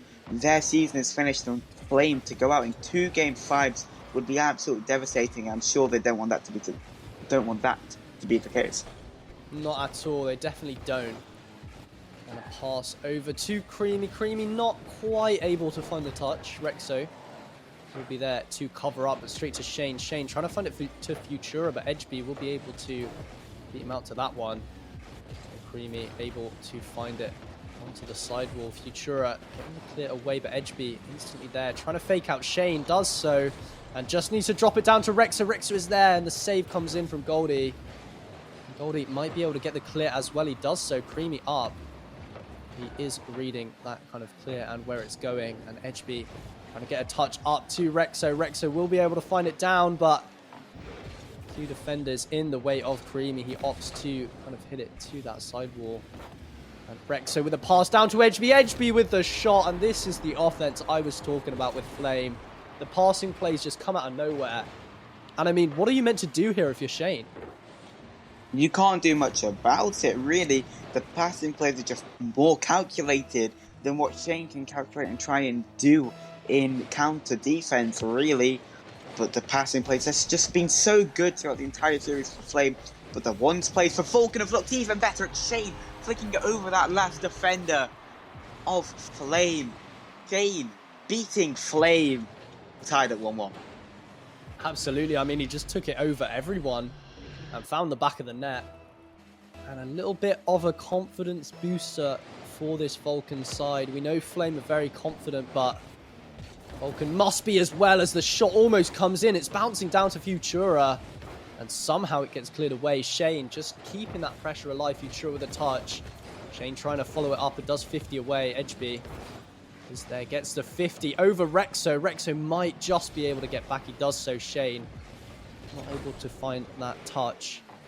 Edgeby trying to get the clear away. The shot comes in from Goldie and straight into the back of the net. No one there to defend.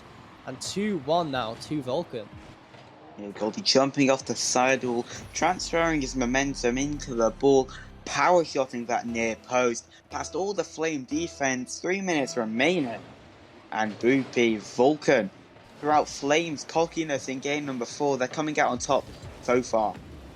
Yeah, they definitely are, and they want to keep it that way. There's still 3 minutes left for Flame to kind of bounce back into this game. But Shane will be able to potentially clear this one away. Goes for the 50, gets it over Cream as well. And trying to go for the follow-up. Gets it midfield for Goldie. But Rexo just able to beat him out. Creamy trying to get the 50, does so. Into the corner, Futura will be there. And Rexo is up. That backboard looks a little bit undefended, and he's going to slot it home with the double touch. What a goal from Flame to equalise the kind of scoreline. Yeah, Rexo had way too much time. Nobody was on the backboard to stop that shot from Vulcan. But Rexo getting the tie game back into a stalemate here for Flame. Looking so good in the air, in offense. But Vulcan looking better with their ones plays and with their defense. Goldie Nobu's just dropping it over the Flame offender there. Vulcan looking strong. Still needing to push on and get another goal there now. But it is Creamy in there looking for that flip reset. Has no boost. Rex with a shot, it's onto the backboard. Futura's up for it, misses the touch. Goldie popping it up. Creamy's there to slot it in. Goldie can't keep it out. And the defensive mistakes for Vulcan, again, just penalising them. Absolutely. And another goal coming in from Flame. Goldie got one save, but he couldn't get two. And Flame taking it from 2-1 to 3-2 now. And gaining that lead ever so quickly. But the kickoff going in favour of Vulcan. And they might be able to just slot that one home. He does so. Shane taking it round all of the defenders. And an instant answer to the last goal from Flame. I mean, this series is just so different to so many in Premier, where we've seen just tense, 1-goal games, 2-goal games, overtimes, what have you. All these games have been won in regulation, and all these games have had both teams scoring. Nobody's kept a clean sheet. Everybody scored at least 2 goals. It's a madness series, but it's just, I'm so confused as to, because normally we're just not as hyped for these goals because they're coming so close so often. Whereas in other games, we get so hyped and so aggravated about these goals coming in because, goals, they're so good. And I'm waffling so hard. I mean, Vulcan still trying to keep offense up. It's Rexo with the shot. It's off the post. Goldie keeping it out. Flames trying to charge on. It's Rexo looking for another double touch here. Creamy down to the left-hand side in the midfield. Fane looking to get that past midfield to Futura, cut out by Flame. And again, the midfield battle ensues in chaos. It absolutely does, but the attack's still coming in. Rexo found the backboard. Shane only finding Rexo, and Rexo might be able to take it all the way himself. What an air dribble coming out from Rexo. And I mean, how does this work? I mean, no one kind of up challenging Futura up way too late, and Goldie couldn't get the touch.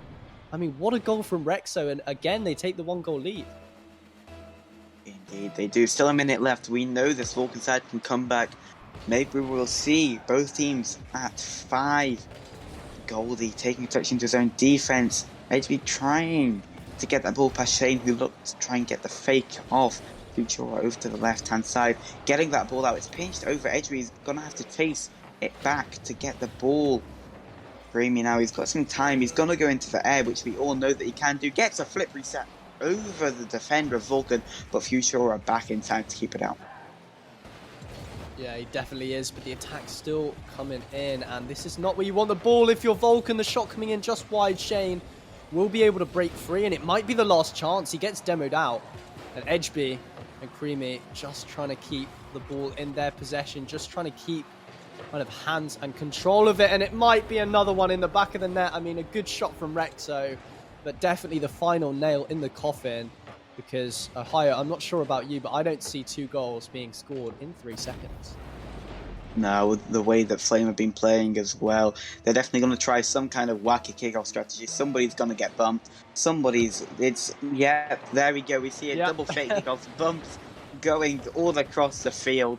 Absolute chaos for Flame, but they take the win in 5. They absolutely do. Well, a good performance from Flame, and they are able to take it 3-2, and they will be moving on into the semi-final of the lower bracket of the playoffs. And as for Vulcan, a very strong team, but they are going to be going home, unfortunately. But yeah, I mean, that's all we have for this game. Have you got any final words, Ohio? Well, I mean, Flame, the wacky team which we know them to be now, going to be taking on Warlocks, who beat out Oreos 3 games. Welcome back, everybody, to the RSC Season 8 playoffs. It is time for Premier here tonight, and oh my god, we've seen some amazing matches so far on stream, on both this one and the B stream. It's your boy Hops, back at it again on the mic for the rest of the evening, and I'll be joined by my partner in crime, Mr. Vector. And Vector, I've seen these graphics, I've been working in the background just a little bit with everything. What is your take on it? They're fairly tasty, aren't they? I got a little sneak peek a couple moons ago. Well, not moons ago, not fortnights. A couple days ago, Arch did let me onto a little teaser there. But seeing them in the flesh now for the first time in the Premier playoffs, and oh my goodness, Hops, it's amazing. It's so smooth. It's so delectable. It's beautiful. And I'm so glad that we've got to display it for you. We still have more to come, of course. There are more juicy things on the horizon, but that's the future. We're getting ahead of ourselves, Hop. First, we have to continue on with the Premier Playoffs into the upper final now. And two teams, two veritable juggernauts of the Premier tier, Luna Esports versus Vibin. I mean, I've said before, I have no idea which way matches are going to go just because the teams are so good. This is another level. These players are so good, I cannot even fathom being at that level, of being able to play that way. So to separate them in a best of 5, absolutely impossible. If this doesn't go the distance, I will be absolutely amazed, and I cannot wait for this matchup to go ahead. 100%. I mean, Luna Esports, we saw them take down Flame in earlier on in that round 1 in a very, very scintillating game number 5. But this Vibin roster, they also took down their first matchup against Warlocks 3-1. They are probably one of the favourites to win this Vibin. Very, very strong side indeed. But if we look at the players and the players' stats, we can kind of get a gauge to see how these two teams match up. And what's, obviously unfortunate for Luna Esports, having to play with two, subs. Those subs being Torres and Cynical, they are incredibly strong players, but it does throw into the question, can they keep up with the likes of Vibin? They showed their mettle against Flame, another one of those favourites here. But Vibin, definitely in some people's notebooks, another ordeal altogether. But you do see the ranks up here. Vibin, second place to Luna in the regular league here. You see on that side, it's Crispy, Labyrinth, Mingo, and Spectre. Crispy, Mingo, and Spectre being that starting side. Labyrinth only playing 4 games. He scored 3 goals of his own, but if you look at across the tally, across the other guys, I mean, they're just putting up stats which, and there's no offense to any other tier, which are far beyond what we are seeing in every other tier in RSC. These Premier players are just outstanding. Although it is somewhat skewed in the fact they only play 1 match a week, 4 games, so only 36 throughout the 9 weeks as opposed to 72 for the rest of the teams throughout the league. Despite that, and because of the level of competition as well, it is even more impressive the fact they're able to put up numbers such as these. As you said, mentioning Luna Esports not having their main roster, the one that was so dominant throughout league play, that finished at the top of the table with 5 games ahead of their rivals tonight in Vibin. That is no small feat. That is insane production, insane consistency. And despite the fact that they don't have that roster here tonight, they still have CB, they still have Charlie B coming in, so he's still there, he's still brilliant. There's no difference there. But now Torres and I've completely forgot who it is that's coming in. Yes, Cynical coming in. They're still just as good. They're still brilliant players in their own right, and the fact they've got through the first upper round is just as important to mention as the fact that they're going against Vibin here. So I think they've got just as much chance as Vibin, and I just hope to see a bombastic matchup here rather than just a clean sweep where one side probably shows that it's going to win the upper final, because both sides have been touted to win it, and I just can't wait. I cannot wait either. And I love the word bombastic. I do completely agree. This is going to be a bombastic setup and game ahead of us right here. What else is bombastic is the new graphics. You'll find out a little bit more later on. So guys, do tune in for the rest of the stream, because what you've seen so far with the graphic update and everything is only a taste of what is to come. And on top of that, guys, just a little bit more of an inkling for you. If you subscribe and you donate, you'll have me and Archeon clean shave our beards in the All-Star Playoffs. It is confirmed. It has been confirmed. Archeon will confirm it later. But if you donate and subscribe enough, we will clean shave on stream during the All-Star Playoffs. I've been held at will to have to do it. So, it's going to be worth it. You've made promises before, Hop. So listen. This time I've been really, really scrutinized for it, because I know the bold Manitan is something that people want. I unfortunately can't kidnap Bar Manitan and do that. So that's against the law. But the ear piercing is still coming. And so, yes. But anyway, we've held up the players for far long enough, and we're going to get them to join the game respectively. In fact, I may ask you to do said thing Yeah, message them in the chat so Absolutely. you can join up. But whilst that's going on, chat, we'd love to see what your predictions are. How is this game going to go? Put your score results in the chat. We'd love to see what you guys think. But the players are on their respective teams, and the upper final is now underway. Lunar Esports versus Vibin, Spectre, Labyrinth, and Crispy versus Torres, TB, and Cynical, aka Cine Mode. Going to go battling it out to find themselves a spot in the grand final. It is Luna in blue, Vibin in red. Spectre with that early shot for Vibin, taken away by Cine Mode on the line. Crispy with a bit of a light touch, does follow it up, plays off the backboard. Whether Cynical's going to find it. A good musty flick is going to force Spectre all the way back and have to get that catch. But those sort of mechanics is really something you expect at this level. They really can pull out anything at any moment in the air. It's not just expected, it's necessary against defenses of this level as well. If you don't have those mechanics, if you don't have that trick up your sleeve, you're going to find it very, very difficult to beat your opponent. With standard Rocket League, is Crispy here, attempting a standard flick.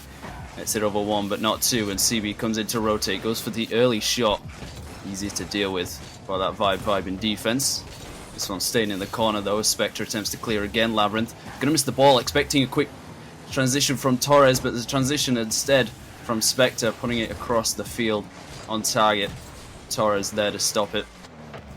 And I'm just wondering whether or not which side, well, not whether or not, which side indeed is going to open the scoring, knowing how vicious both these sides can be, how prolific they can be, but just how good they can be at stopping the opponent from getting revved up and warmed up. I think the first goal that goes in is going to be crucial. Hop, and it could be here. A Spectre with a shot through the midfield. His third man was demoed. That was an important touch.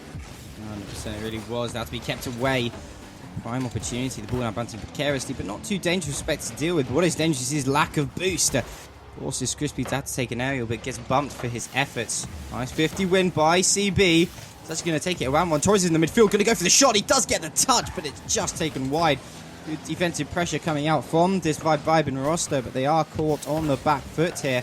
CB trying to keep that pressure forward. Spectre's just going to knock it to one side straight into path of CB, who's turning it down for Torres, who's going to chip it straight in. A floater, as they may say, right into the back of the net. Labyrinth just caught on the line. Nothing he can do. Crispy committed to that challenge, did not get the touch that he needed, and there we have it.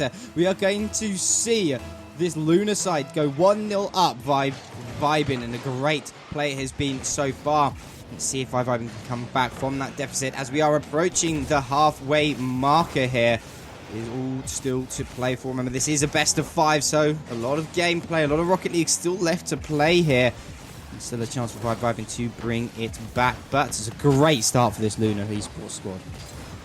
As I said before, that opening goal, mighty important for the nerves, for the confidence. I don't know how much it affects these Premier tier players, the level that they're used to competing at in high stakes matches all the time. But this one missed by Crispy, and Torres is going to be there for his brace. And a simple mistake, instantly punished. I'm not sure how much boost Crispy had here. He had plenty, just did not read the trajectory of that bounce through the corner. And Lunar Esports find themselves with a 2-goal lead, kind of gifted. But you've got to be there when the ball drops, Hop. Say that poaching is a relatively easy thing to do, being just in the right position to score a goal, but you've got to be there for it. And Torres was indeed. Cinemode forced to put this to his own backboard, and Crispy's going to be there for the shot. CB positioned perfectly to take that from the near post. A passive field was attempted, but cut out immediately, and it's back up on the red side of the field. Spectre with a bit of free space. The challenger was demoed out. Crispy demoing the second as well. Labyrinth with a shot, but Cinemode respawned in time to keep that one away. And for Vibin, they're just having a little bit of trouble getting started right now, figuring out their offense. So the defense has been tested so much, and another one comes in from Torres looking for his hat-trick. But Crispy does well this time, no mistakes here, and goes back up the field, but still not able to get past that midfield line for any amount of time, Hop. Yeah, it's a bit of a struggle. Vibin really not waking up just at the moment. Luna looking very hot and keeping that momentum going. That 2-goal lead is going to be comfortable, especially as we almost approach the minute countdown here. Crispy's going to go up the wall, has 100 boost to work with. Challenge so early again. This Lunar Esports side so good at mitigating damage early on. They seem to snuff out any sort of notable fire before it even comes alight.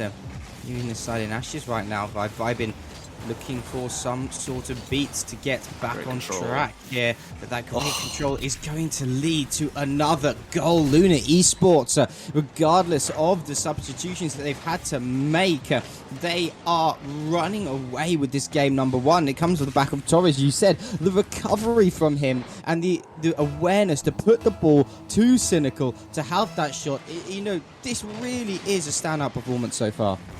And it's exactly what they need to do against such a speed that Vibe can bring to bear. How quickly they can get across the field. Cinema looking for the 40, cutting out those passes in the mid, interception to an instant shot. It's been so dangerous before. It's dangerous still, even against players such as this, when they're not expecting it, when they aren't ready for it. Yeah, Luna Esports controlling the ball, possession, passing, brilliant again, but Crispy equally brilliant to his crossbar. It probably won't make much of a difference in the grand scheme of this game, but at least they're keeping it closer than it would have been, holding on to that mental just a little bit more. Spectre here with a beautiful cherry picker, getting one back. It might not make much difference, likely just a consolation goal, but this is where they need to start getting ready for the next game. Right here, as much time as you have, use it. It is opportunity. It is a chance to warm up, to figure out your offense, and that's a great way to start it. Finally, a Vibe player getting to the ball first, showing the speed which they know they can bring. Rewarded with that goal, regardless of it being consolation. They are the most recent scorer in this series, and hopefully they may well be able to continue that into games number 2. But first game falls in the path of Luna Esports. Up in this series, 2 games to go for them, 2 wins to go for them to find a spot in the grand finals. But still, it's one hard slog still left in this match. And I love this beautiful graphic there. Get to see who the winner is.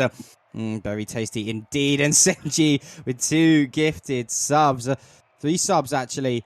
George Birkin-Saso getting one off the back of him. Guys, keep this going. Get this train running, because it is confirmed Archeon will shave his beard live on stream alongside myself. And I'll see if I can rope somebody else into doing it. That'll become quite good. But anyway, you know, Vector, I'm sure you could offer something up. I mean, the last time we did a sub train, we ended up having you shirtless. So, well, it is what it is. We'll also see. But here... turning our focus back onto, the main spectacle that's going on here. Luna Esports vibing. Luna taking that game 1 in quite a commanding fashion, you may say, especially this level 3-1. And they really rarely let vibing into the match. It was just about taking momentum, as I said. Whoever scored the first goal was going to find themselves on the front foot, above their opponents, and fighting from the top. High ground. You have the advantage there. And that's exactly where Luna Esports found themselves. And in such a momentum-based game as Rocket League, cannot be overstated just how important that is. They're going to have to find it again in this second game. By vibing equally as eager to find one of their own, but CB keeping it out of midfield. Loses possession there, but does manage to keep it relatively close to allow him to block Crispy there, but Spectre has to clean up the rest of the play. Straight down to Cinemode. He's got so much time, goes for the flick. The first man does cut it out, but it's still in this corner. Vibing, once again, having trouble getting out of their own half. They have a chance here, but Torres is going to be there, just about getting past him. But having no much more offense to speak of, as Spectre tries to find someone in the mid, but straight booming clear, back in the red half of the field. Yeah, and they're doing such a good job, of clearing those lines, purposeful touches, but also following them up, always having that backup plan so they aren't caught off guard. Spectre's going to flick it up as Crispy gets a demo onto Cynomode. That is cynical. But setting CB, making himself such a nuisance. So 2 players to take the ball off him. Then Labyrinth is going to find an opportunity here. Almost plays it over 1. He does play around Torres, but he does get the touch before doing so. CB caught and bumped slightly there. Opportunity here for Crispy to make something happen. Just plays it off the backboard where Cynical is waiting. And knock that ball over to CB, who gets bumped. The ball is in a dangerous scenario, and Cynical just faking out everybody here. I thought he was going for the touch. They thought they were going to go for the touch, and he just leaves it under Crispy. Crispy, you've been baked for too long, my friend, because now you're looking a little bit soggy after that play. Absolutely disgusting face. Fake even, face. That might be a disgusted face on the side of Viben's defense, but maybe called cynical hop. I'm starting to be a believer. That was exactly the finish you need. Starting out this second game, getting that lead once again. It's Torres here, straight from his own backboard. Spectre forced to go up and clear this one out, but it's down to Labyrinth, who's going to try and find Crispy, who'd already rotated back. The communication wasn't quite there as to how they were going to play that one out. Spectre with a shot, Cynical will be there. It was a double commit on the goal line. Labyrinth still taking his time. He's got the ball. He's got a bit of patience, but this one pinched straight back across, and Crispy has to be there. He doesn't have the boost, and it's in the bottom left corner. Cinnamode finds his brace in a way I very much don't think he expected to, and I didn't expect to either, Hop. What is happening to Viben's midfield? It just seems non-existent, and it's so uncharacteristic from what we've seen throughout the whole season. We're known for being such a solid side and rotations being absolutely clinical, and right now this Luna Esports team is just running away with it. Labyrinth now, opportunity for off the backboard. If Vibe want to come back into this game, they've got to start cleaning a bit up. They've got to start not giving Luna Esports any room to breathe. These challenges are coming a little bit too late. Force a few awkward 50-50s, force a few interceptions, and that's when the chances will come. But again, the speed from Torres almost playing dividends, and in the end, it is Torres just cutting that pass out. It doesn't go in first time, but it will, for golly, go in for the second time, as Cynical is there to slot it straight in. 3-0 in favour of this Luna Esports team. They are just all over Vibin, and I have to ask you, what do they need to do? Vibin, they just seem to be throwing everything they can at Luna Esports, and the eclipse is happening way too fast. At the moment, I feel like they just need to try and mirror their opponents. The way that Luna are able to control the ball, keep possession, and force Vibin to come to them to make those mistakes and just be quicker. You use a lot of boost hunting down your opponent. And while it can be effective at times, if you are quicker, if you aren't, then you're just getting beat to the ball, and it's just a bunch of 1v1s across the field every single time. Here, Torres and Cynical trying to link up. That is a double commit, and it gives a bit of time for Labyrinth, but the third man was demoed out, and they're in a 1v1. If he doesn't do enough here, he's trying to just barrel it through. He gets to 50, he does actually manage to do it. I did not expect this to work, Hop, but it has worked for them, and we get back to the 3-1 scoreline we saw at the end of Game 1. CB and Cynical just getting in each other's way there, expecting one of them to clear it. And it doesn't quite work out. Maybe the physical game is what they want, go for blocks, but as I said, keep possession, they kept the ball right in front of them, and they managed to get a goal from it. Unlikely for that to happen again, as Luna Esports probably quick to adapt to something like that. But if you throw a wrench in the works, if you try something different, then they might not be able to figure out the solution quick enough for you to not get equalising goal, because they need a couple more and they haven't got much time. Indeed, but doing that something different seems to be, giving a little bit of fresh lease of life onto the Vibin offense here. They just have to make sure they aren't making those crucial defensive mistakes like we saw earlier on. Labyrinth doing such a good job of making opportunities for his teammates, and a miss from Cynical could have been a prime chance, but it's going to go back down the field. Cynical did find the flip reset, but didn't find the ball. Labyrinth's going to find a clearance for his effort. Cynical, though, on the rotation there, cutting the pass out once again. CB trying to make something happen. Labyrinth has gone up. Puts the ball across the field. Once again, it is the man, Cynical, keeping the pressure on. He's going to put the shot. It's good, quick, and Crispy makes an unbelievable save. He had no right to keep that out, but it does give his team some glimpses of hope, because another goal could well be the nail in the coffin. But Labyrinth's touch is awkward. Cynical was trying to find that angle there, but in the end, Torres is going to put it to one side, and 30 seconds and ticking. This Vibin side need to score now, but Cynical again on the rotations, and that man has been absolutely clinical and pivotal to the way that Luna is capitalizing on this game. Completely understand why you got mixed up between ridiculous and unbelievable here, Hop. It was both things at once. CB here through the corner. Time is running out for Vibe, and it's probably not going to be enough as they keep this in the red half, just as they have managed to do for so long. And Game 2 will end in the exact same scoreline, unless they can get a consolation. In fact, Charlie B himself puts this into the goal. You might say that's maybe a bit of sportsmanship, giving them something back, but really, it's just a veiled insult. It's salt in the wound. You couldn't, like he's saying, you can't score. I have to do it for you. This is what we come down to. and it's slightly disrespectful in that respect, but they've earned it, really. They've been controlling this game from top to bottom, and I really cannot see anything but a 3-0 sweep here, just from the way they've been playing. It's a bit premature to say it, but being on match point against the team that you've struggled so hard to score against, to even get into their half and to create offense, it's such a dark path, it seems, for Vibe, with very little light down the tunnel, and that light may just be an oncoming train in the form of Lunar Esports. It may well be like that. That oncoming train is hurtling at one hell of a speed, breakneck speed, you may call it. But with this lead here, and with this 2-game lead, this is an opportunity for Luna to go sit comfortably in that grand finals. They haven't played much together. From what I've heard, this side, I expect they would have scrimmed before the playoffs. That's what needs to be happening at this level, but they haven't been a team that's been competing throughout the league time, and that may well be some level of advantage. You're not coming in with pre-existing expectations of who you're going to face.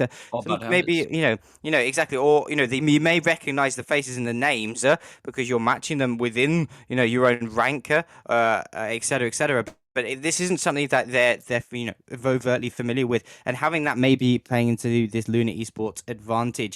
Vibin, on the other hand, they've got to start playing their own game. They've got to force Luna into their own playstyle, because at the end of the day, Vibin are best when they are playing and enjoying the game comfortably. Right now, Luna is doing the absolute opposite of that and making everything super uncomfortable. Certainly are, and there's so many variables to that. It's Charlie B looking for his flip reset, I believe there. Not quite finding it, but almost finding the target. Making substitutions can be the best thing or the worst thing for you. Is a double commit here is just about taken away by Charlie B. Because of the way that a team gets used to each other, they can get too comfortable. They can get too predictable, and Vibe might have been able to figure out what Luna were all about in league play. But now coming into playoffs, that wild card, bringing in 2 completely new players that they may not have seen before, seems to have been throwing them off here. Games have still been close. Luna haven't scored more than 3, and even though they got a consolation for that second one, Spectre's going to try and get one here as Torres doing his duty as a defender on that back line, now trying to find a quick counter, but he's going to be stopped, and chance to Spectre off the back ball, going for the double tap. It forces double commit, and Crispy isn't quite there to clean up the pieces. Still has a pass option, finds it, Labyrinth, back post itself, and it's kept out once again as Vibe cannot open the score in something they've so desperately hunted for, and Torres trying to do it himself, but Crispy just about keeping that one out. But I like what I'm seeing from Vibe. They spent more time on offense than defense this game, Hop, and that's the way they need to keep going. Indeed they do. They've got to be heading in the right direction. And they're doing exactly that. And Labyrinth with the early shot there isn't too difficult for Torres to deal with, but that feels right there like a bit of a throwaway ball. They could have done so much more with it, whether it has thrown that opportunity away. But again, a great setup. Now almost leading for a Spectre shot, but CB again being so well placed to alleviate that. But now as I'm talking, it is Spectre to find one in the back of the net. Just the culmination of pressure here. A great touch from Crispy to launch it off the backboard, and Spectre, as his name suggests, appearing out of nowhere to slot that in. And finally, Vibe have themselves a lead. And it all comes down to whether they're able to hold onto it. And that's going to be a big question surrounding that. Do you see Luna Esports being able to score plenty of goals this series? Let's see if they can do that exactly now to take this game further. Torres, though, a little bit of a pancake off the backboard. All ends up falling in the path of Labyrinth. He's going to try and put it into the centre. Torres going to take it away. Spectre cutting it nice and early in the midfield. The cynical, dangerous player trying to make something happen. Didn't have enough boost there to work with. And so Spectre's going to come and say, yep, thank you very much. That's my ball to move away. Labyrinth in the midfield, controlling it well. And what a beat coming out from Spectre there. His speed now finally catching up with him, and able to beat out the touch of Cynical to get that shot on, and a 2-0 lead. Vibe, and it does look like they've started to groove a little bit better. Yeah, fantastic awareness, really stepped up. Boost management as well. Spectre knowing that if he just sits in the mid, my teammate gets out that 50, then I've got a chance to beat the third man of my opponent. And a 2-goal lead is what it leads to. Crispy here. Panic's clear, but Labyrinth is able to get to it first, and this one off the backboard again. It's looked a little barren for Luna. They weren't used to defending it in the last 2 games, and now they're having to do it so much. As Labyrinth here with a beautiful shot, he managed to get it to himself off the ground. Torres, unbelievable pre-jump. That was almost clairvoyant. As this one bounced off the ceiling, Cynical is there, he doesn't quite find the read. Torres almost did, and Charlie B has to come in to try and get that one over the line. Still has possession somehow, cutting out that counter. This one to the backboard, Torres is up, but Spectre was there. Crispy somehow reads this on the goal line, keeping that lead intact. And Vibe's defense is something that they really struggle with, and they've just come out in this 3rd game on the line in the clutch moments. There's another pre-jump save, keeps that one out. Torres misses off the post. Charlie B attempts to find the other and does not do so. They're hanging on for dear life here, Hawk. But I do think Vibing can do it. They really are hanging on for dear life, and as you said, the defense has been a bit lackluster from Vibing, but they are now starting to make it work better here. The onslaught from Luna isn't over yet, but they're doing a good job of holding it off. Good catch from Labyrinth, going to take it around 1, beats out Cynical, and Labyrinth is going to slot it straight in, catching the ball, beating the first player Torres, popping it around Cynical here, and able to just to find the back of the net. And that sort of speed and counter-attack is something that Luna needs to start being aware of. They've been caught napping just a few times now, and with that, the 3rd goal landing in the back of the net.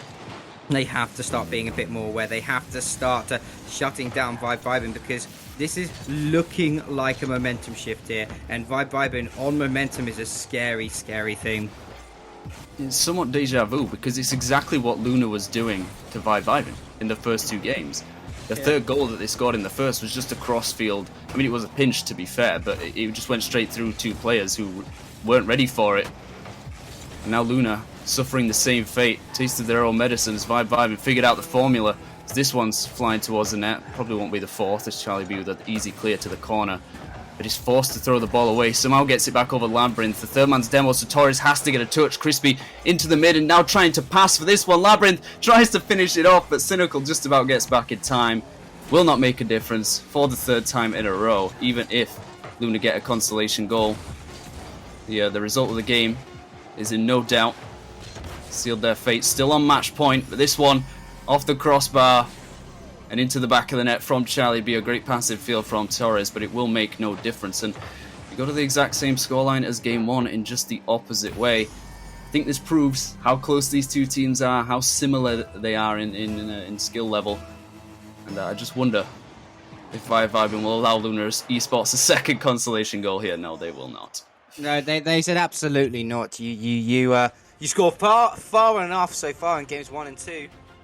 We'll take this 3rd one, and you're not going to allow to have any more. But Vibing, it's good to see them bouncing back here. Luna were looking rather dangerous, as if they were going to run away with it. But that fight is still very much in the Vibing corner. So now we're going to go ahead into this we're in with a potential ride to a game number 5. Only time will tell. Dictates it only by Vibing. But the way they showed their mental fortitude in that game against Luna in game number 3 definitely plays absolute dividends to them. They've broken down what Luna does to them. They've broken down how Luna is beating them, and they've come back stronger and they start to hit harder. There's a 3-1 win for them, repeating the score, flipping the script from what Luna was doing against themselves. And with that, I could definitely see Vibing being a little bit more comfortable now. I can see them bouncing back up here and taking their next game, but it all depends on now Luna's adaptability. Vibing, they figured out the concoction. Now it's Luna's turn to change up what they're doing to bounce back here. Making changes can be scary, can be risky, trust me. In my experience, I certainly know that. And on the other side of that, not making a change can be just as bad. If you think you stick with something, try and make it work, try and force things. It can happen. But especially at this level, it's difficult to say what will and won't work in any given situation, because if you change something and your opponent changes something, then you kind of cancel one another out, and it's just down to a scrap fest. As Torres here with a quick one. The quickest goal we've seen in this series so far. Straight off to the backboard, again left alone. I'm not sure if Labyrinth was demoed out, but looked like a flopping fish there at that back post, and no one on the backboard to clear this out. Luna with a very, very early lead, and the lead again for the third time in this series. Every single time a team has taken the lead, they've won the game.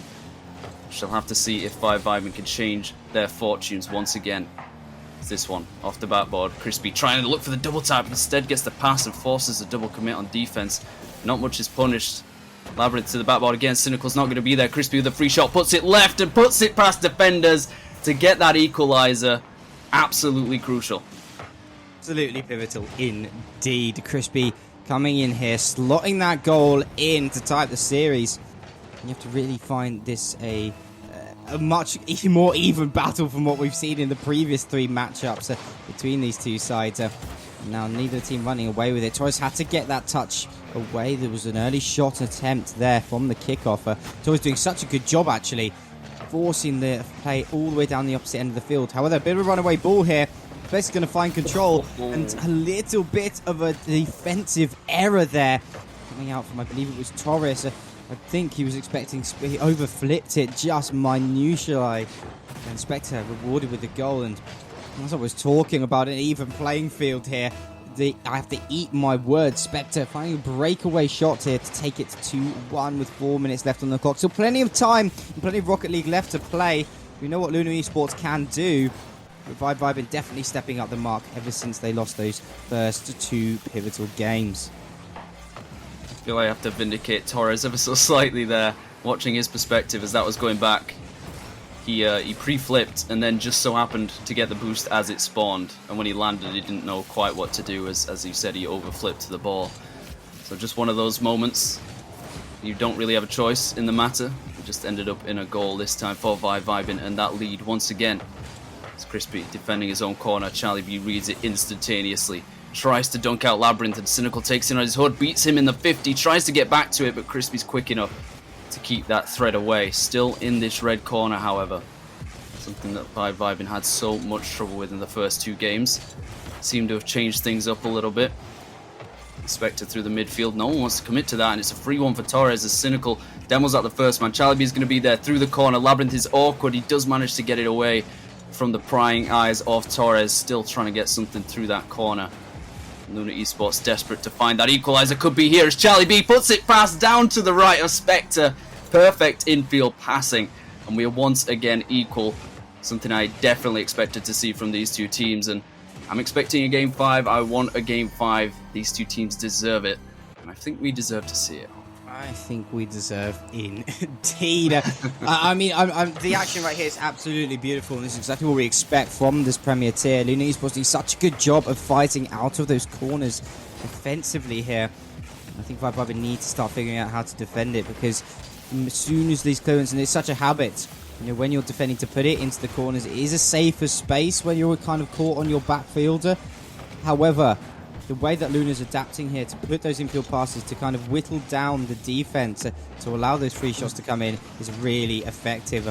Jungle has a little bit of time here, gets the catch, but caught out by Labyrinth where anything could happen. There's a bit of a 1-on-2 here. Torres left at the back there. Does a good job of getting a touch, and his teammates come soaring back to give him that support. Torres with 0 boost to work with. Going to try and put it across the map, across the box even. Not able to make anything happen of it. You see CB jumping, flying through the air. Doesn't get the touch. Just leave it for Torres instead. He's going to come off the ceiling. Has got some boost to work with. However, no shot coming off the back of that. Rabin steals that corner boost away, keeping it for his side. The ball now bouncing off the backboard so many times and raising concern of where is the peer backboard defense. A great attempt from Spectre, almost catching out the rotations from Luna, but able to recover just fast enough, and way back now down into the Vibin half. As I'm saying that, the counter-attack is coming in. Crispy trying to make something work, but Torres so good at recovering, so good at defending, catching his opponents out and clearing that ball away. Back and forth here, no real midfield control, but the demo onto Cynical is going to open up a little bit of space for Spectre to work with, but with 0 boost, Torres is going to try and slow this offense down from Vibin. The Spectre goes for the 50 here, something that he did just a moment ago, the flip reset. Somewhat reminded me, it's a sort of rare bird in this series. We haven't seen all that much advanced mechanics in terms of flip resets and double taps. There have been attempts, as Crispy attempts one here, but they're just so quick to cut them out. generally a player that knows how to do that, is capable of that kind of play, also knows how to defend it, recognizes where it's coming from, how it sees the dangers, sees the signs of the threat. Charlie B saw this threat, cutting in field on that in-post shot, taken away, and now down to the last 30 seconds of game 4. Neither team able to be separated, but Spectre, no! He's been looking for this stuff all series long on the other side of the field, but now, at the worst possible time, he finds it on his own net. And that is, that's devastating. That is so heartbreaking for the Vibe inside. Spectre just getting caught out. He saw his attempt. He saw what he was trying to do there to pancake it off his own backboard to stop the potential threat of a follow-up shot, but instead he was that follow-up. 3-2 with 10 seconds left on the clock. Luna Esports may have closed this series out after a heartbreaking error from Spectre on Vibin. Crispy going to put it into the center. Torres going to look to kill it, but he keeps it up. Down forward. Can he put it off the backboard? Yes, he can. Crispy, can he get back in time to catch this ball? And he does so. Dangerous time still. The demo on to Spectre is going to slow it down. Crispy's going to look just to put it off the backboard. Ping-ponging back and forth there. Spectre's not going to be able to get back. Luna Esports kill the game, and they will take this series, finding themselves and sealing the deal on a spot in the grand final. I mean, all I can say is that's heartbreaking. All the Vibin roster, they were playing so unbelievably well. They were keeping the game. They were. It could have gone either which way, but a mistake like that is just crushing. I'm sure these players are mentally, aware and prepared to. Hello and welcome back to the RSC Season 8 Premier Playoffs. In the lower semi-final, we have two great teams who've battled their way to be here, losing in the upper brackets and winning in the lower round one. We have Warlocks against Flame and Boopy. We casted Flame. What can you tell us about them? Wow. I mean, I think we all saw those passing plays they were doing, kind of insane, especially kind of pulling them off against other teams of this Premier tier level is mental. I mean, they're an insane team. And we also saw Warlocks play. We unfortunately saw them lose, which I know you won't be too happy about. But it was against Vibing. And Flame might be an easier kind of opponent for them. We'll have to wait and see. But I do know that Flame came out last series fiery, and they definitely will be doing that again in this one. Yeah, 100%. Like we've been saying, the flame has been ignited over at Ignite Esports. They're playing really well. They have, however, gone to Game 5 in both of their matches, being resilient and bringing it back against Luna Esports in the upper bracket. And, maybe getting a bit overconfident against Vulcan in the lower bracket. But either way, they're here against the Warlocks, and they're going to be ready and waiting to get into that lower final. Yeah, absolutely. They'll be ready and raring to get into this one. And yeah, the lower semi, they want to get further, and they want to kind of get into that kind of lower grand final spot. And in some terms, kind of being in the lower bracket gives you a little bit of an advantage in the fact that you have played more games and you're kind of more warmed up and you haven't stopped playing all day. Whereas in the upper bracket, you've only played, one game, you're waiting an hour, you play another game. So you have kind of, a little bit of time not playing, but already the goal coming out from Flame. Edgeby just taking it over the whole lobby, takes it around the first player, gets the little air dribble, gets the bump on Alexi, and I mean, what a goal to start us off, Potter. Yeah, he was kind of just left with too much space, could do whatever he wanted, decides to bump Alexi out of the way, drop it into the back of net. Edgeby. We'll be seeing the aerial shots and plays coming out from the entire day, really, and it's been working really well for Flame. Yeah, it definitely has, and a player I definitely want to be keeping my eyes on is Alexi. Oh, almost a goal coming in from the Warlocks, and again, Alexi, the man to start off that kind of passage of play, and he did bits for the Warlocks in the game. I saw all the saves, all the shots, and he definitely was the star player for me. And I really want to see how Flame are going to kind of go about shutting him down, because he hasn't really put up too much of a performance so far, but already a clear over to Kiri. Kiri couldn't find the touch he wanted. And Creamy Making it round 2, going for the 50, the pass going straight to Edgeby, straight over to Creamy. And it might be dropping down in the box. Edgeby is there, Kiri is there to kind of shut that one down. And Zeph will be able to clear that one away as well. Creamy just needs to get it around Kiri, cannot though. And Edgeby might be able to get the double touch, and it's still not in. It almost got saved by Zeph on the squishy save. But I mean, it's not even been, what, 2 minutes, and already 2 insane goals coming out from Flame. Well, I mean, argument say Zeph touched that one out the back, and I saw the ball move. I saw it on its way out. But however, the goal will count. And the Edgeby being the talisman for Flame, being the mechanical man, getting the goals in, which matter the most. They're 2 goals to the good here against Warlocks. But still, I mean, loads of time, normally we don't say it this early on. But Boopy, do Warlocks still have a chance in this game? I mean, surely they must do, but they really need to kind of pick up the pieces here. We've not seen anything from them so far. And I mean, if you look at the stats, Flame only needing to make 1 save so far. The 1 shot coming from Zeph. And not sitting kind of too high up on that leaderboard as well. So these Warlocks players, they're not really kind of doing too much to threaten Flame so far in this game. And it looks a little bit of an easy ride for them, but I'm sure that will change as we go on. But Edgeby might be able to take it all the way, drops it down. Kiri will be able to clear it away. Rexo will be able to follow up, gets it onto the crossbar. Creamy trying to start the attack. Edgeby dropping it down to Rexo. The shot coming in. What a save from Kiri. And this is the thing that's going to hold Warlocks in this series. The defense from them is so strong. Another shot coming in from Creamy. It's saved away by Alexo. Rexo using the backboard, dropping it down to Creamy. They just can't find it on target. But the Warlocks defense really holding up in this last kind of minute and a half. Indeed it has, but if they're not going to be able to break out of that defense, they can keep everything out for eternity. But if they can't transition and get some shots on and try and get a goal, then nothing will come through. But Zeph somehow gets that one into the back of the net. And Boopy, what kind of obstrosity has happened here? Not really sure how that kind of went in. Creamy just kind of stopped, didn't want to go for it. I guess he was too far away. Edgeby couldn't really get his hands on that one. And a little bit of a freebie given away to Warlocks, but they definitely will be taking it. And 2 minutes left, only to find 1 goal. Definitely doable, and it might be now the 50 coming in. Creamy does manage to get the bump. Edgeby taking it round Zeph and trying to drop it over to Rexo. Alexi up pretty early for that one. Rexo gets the touch.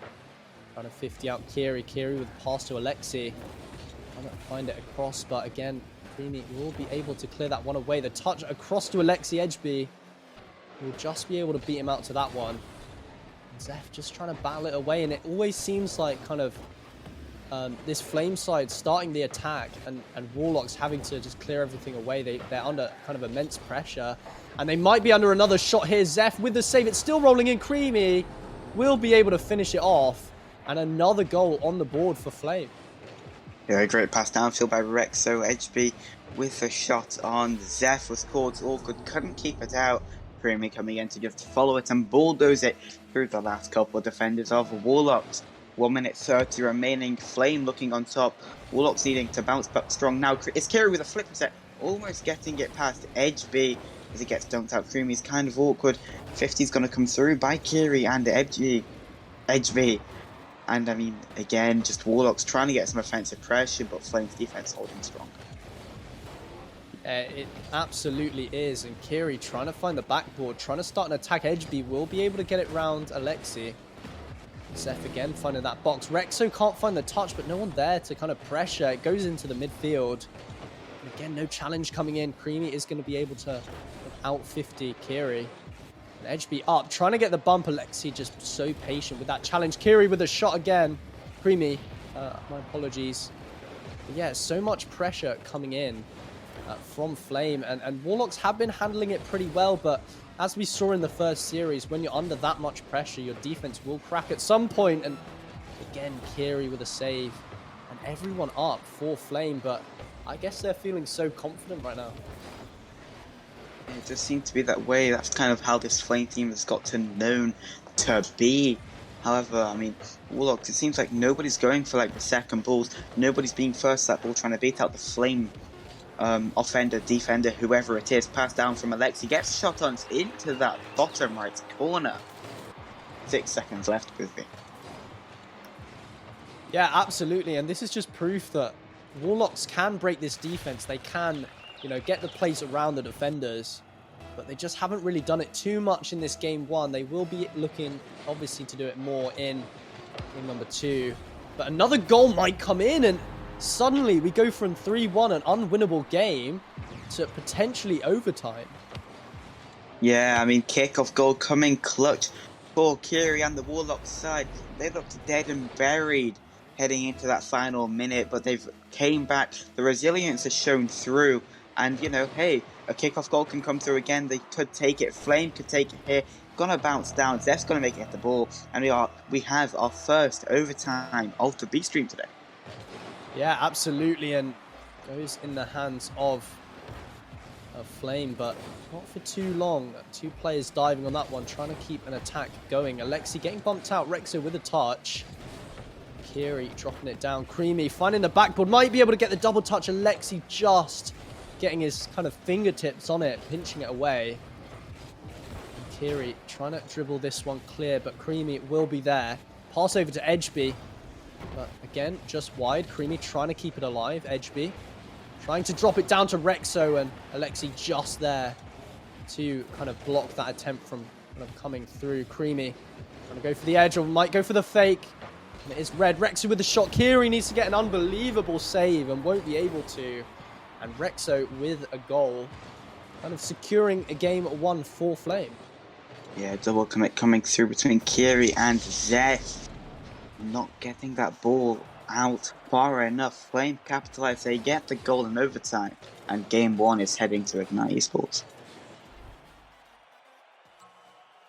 Yeah, it definitely is. And I mean, look at the saves on Warlocks. I mean, what is that, 9 saves? And Flame only to make 3. I mean, Flame putting so much pressure on Warlocks. And Warlocks, yeah, they are getting these saves, but when you're under that much pressure, you're going to crack. And they did. And yeah, it just didn't really work out for them in that game. I mean, I think they need to kind of start finding ways to get kind of around this pressure and start clearing the ball out their half, because they've been locked in their half a lot this game. And yeah, they just didn't really know what to do. Warlocks, I just think they need to start trying to get some more offensive plays coming in. We've seen Flame, we've seen the mechanics which they have and the goals which they've scored. Warlocks, I mean, they had one kind of good calculated goal, which was Alexi's shot. The other was a kickoff goal, which got drilled in by Kiri. And then Zeph's shot, which just kind of was an open net, and Creamy was nowhere to be seen. 3-3 was the scoreline, though, at the end of regulation. They just need to kind of hang on and maybe keep taking these goals, which maybe they don't deserve. Maybe they don't, maybe they do. Well, we'll never know. But Rexo trying to start this attack again, but Zeph will be able to get it clear. Alexi to Zeph. Zeph across. Rexo is there. Passing it over, and Zeph might be wanting to challenge this one. Gets the bump on Rexo. And Kiri able to clear that one out. Creamy getting a touch over to Edgeby. Edgeby off the corner. Might get the double touch, and almost an insane goal. But Alexi, kind of ice in his veins, somehow gets the save away. Yeah, Alexi wasn't going to let that one in easily. That one's off the post. Just going to go sailing by for the Warlocks. Flame still trying to keep offense up. The passing play is still coming through. It's Rexo. It's off the ball by Creamy. Going up. He's got the boost to try and get the shot on. Doesn't make contact with it. Warlock, somebody needs to go. Zeph taking it under his wing. Gets 50 over to the right hand side. Alexi's going to be there to clear it out further. Doesn't get the touch which he would have wanted though. Kiri off of Creamy's touch. Getting it out of defense. A midfield battle carries on. Edgeby trying to get some kind of pinch. He's able to do so. Zeph clearing it away off the backboard.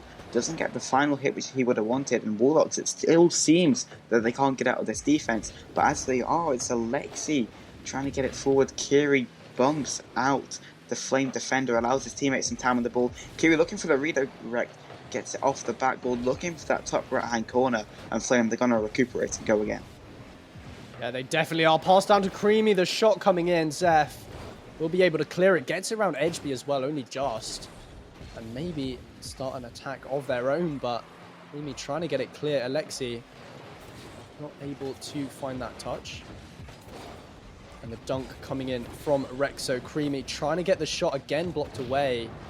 And one strong Flame can't really find anything this game. They've just been shut down by the Warlocks defense. And I could see Warlocks definitely taking this game. They look a lot more confident. And their defense holding up. They just need to start a few kind of passing plays in that offense. And kind of break free and find a way in. A pass down to Edgeby. Edgeby can't quite find it round on the last defenders. A bump coming in Rexo. Again, the shot wide. And Flame, they just look a little bit kind of lackluster in this game. Yeah, they do. Their offense has still been keeping up strong, though. And Warlock's defense has been hanging on so far. Shot from Rexo, Kiri will keep it out. But the thing which I've noticed from Warlocks is whenever something will happen, they'll all kind of just gravitate towards the ball to try and get it clear and lead themselves out of position. But this here, I mean, they both had reads on the ball. None of them connected with it, though. Both of them off the ceiling of the goal, not being able to keep it out. Yeah, I mean, a really smart play from Edgy there. If you're a defender, you're going to be expecting a really fast shot. And just getting a slow one, dropping it down, kind of took them by surprise, and neither defender could get to it, really. And they do go up in this game number 2, 1-0, but Edgeby trying to make that 2-0, might be able to air dribble it all the way, takes it over Kiri, gets bumped, almost has the double, drop down to Creamy, cleared out. And Creamy again across to Edgeby, Edgeby finding it round Zeph. Here he is there, Rexo dunks them all, gets it in the back of the net, and we have a 2-goal lead for Flame. Indeed we do. Kiri just touching it out. Alexei wasn't able to get the touch which he would have wanted. Rexo capitalizing nicely though. And Flame, 2 goals to the good. They absolutely are, and they want to kind of keep going. A kickoff goal potentially. No, they were going for the fake kickoff. Edgeby finding the backboard, and Kiri sending it all the way home. But Creamy will be able to kind of put his hands on that one. Edgeby with a touch, just not fast enough to get out the way of Zeph. Zeph will be able to clear it away. And straight over to Alexei and out. And Rexo trying to find it mid. Creamy with a pass. I mean, I'm not really sure what Flame are doing. We've seen them kind of their trolley aspects before. They're going for a few pre-jumps. They must be very confident in this game too that they will be taking it. The demo attempt coming in. Creamy jumping over at Edgeby, trying to get the clear away. Can't find the next touch though. And Kiri down to Zeph. Zeph finding it over Creamy. And the first goal in this game on the board for Warlocks. Indeed it was. It was a flick there from Zeph, taking it under his wing, getting it over Creamy, shooting it far post, allowing themselves some time to try and get that second goal and force an overtime against Flame. But Flame still got time to advance their lead and secure game 2. They absolutely will. And the pass across to Rexy, across to Creamy, into the corner. Zeph with a pinch, doesn't go too far. Rexo will be able to grab his hands on that one. Alexei almost taking around Creamy, but just getting the touch. Kiri trying to get the flip reset onto the backboard, goes for the double touch, and what a goal from Warlocks to equalize game number 2.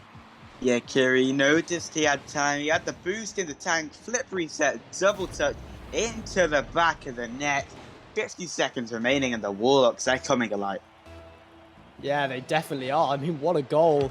It's kind of pulled out of nowhere, and no defense able to kind of get their hands on it. And Flame looking kind of a little bit panicked now, trying to find it into the box. Edgeby will be there, maybe potentially getting a second touch into the box. Rexo is there, but Kiri with a crucial save. And Alexei trying to start an attack, pass it over to Kiri. Kiri going off the wall, maybe going for another flip reset, not enough boost to do so. And Edgeby gets it clear. A little bit of a mistouch from Alexei. Rexo is up, fakes out the defense. Maybe wanting Creamy to come in and kind of get the follow-up shot. Creamy finding it round everyone. Zeph will be there though. And Edgeby with a shot again. Alexei will be there to clear it away. And the last chance for Warlocks just bumped out, and that crucial bump might have saved them in this game too. And the shot coming in, it looks like it's going to bounce. So we're going to our second overtime of the series. Indeed we do. Second overtime of the day, second overtime of the series. Warlocks, this is so important to them in their fight. Going down two series games will not be the look they want. They need to tie this level now. It's Alexei's shot.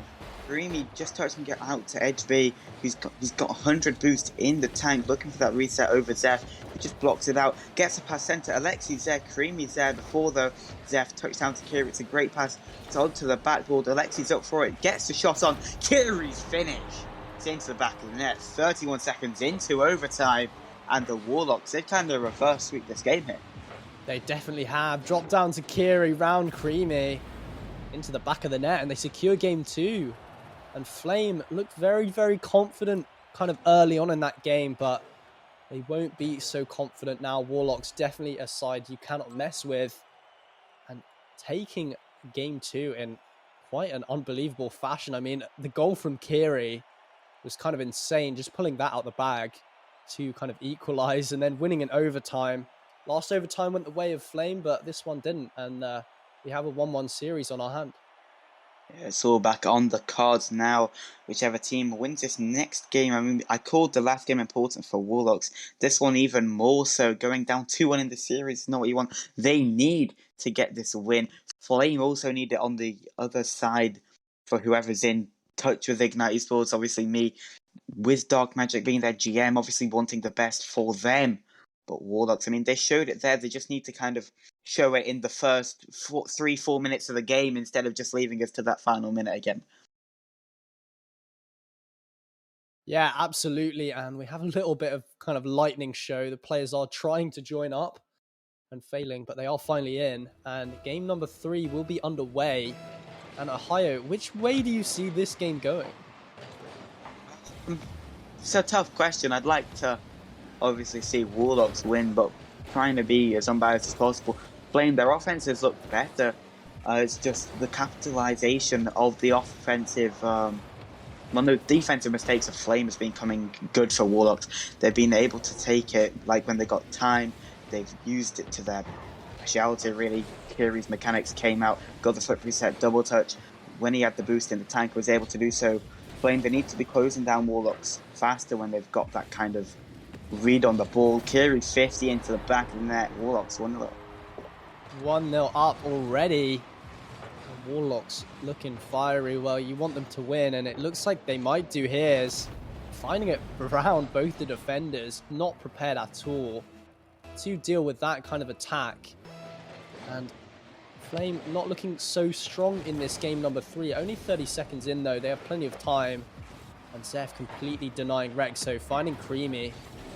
Creamy trying to find Edgeby, but Kiri is there. Creamy up again. Zeph trying to find it out, but only too Creamy. Kiri gets it round everyone, and it is open. They just need to get it mid. Alexi tries his best, but Creamy is there to deny.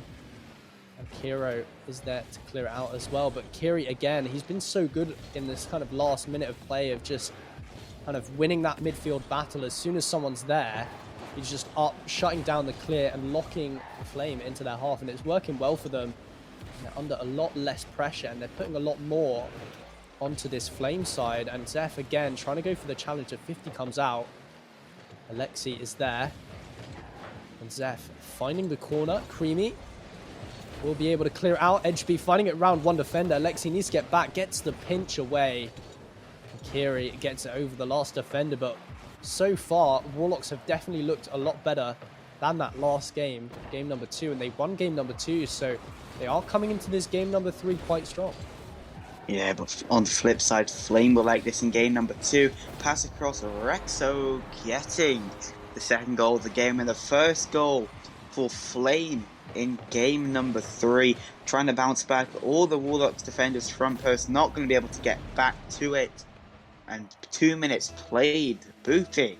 I mean, what a game we have in store, and we've already played half of it. Yeah, absolutely. It's going to be such a killer game. Another shot coming in from Alexi. Rexo will be able to save it. Gets demoed for his efforts. Edgeby taking it round 2. Creamy up for the shot. Edgeby trying to get the bump, but Alexi again with the save. Edgeby just trying to get it down to Rexo. Rexo finding it round 2. Just needs to get it around Alexi, but cannot do so. And Edgeby again just trying to find it mid, but it will be cleared away. Alexi might have a chance at shooting. Can't quite get the touch. Kiri is able to defend it. And Zeph with a shot over to Edgeby. Edgeby trying to get the 50. Kiri Getting the ball for free. Might get a shot just wide. Zeph up for the follow-up, and he gets it. 2-1 to Warlocks. Yeah, I was about to very heavily discredit this decision here by Zeph, but he puts it away nicely into that bottom right-hand corner. That could have been detrimental should Flame kept it out, as we know their defense can hang on and keep goals out like that, but Zeph, that was not getting saved. Great play, I think, was by Kiri to open it up, and Zeph slotting it away perfectly. Yeah, he did a really good job on that one. A little bit risky to go up for, but once you have the pressure, you need to keep it alive. But the pass across to Creamy, and as soon as Warlocks score, Flame just bring out these passing plays and they get a goal back, and a wonderful way to do so. Just passing it out around the last defender, straight in the back of the net, and already 2-2. And 2 minutes left, and I honestly cannot predict which way this is going to go. Both teams look so strong, but Warlocks, they do look a little bit better than their last game. They are kind of locking Flame in their half a little bit more. That might kind of give them the edge, but Creamy getting the flick away to Rexo. Rexo getting it to the backboard. Edgeby had the double, but not on target. That would have been an insane goal, but finding it around the last one. Rexo couldn't find the shot. And is it going to go in? It's going to get cleared away. And that should have been the goal for Flame. They should have put that away. And that definitely might come back to bite them later on in this game. Just watching that had me almost in A&E with some kind of heart disorder. The Warlocks, they've got me on strings here. Minute 30 seconds left. Alexi trying to start an offense. It is edgy to clear it away for Flame. Gets a great 50 into the center. Nobody's going to be there. Play's going to kind of die out here for Flame. Warlocks got themselves a little bit of time, but Alexi just chooses to boom it out.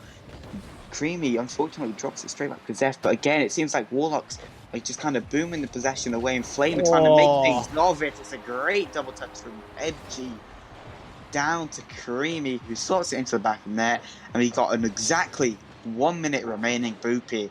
Which way and how is this game going to end? I mean, Flame look like they've really stepped it up. That play was insane. The three-way passing play right from their kind of box straight over to Edgeby. And a double touch almost on target once again, but Creamy was there to kind of recover and get that goal. It is going mid again. Rexo with a touch to Creamy. Creamy trying to find it round, but it does get saved. And Warlocks kind of a little bit lucky on that one, a little bit lucky to survive, but Alexi trying to get this clear away once again. And again, straight to Rexo. Rexo trying to start an attack once again, going for the flip reset. Kiri is there to deny, finds the corner. And Alexi might be able to find the shot. Creamy will get the save away. And one of the kind of first threatening chances on the Flame defense coming out from Warlocks there. Yeah, it was a great bump attempt by Kiri, but Alexi got no power on the shot. Was going to end up nowhere near the net. But Creamy is up again, trying to send the killer blow into Warlocks. But Flame, they take this game again. All 3 games, 1-goal games. Flame 2-1 up. Flame 2-1 up indeed, and quite well deserved. But again, only a 1-goal game. And Flame kind of looking a little bit sloppy in some aspects, letting these goals in. Especially when their offense is so strong with these passing plays. So I think, to be honest, if Flame just lock down that defense and make sure these passing plays are coming out, then they'll be kind of well on their way to kind of making that lower grand final. Yeah, 100%. They put themselves in prime position to do so. But Warlocks, they're not going to go down easily. So they're going to want to bring this back. They're going to have to go through a game 5. And the way that we've been seeing, it's going to be a nervy 10 minutes for Warlocks should they get this next game. But I mean, they just kind of need to do more in offense, it seems. They're not being able to put away the clear-cut chances, and they're not really creating much. They're not having offensive pressure for long periods of time, as we have seen Flame have. They're just kind of booming the ball to Flame and capitalising off it when possible. Yeah, they definitely are, and the game will be kind of going underway. A little bit of a spectator bug there. Not starting the game off, but we are underway, and kickoff kind of another kind of cheeky tactic from Flame, the fake kickoff. Edgeby faking a defender out. Alexi is getting the clear though. Zeph is there, but no boost. He can't get to it. And Creamy will get the 50, and oh no. It might go all the way in, and that's a very unlucky one to start off game number 4. Indeed, it is. It had loads of power. Nobody's going to be able to get back to that. And with 15 seconds in, Flame, they've taken the leader. They have indeed. And another fake kickoff coming out almost on target. Actually having to dive to save that one. Rexo trying to find it over Zeph. Zeph will get a touchdown. Edgeby getting the clear out. Rexo almost with the redirect, but couldn't find it. And 50 comes out, dropping straight to Alexi. Alexi might be able to make something out of this. Gets the bump on the defender. Gets cleared away by Edgeby. Creaming out. A pass over to Rexo. Here he is there. Might be able to get the double touch on target. Edgeby will have to make the save. Zeph finding it off the corner straight to Alexi. The demo coming in. Once again saved. And Creamy again trying to clear this one away, but Warlocks are not stopping. They're keeping the pressure up. Finally, it is broken free. Alexi with a touch over to Rexo. Rexo trying to find it mid. Might just do so. Creamy up. Gets the shot. Gets the goal. And a 2-goal lead now for Flame. Yeah, 2-goal lead. We've seen it broken before. I believe it was in game number 2. It's going to have to be broken again if Warlocks want to stay in the competition. But Flame, they're looking immaculate. They're looking so good. And Warlocks, I mean, what do they need to do to kind of get back into this game? I think the first thing is to read these fake kickoffs, which have been coming every single kickoff in this game. Yeah, I mean, the kickoffs are really working out for Flame. They're getting the fake kickoffs, getting possession off the kind of start of the game, and just trying to kind of start a play going with it. And it's kind of putting Warlocks on the back foot, because as soon as the kickoff starts, they're already kind of out of possession, and they're trying to defend and attack. So, yeah, maybe they need to kind of start reading these fake kickoffs and making a play of their own, because if they could, it would be deadly. But again, the pressure coming in. Edgeby trying to take it over. And Creamy 50ing Zeph. Rexo trying to keep it alive once again. The pass down to Edgeby. And Zeph only finds Creamy. Creamy to Rexo. Rexo can't find the touch he wants. Edgeby again just keeping the pressure alive. And Flame right now, they're so good at keeping the attack alive and just piling on the pressure. Rexo again finding another goal, and now a 3-goal lead for Flame. A great pass again from Edgeby to Rexo. Near post shot. Still around 3 minutes remaining for Warlocks. They need to create something now to give themselves any chance of staying in this game. Again, fake kickoff coming through for Flame. Nothing new. Creamy touch. It almost gets capitalized on. Zeph couldn't get the shot away. Nobody could dunk out Creamy either. But let's keeping up offense here for Warlocks. Rexo off the ceiling, just leaving the ball to Zeph. Great infield pass. Kira with a shot. Easy save for Rexo over to Creamy, who doesn't make contact with the ball. Alexi infield pass again. Warlocks trying these infield passes, but they're not making connection. And Edgy's got some space. Tried to get some dribble going. Zeph off the side wall. Pass to Alexi. Double touch. Tried to get centered there. Kiri passed down. No one's going to be there. And again, Flames defense holds together. Yeah, is holding strong, but another attack coming in. Zeph trying to find Kiri. The 50 comes through. Zeph gets it for free and into the back of the net.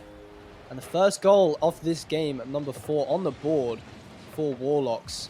And they really had to fight for it, but they get one on the board. And now that might just be kind of the splinter that kind of breaks down that defensive Flame. And they might be able to find a few more. They may well indeed. Fake kick finally gets red there for Warlocks. It's going to go off the backboard. Kiri's going to look for it. It's passed down. Alexi not able to get there in time. Ebji's got a free shot on net. It's a great save from Zeph. Kiri touching it over to the left-hand side where Alexi's waiting for it. Pass back down to Zeph. Gets demoed in the process. Creamy taking touch. Backflip fake attempt from him. Creamy again just down. Not doing much. Zeph shot over the bar. Alexi's going to be there to keep off offense, but gets dunked. It's an open net for Flame. Rexo's trying to get it. Kiri's back in time. Warlocks are hanging on by a thread. They definitely are. And Edgeby up again, trying to keep it alive, but Alexi will be able to pinch this one clear. Going for another touch. Might get the double, only just a whisker away. and no boost to kind of rectify that. Akiri just trying to keep the attack alive once again, but a pass across to Creamy just over the bar. And Rexo is up. So is Edgeby. Might be an insane double touch. And Flame looking confident. They've gone a little bit trolly in the last few minutes, but it doesn't matter. As the defense gets beaten out, the pass down to Edgeby. And another goal on the board for Flame. Great pass again from Creamy. It was Rexo touching it down to Edgeby. Open net. I mean, the Warlocks, there's not much hope left in their day, in their season anymore.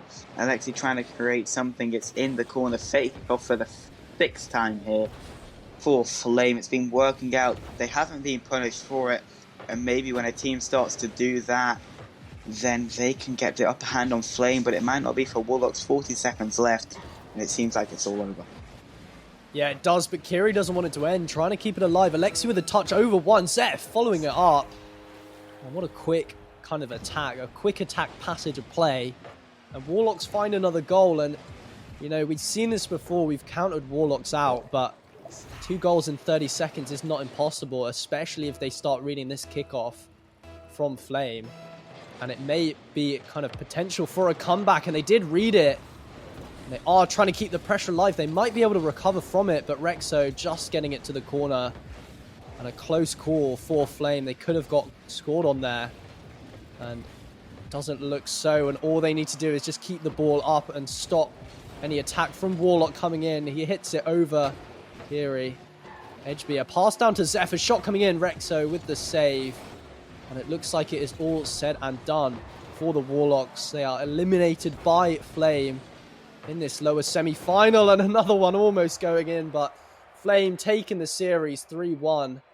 And it looked really good for Warlocks in kind of a big part of that game, but Flame, their defense may not have been as good as Warlocks, but their offense made up for it. The passing plays coming in, and Flame and Warlocks really did not know kind of how to kind of play against it. Yeah, it's exactly that. They couldn't close down the passing plays, the fake kickoffs from Flame were really creative, and it really worked out for them. The creativity of Flame, the kind of imagination in their team plays, which has been... Welcome back, everybody. These are your Premier Playoffs. It's your boy Hopser, and we have the lower final up next. Vibe Vibing versus Flame. We've just seen Vibe Vibing be knocked down to the lower finals by Luna Esports, who found themselves at the tippy top of the mountain waiting in the grand finals. But these two teams battling it out. Both want a little bit of revenge here. Both these teams did fall prey to Luna Esports, who knocked them down respectively into the lower bracket. I think they both want a little bit more action against them in the grand finals, but they've got to go through one another first. And I think a lot of people may have hit this to be one of the potential grand final matches, Vibe Vibing versus Flame. So I think we're in for one hell of a wild ride. Both these teams have a hell of a lot of flair and a hell of a lot of speed behind them. It hopefully should be, as you said, one of the potential matchups for that grand final. One of the halves of that will, of course, be Luna Esports, but Vibe Vibing here, predicted champion of this tier starting off. They did have to go into these playoffs without Mingo. They've had to bring in a substitute Labyrinth, but Luna had to bring in 2. So the fact that they won out in a 3-1, almost went to that game 5. It was very narrow margins, and really should have gone to game 5 based on the pedigree and the skill level of the players involved. But now going down into this lower final against Flame, who, as you said, gunning for revenge against Luna Esports, losing out so narrowly in that game 5, and now having to go into the upper final if they manage to get past Vibe Vibing. 2 best of 7s at minimum, 8 games against Luna. They only managed to get 2 of the first time of asking, but this is going to be so difficult for both sides, and I just hope we get a game 5, because, again, just with Luna Esports, these two teams deserve it. 100%. I think both these sides deserve a long run in the playoffs, but one will fall here and end up claiming that 3rd place spot. I know none of these players in this matchup want that feeling whatsoever. And, you saw a glimpse of those stats there. And here the players are Rexo, Creamy, and Edgeby versus Crispy, Labyrinth, Mingo, or Spectre. Well, the Mingo is back in time to take that spot off Labyrinth. Only time will tell. But they, it seems, it's a double-edged sword right now. It feels like Labyrinth's having a stellar performance. He has got a 100% win rate in league play. So, he's used to getting the doubles. He's used to playing with this side. But then again, Mingo, he's that player who this side are very, very comfortable with. And it does look like Labyrinth is staying on the roster. So we'll see. Rexo, Edgeby, Creamy, they are such a seasoned team. They play together for so long here, won multiple different tournaments and championships themselves. It's a hard thing to put a Vibe in above them with the way that Vibe's been playing. It certainly is. I mean, as you said about Flame, a team that came in about halfway through the season to revive Ignite's chances in Premier. I think they started in like 7th or 8th and then moved up to 4th, just about getting into that upper bracket. But now forced back into the lower bracket, into this lower final. It's going to be such a difficult way to go up, to reignite and rekindle this flame against a Vibe inside who, on the back of a loss, it was a difficult one, still very, very close against Luna. And you feel like they've still got plenty of fight left in them, plenty to prove to us. And maybe change things up ever so slightly. As you said, still having to play Labyrinth. Mingo is not back, and that main roster will not be able to be fielded. And we'll just have to see whether or not that affects them going into this match against Flame. But it should be a fantastic start either way. Indeed, I don't know if you cast your mind back, Vector, but me and you have a bit of a history with Flame that whenever we cast them, a few nutty things happen. A few plays happen. We saw a team pinch last time. We saw that crazy kickoff team aerial play last time we casted Flame. So I'm definitely looking forward to a few more hyper antics happening here. See if Vibe can keep up and bring that so-called vibe that they love to bring in the Rocket League stratosphere. But the players are into their respective teams, and let's get this underway. The lower finals, the winner of this will find themselves with a spot in the grand finals against Luna, waiting there patiently. But we've got up to 5 games to find this out. Creamy goes for the early challenge, beats out Crispy. Lead Edgeby is there, taking the ball away just last second. You saw him flying in for the shot. Rexo was on the rotation back to keep it out of harm's way, but Labyrinth's going to try and pick up the backboard, looking for Spectre. Spectre's cut out early. Kim's going to have the ball, but zero boost to work with here. So he's going to be caught in a bit of between a rock and a hard place as the ball goes flying away from him. A bit of a whiff from 2 players, Rexo, and I believe that was Spectre there whipping that ball, but the ball going dangerously towards the opposite side. A beautiful redirect from Spectre, but an even better save coming out from Rexo to keep that out. That looked like a potential first goal of the game, and we're already seeing a few fireworks. How in the world did he read that? That was nonsense. Like it was always meant to happen. That was destiny for Rexo to stop that one. And now here with a shot of his own, Labyrinth just about in place to stop it himself. Both teams forced to defend early on through the first minute. Edgeby off the ceiling. Rexo is there to put it top bin. It's upper 90. Beautiful finish. Flame opened the scoring here. A little too simple for my taste. It's just off the crossbar. Not off the crossbar, off the ceiling. And no defender from Vibe being anywhere near that ball. Something that they struggled with so much against Luna Esports was the fact that they couldn't get out of their half. That they lost possession of the ball so much and couldn't find anything on offense, and not to mention defense. But Rexo and Creamy here linking up to find a second. This one off the crossbar ever so narrowly. Could have opened the scoring a little bit more there. Finding a 2-goal lead is something that was difficult for Vibe to deal with in the prior series, and you'd hate to see them go down into that pit once again because they struggled to climb back out of it. Indeed they did, but they are looking much hotter and much faster, playing with a bit more purpose in this game against Flame. But on the flip side, so is Flame, looking much sharper than they were in the earlier on in these playoffs. Ball bouncing towards Spectre. He gets a nice touch, a great control from him to keep that ball away from the follow-up shot. Going to give Labyrinth a lot of space to aerial it all the way downfield. Creamy puts it into the centre. Dangerous there, as we had to get the touch away. He's back to Crispy. Crispy to Spectre. Spectre almost to Labyrinth to find that equaliser. The passing plays are emerging out of the shadows right now. Can any of them be pieced together? It's like a jigsaw puzzle. As we all know, Crispy now on the defense. Creamy plays it off the backboard, and the ball just rolling along that backboard. It hits the corner so perfectly that he was able to keep that control of the ball. Spectre was not expecting the ball to bounce in that way. I think he was expecting it to bounce out. It's called backflipping, and Creamy's going to be there to put that second goal in. 2-0 inside of the Flame roster. They'll be feeling very, very comfortable with themselves. By viming, learning the mistake that many do for the first time. You get too close to the flame, you will get burned. They're starting to burn through this lower final already. This first game, taking a 2-goal lead is massive for their confidence. Although, as you said before, they're a team that just seems to exude so much confidence all the time that they don't take things too seriously, trying to play it casual, trying to play it loose. And this one leads to the third goal, a completely open back line. Labyrinth with not the best of touches into the mid. Leads to an easy counter, and more of the same issues that plagued them in that upper final. And I'm wondering if they've taken all that much time to think about how they lost that series. Now they could change things up, but Flame is an entirely different prospect situation to deal with than Luna Esports. But this one almost finds its way in, and Spectre comes in to clean it up. The double tap almost finished off, but it doesn't matter. They do bring a goal back. You have to say it's absolutely essential for them. That was absolutely pivotal. They needed that goal, but what an attempt it was. I think it was Labyrinth. Almost finding the angle with the double tap. Kept out the last second. Spectre, they're able to slot it into the top corner. Great goal from them.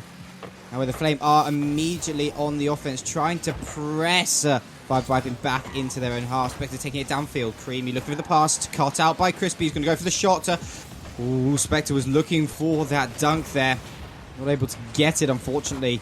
Now the ball now sent down the field by Edgeby. Demo from Labyrinth onto Creamy is going to be dangerous. Rexo with a brilliant touch there to keep that out of harm's way. He's going to come off spawn, pop it around Crispy. No, Crispy getting that read. Rexo's going to have to make a hard turn here and make something happen on defense. He does so. Take it around Crispy, almost take it around Spectre. The ball's pinched across the field there. Labyrinth with a good touch of his own. Plays it over one. Rexo, though, off the backboard.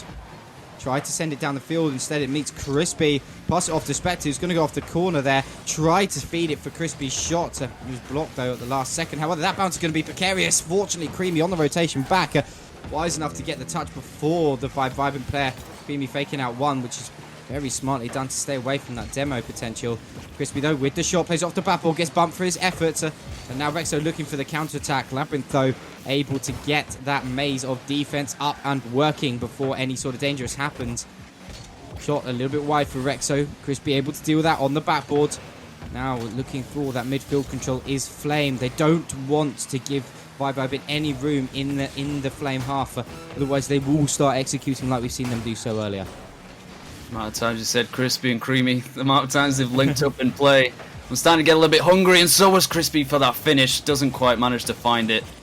And Creamy flicks over the last man to go for that shot, but he hits it off the post. Was bumped out, in fact. And Crispy gets a 1v1 back up the field. He's going to have to find a goal here, but loses control of the ball. And Rexo with an easy clear has probably sealed this one. As even if Vibe managed to score in the next few seconds, a kickoff goal will not be viable. And it ends 3-1 for Flame. This first game taken in their stride. They came fighting through that lower semi-final, a 3-1 victory over was it Warlocks or Vulcan? One of the two. And managing to do the same here in this first game. A great start for them, but Vibing just once more can't get out of the blocks fast enough. And as much of a fight as they put up against Luna Esports in that third game, where they were forced to go into a reverse sweep situation. They lose another one here. They will be in that spot once again, but this time they will have no safety net to fall into. And the predicted champions that first week in those power ranking streams could be going out to a Flame side that is starting to burn, starting to rise and build that bonfire and send it all the way up to the grand final if possible. Yeah, I mean, Flame, they were looking rather cold, you know, ever since the first round, they get knocked down. Ever since even the winners final, they get knocked down. The first round, knocked down. They just haven't been showing up to the Flame that people know and love, and the Flame that have deservedly earned their spot in these playoffs. And now they're finally getting there against Vibin. Vibin now need to answer back. They've got to respond. And with that first loss on the board, this isn't boding well for the mentality of Vibin. They got knocked down here by Luna Esports. And now Flame is taking them to the wall. Vibin backs against the wall here. But, you know, as they always say, the dangerous animal is always more dangerous when they are backed into a corner. So let's say if Vibin are going to start burying their teeth in this game number 2. They need to do so early on the back foot. 10 seconds in, Creamy forced to put this down to Edgeby, but that's great passing in defense, in midfield, and then Rexo looking to find the finish. Doesn't manage to do so. Creamy to the backboard. Labyrinth is already there. Good positioning. Still in this blue corner. Another one back across, but Labyrinth with plenty of time. We find ourselves in a 3v1. He has to get across very, very quickly, but he's forced to slow down as Creamy went up to meet him. This one straight down. Spectre looking for the double tap. Doesn't find it. Edgeby still forced to make the save. And Crispy reads that clearance from Creamy, so it stays in the red corner, but the threat dissipated so much more. A great touch here to keep it away from the second man. We'll go back up the field once again. Creamy with the flick on. He's been doing that so much in this series. Edgeby with the shot. It's Rexo there at the front post, but managed to be blocked by Spectre, sitting in the shade, waiting for that play. But this one straight back across for Crispy to take shots. Spectre's up so quickly. He's off the backboard. Doesn't get the double tap Edgeby expected, and I think Crispy did as well. And so both sides with a couple chances, neither breaking that deadlock so far, but they're both looking so threatening, so ready to take that lead. Vibing themselves, having to bounce back, get this series back to a 1-1. We haven't seen all that much mechanics. We haven't seen all that much creativity, it seems, from these teams. They're just doing their best to try and get past that defense, and Flame have just had the better of it. Really have, and I think those creativity and mechanics will start coming out if one of these teams start giving the opposition a little bit more space, which I know will not be happening. So unless we see some sort of all-star moments, I think we're going to see these teams whittling down each other until an opening comes, and an opening was there for Crispy. Creamy had to react very quickly to keep that out of their path of the goal. Now Spectre having to rotate back, leaves the ball for Crispy, and take it up in the air, puts it off the ceiling to evade Creamy. Full ball falls into the path of Spectre, he just plays it off the backboard, looking for Creamy. Edgeby is almost found a ridiculous redirect, and Edgeby is actually going to follow it up. Labyrinth caught a little bit stalematey in their goal line. Crispy's going to get a light touch back towards Rexo, who's going to look for Edgeby. 2 players commit on the side of Vibe in a dangerous scenario here, as they're out of position. A good touch from Creamy, plays it around 1. He has 0 boost, and he's still making waves here. Edgeby is up, who couldn't get the shot on target. Creamy there following up, looking for the double tap. He can't find his Crispy, keeping that shot out. Unbelievable scenes to keep it at 0-0. But Edgeby there, keeping that pressure on here, trying to make something happen. Spectre's found himself with the ball, trying to make it down the field. Plays it around Creamy. He's going to be left with Edgeby in front of him. Creamy, though, getting back for that touch, looking for the second touch, leaves it for Rexo instead, trying to play it around 1, but he couldn't. Edgeby having to get that save, and now it is Vibin on the offense. They earn the reward for that brilliant defense, like a citadel. Always ready to stop whatever shot, and a nice bump here on Rexo. Didn't manage to get it before he got the touch. Crispy attempted to take control, and should we call that a quad commit in the corner there? 2 double commits from both sides. Does mean they get a little bit of space in the mid. Rexo looking to take it under Crispy. Still has possession, has the pass option, but it's straight down to Spectre. Ready for the read. This one off the side. Well, Creamy's going to be there first. Crispy expecting a pinch, I think. Does manage to get the ball, though. Managed to get himself in a 1v1 situation. A little low on boost. Spectre picks it up eventually. Back to the midfield again. And I think because it's just getting so precariously close to that overtime, neither side wanted to risk too much. This one's a big risk. Crispy looking for the drop down. It might have gone for the cherry picker, but wasn't enough pace on the ball. Edgeby picks this up off the sidewall, trying to go for something himself. He may have faked out the pass there, but read so well by Labyrinth and able to keep it away. And now into the final minute of this second game. It's close. Creamy with a shot. It's going to hit the post. Almost could have gone back into the mid for a shot. This one does for Rexo, and it's going to go into the back of the net. We finally open the scoring. 4 minutes into this game, and Vibin tried so hard. They had such diligent defense, and they just couldn't hold on for long enough. Something that went so wrong in that series against Luna, where they held on 2-2, and then Spectre with their own goal. I won't hold it against him for too long, but they have a history of this conceding at an awful moment. Creamy looking to make it so much worse. Gets an amazing 50 over them, and Edgeby with a free shot. It's off the crossbar as the save. Rexo crossbar as well. Creamy crossbar for the 3rd time, but he gets the double tap. And somehow they have found the 2nd goal. The 3rd time of asking. Vibing left looking on their goal line. All 3 of them flat-footed. I mean, it's looking like a game 2 secured for Flame. What on earth was that chaos? I mean, by Vibing, they used up all of their booster. Couldn't get up enough, and Creamy was just the easiest double tap he's probably ever hit. The pace on that ball was almost non-existent. Uncharacteristic of a double tap, but still, that 2-goal lead definitely going to be something that Flame fans and Flame himself will be happy with. Could be the end of this game, but still a bit of time left, and it is this Vibe inside on the offense. Creamy's though is going to slow this right down, take it into the air, take it away from the Vibing roster, all the way opposite down the opposite side of the field. And with that, Flame are going to go up 2-0 in the series, looking to claim that final spot in the grand finals against Luna Esports. But Vibing caught slacking here. They aren't the vibe of D&B with the 180 BPM that we know. It's more like some, worn and torn classical music that we're listening to. Yeah, the vibes aren't quite there for this side. I mean, the wound is still fresh. Wasn't long ago they went 2-0 down in a series to Luna Esports. Now against Flame as well, having to bounce back, forced into a reverse sweep situation. And they just haven't shown us all that much. They've had a few shots, but Flame controlling everything, especially the boost game. As you said, on that 2nd goal, they had nothing left in the tank. They were just sitting there hoping that double tap was not going to come to fruition. So many times it hit the crossbar.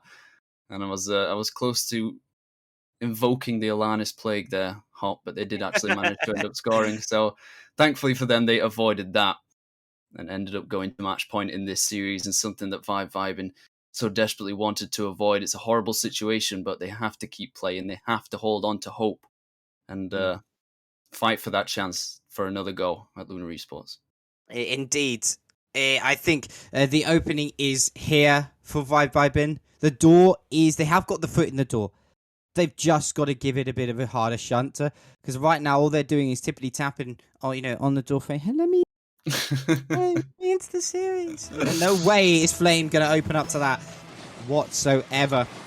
Flame currently having that lock and key.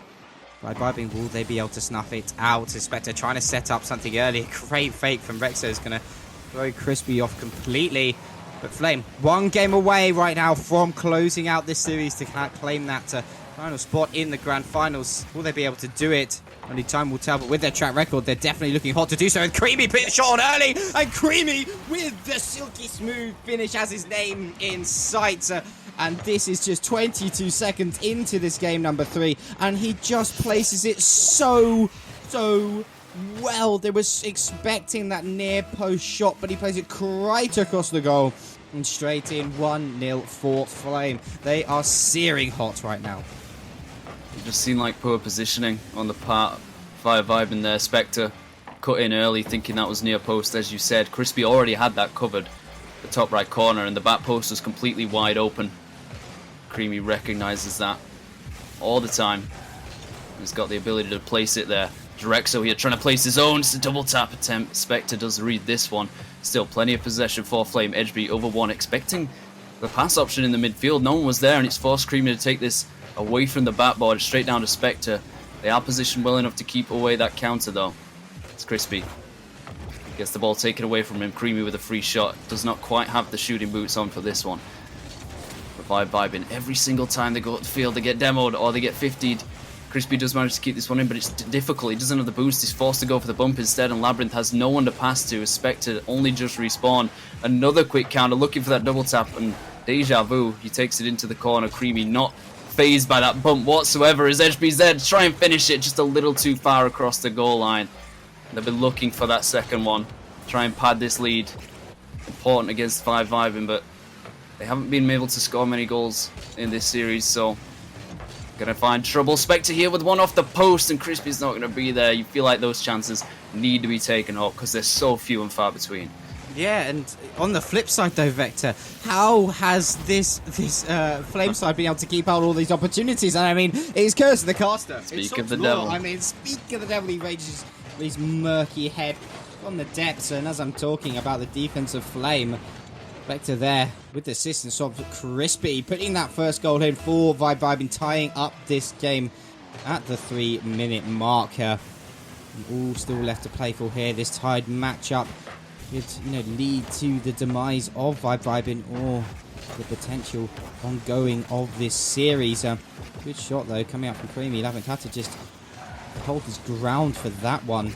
So trying to make something work. The ball bouncing precariously towards the Flame half. Labyrinth's going to get that touch, looking for Spectre in the midfield. Edgeby is there, and Edgeby reads that shot beautifully to deter any opportunities. And he gets another save of Labyrinth's shot there. Crispy though with the final touch off the backboard. Spectre caught in the right place at the right time. He's going to put that goal in for Vibe, and finally Vibe able to piece together something on the offense, and that's going to lead to a 2-1 lead for them. Flame now are the players in the backseat. They are now fighting from behind, and I think that's the first time this series.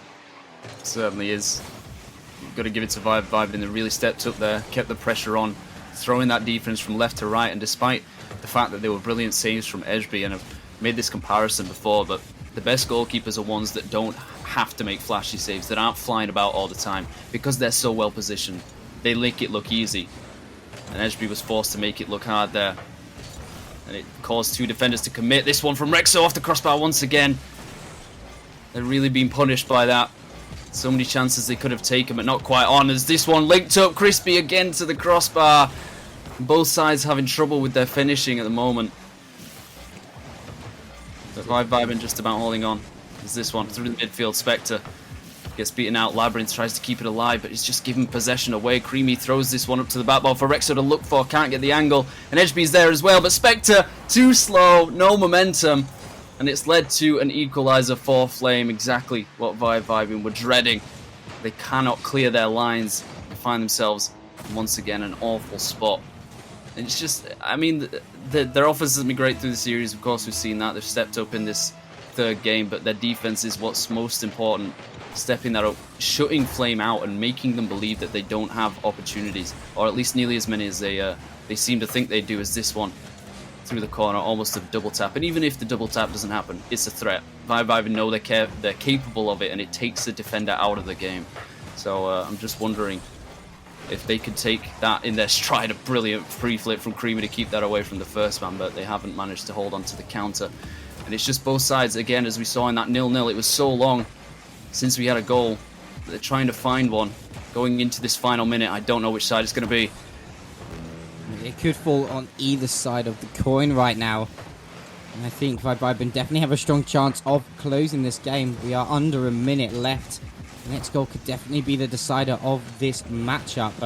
Edgy putting it high. The Creamy is there. Could be the touch. Labyrinth somehow reading that shot there. He's going to keep that goal out. And Spectre leading the charge down the opposite end of the field, trying to formulate some sort of counter-attack. It's going to be slowed down very momentarily. Crispy with the early challenge onto Creamy. Labyrinth, though, following it up off the backboard. Spectre is there trying to find the angle. He does find the touch. It's a great pass to Crispy. Edgy just somehow reading that beautifully. Dribbles it around one just to slow the momentum of Vibe down beautifully as well. Rexo now trying to formulate something of his own. Creamy takes away possession from him. Spectre plays it off the side in 10 seconds and ticking now. The ball's now precariously in front of the net. God, what a bump coming out from Crispy onto Creamy to slow that down. But the ball still in the Vibe in half. Crispy trying to have something to say about it. Takes it all the way down, and we have an overtime for the life of Vibe and for the potential victory of Flame. Next goal wins. This next goal could be pivotal in deciding the outcome. It is pivotal in deciding the outcome of this series. This ball now firmly in the Flame half. A bit of a whiff coming out from Rexo, uncharacteristic of him. Labyrinth decides to play it off the backboard. Bit of a double commit happening there. Crispy's going to try and take advantage of it. Creamy missing that, and Labyrinth is there. And the Flame just caught napping completely in this overtime. Crispy identifying the backboard space. Creamy jumping it, doesn't get the touch, and Labyrinth is there to slot it in. We are going to a game number 4, Vector, and I couldn't be more excited. Great speed there. The first OT we'd seen in 7 games of Rocket League.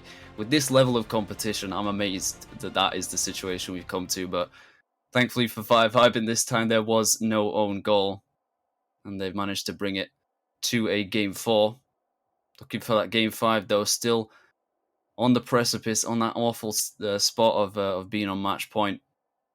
Now to make it one more time, and then if they can manage that, a Game 5 as well. It's such a difficult prospect against Flame, who have just slowed down a little bit. I think they need a little bit more kindling, a little bit more oxygen on that fire, but they just couldn't manage to hold out against Vibe in this time. And we've seen it against Luna. They won the 3rd game, and they didn't manage to win any more after that. So we'll just have to see if they can change the script ever so slightly and send us to that Game 5 that we so desperately desire home.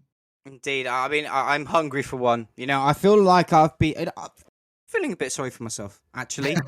You know, I'm wanting a Game 5. I haven't been given a Game 5.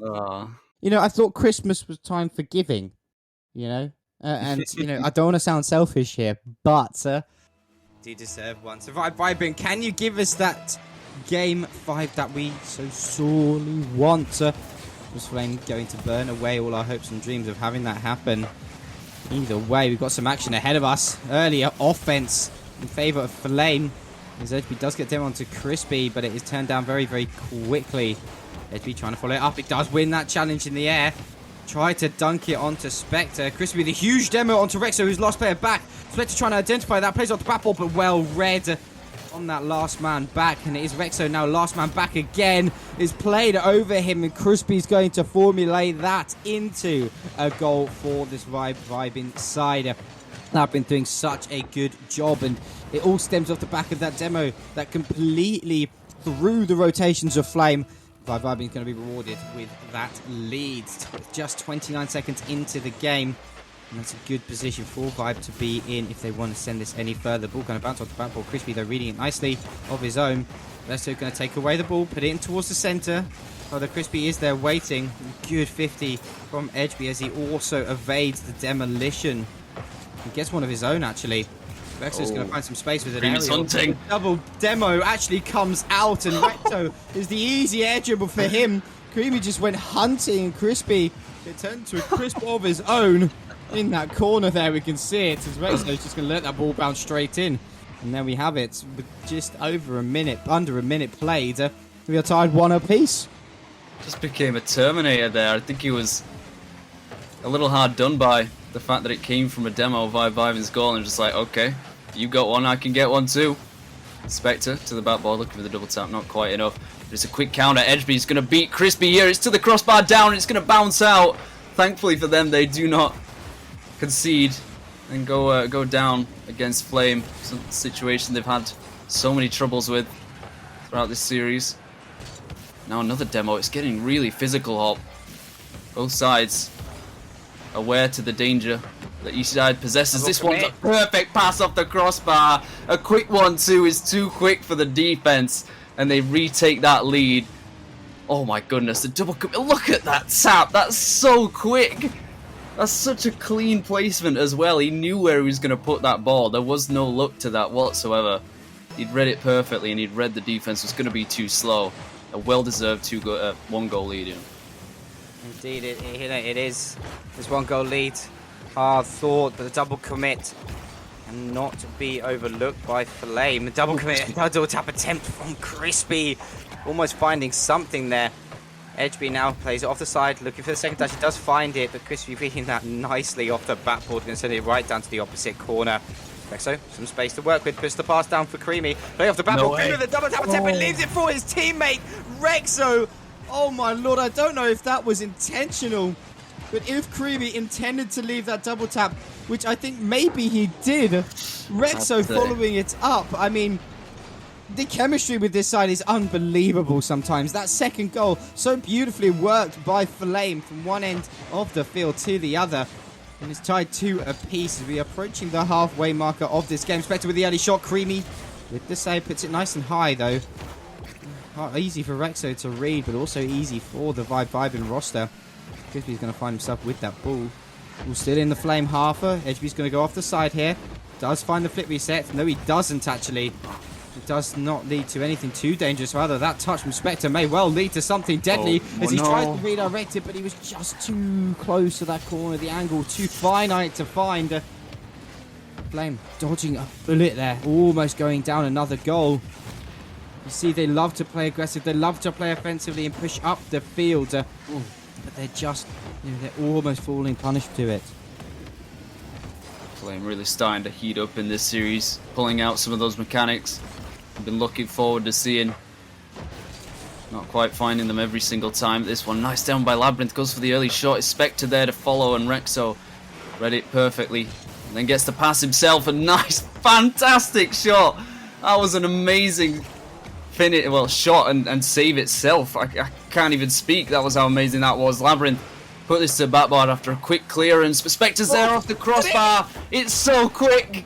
Somehow doesn't find its way in. Crispy through the corner. Creamy's waiting on that backboard. He knows what he needs to do, but he's not going to be there. Spectre puts it down off the crossbar to retake the lead for a third time technically.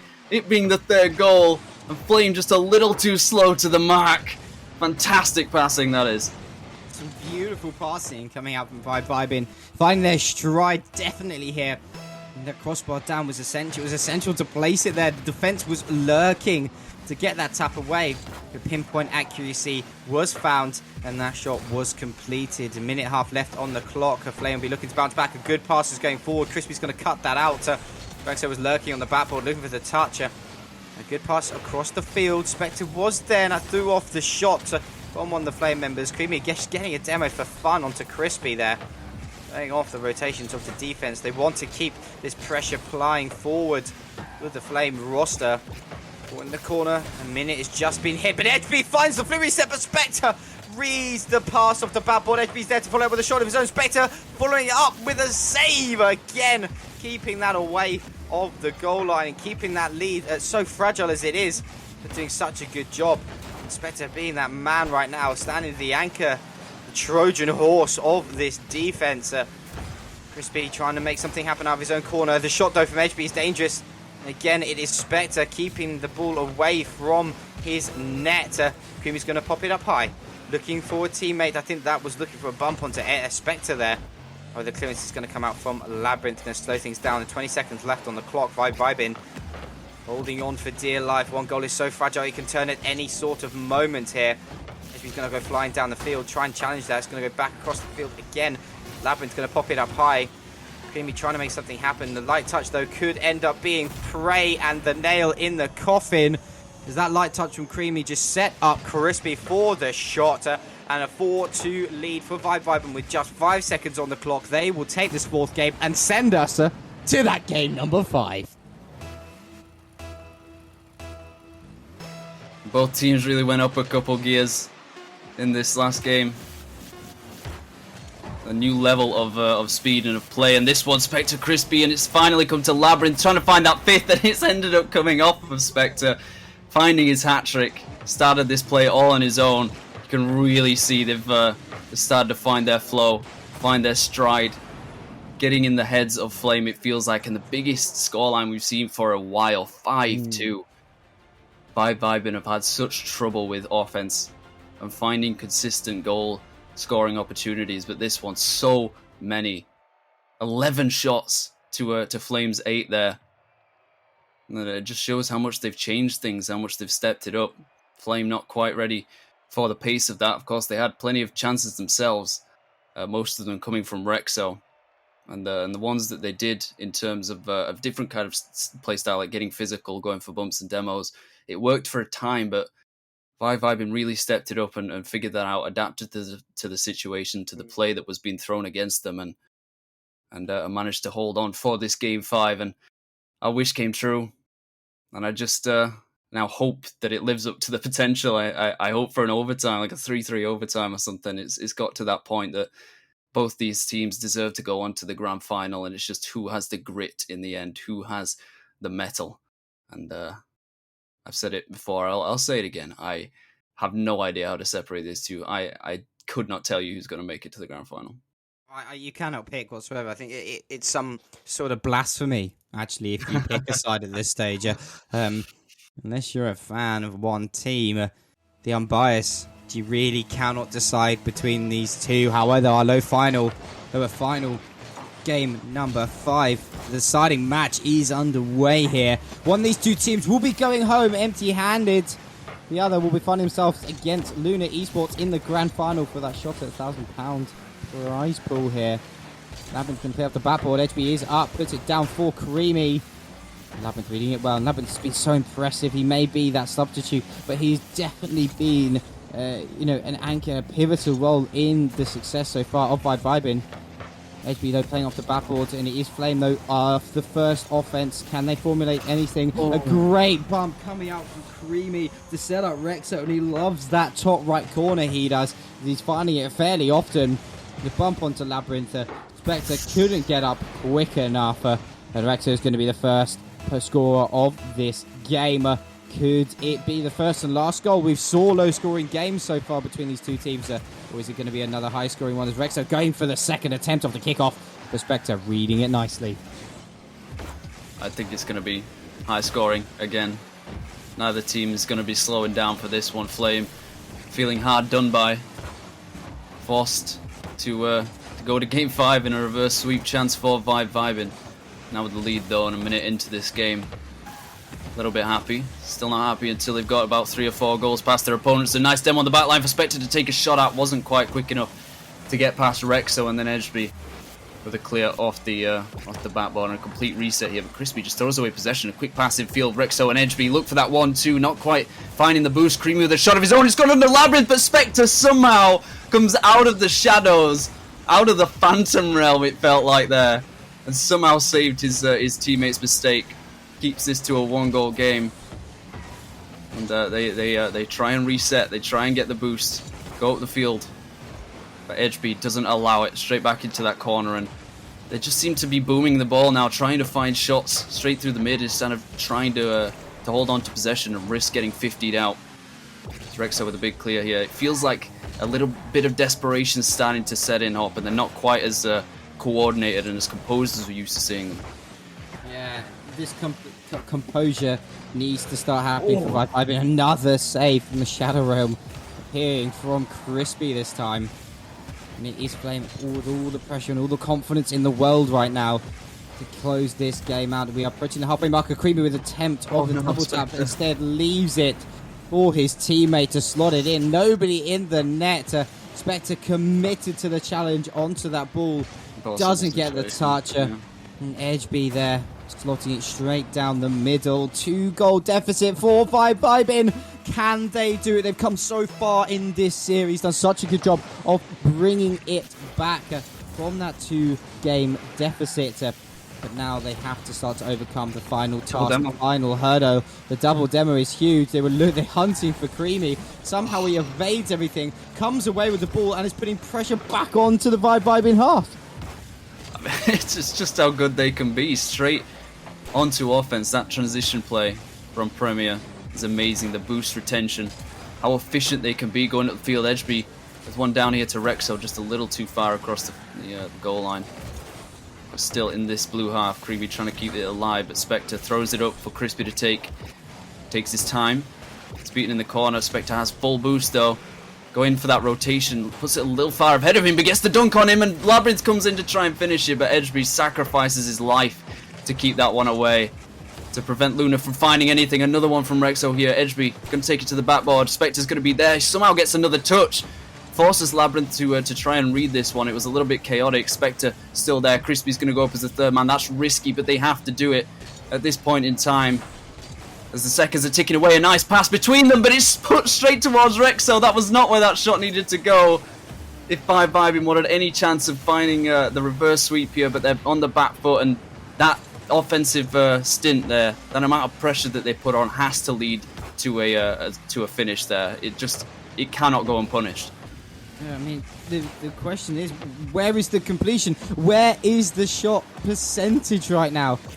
All that amount of pressure surmounted absolutely nothing. There's got to be playing on one's mind of how the hell are we not scoring? And with a minute left on the clock, Cream is looking for a double tap, and he's going to find it! The aerial pass from HB. You see it here. He jumps up, gets a lovely cherry picker onto the backboard, and in the end, he's going to double dink it down into the back of the net. 3-0 for this Flame side. They have come to play, and that is exactly what this team can do. Out of nothing raises the Flame, and they are definitely super hot right now. HB being such a good anchor, looking for the passes. He tries to find Rexo, looking for another redirect of his own. Dead falls in the path to Spectre. Was cut out so quickly in their own half, and HB looking for a fourth. Remy looking for the fourth as well. Alanis, get out of the map. All they're finding is the upright and the woodwork, and Crispy's actually going to try and find one.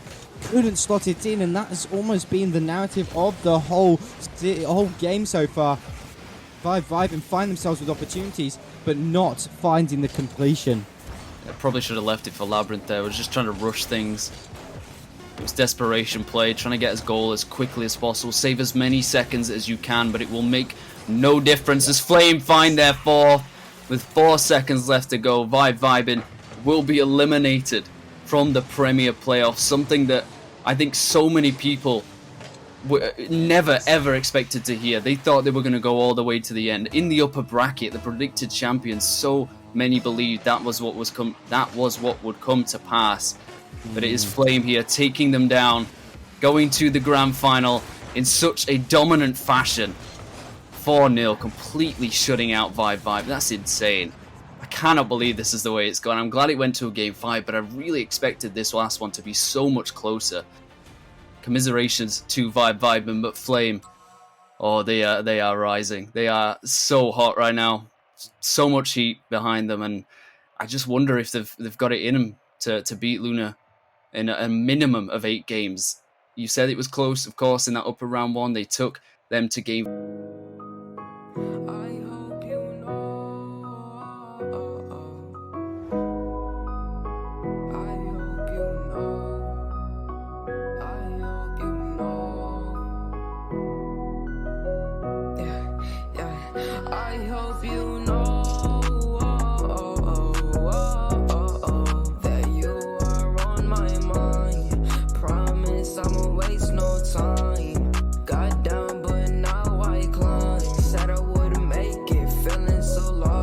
Caught up in the matrix, have to keep waiting.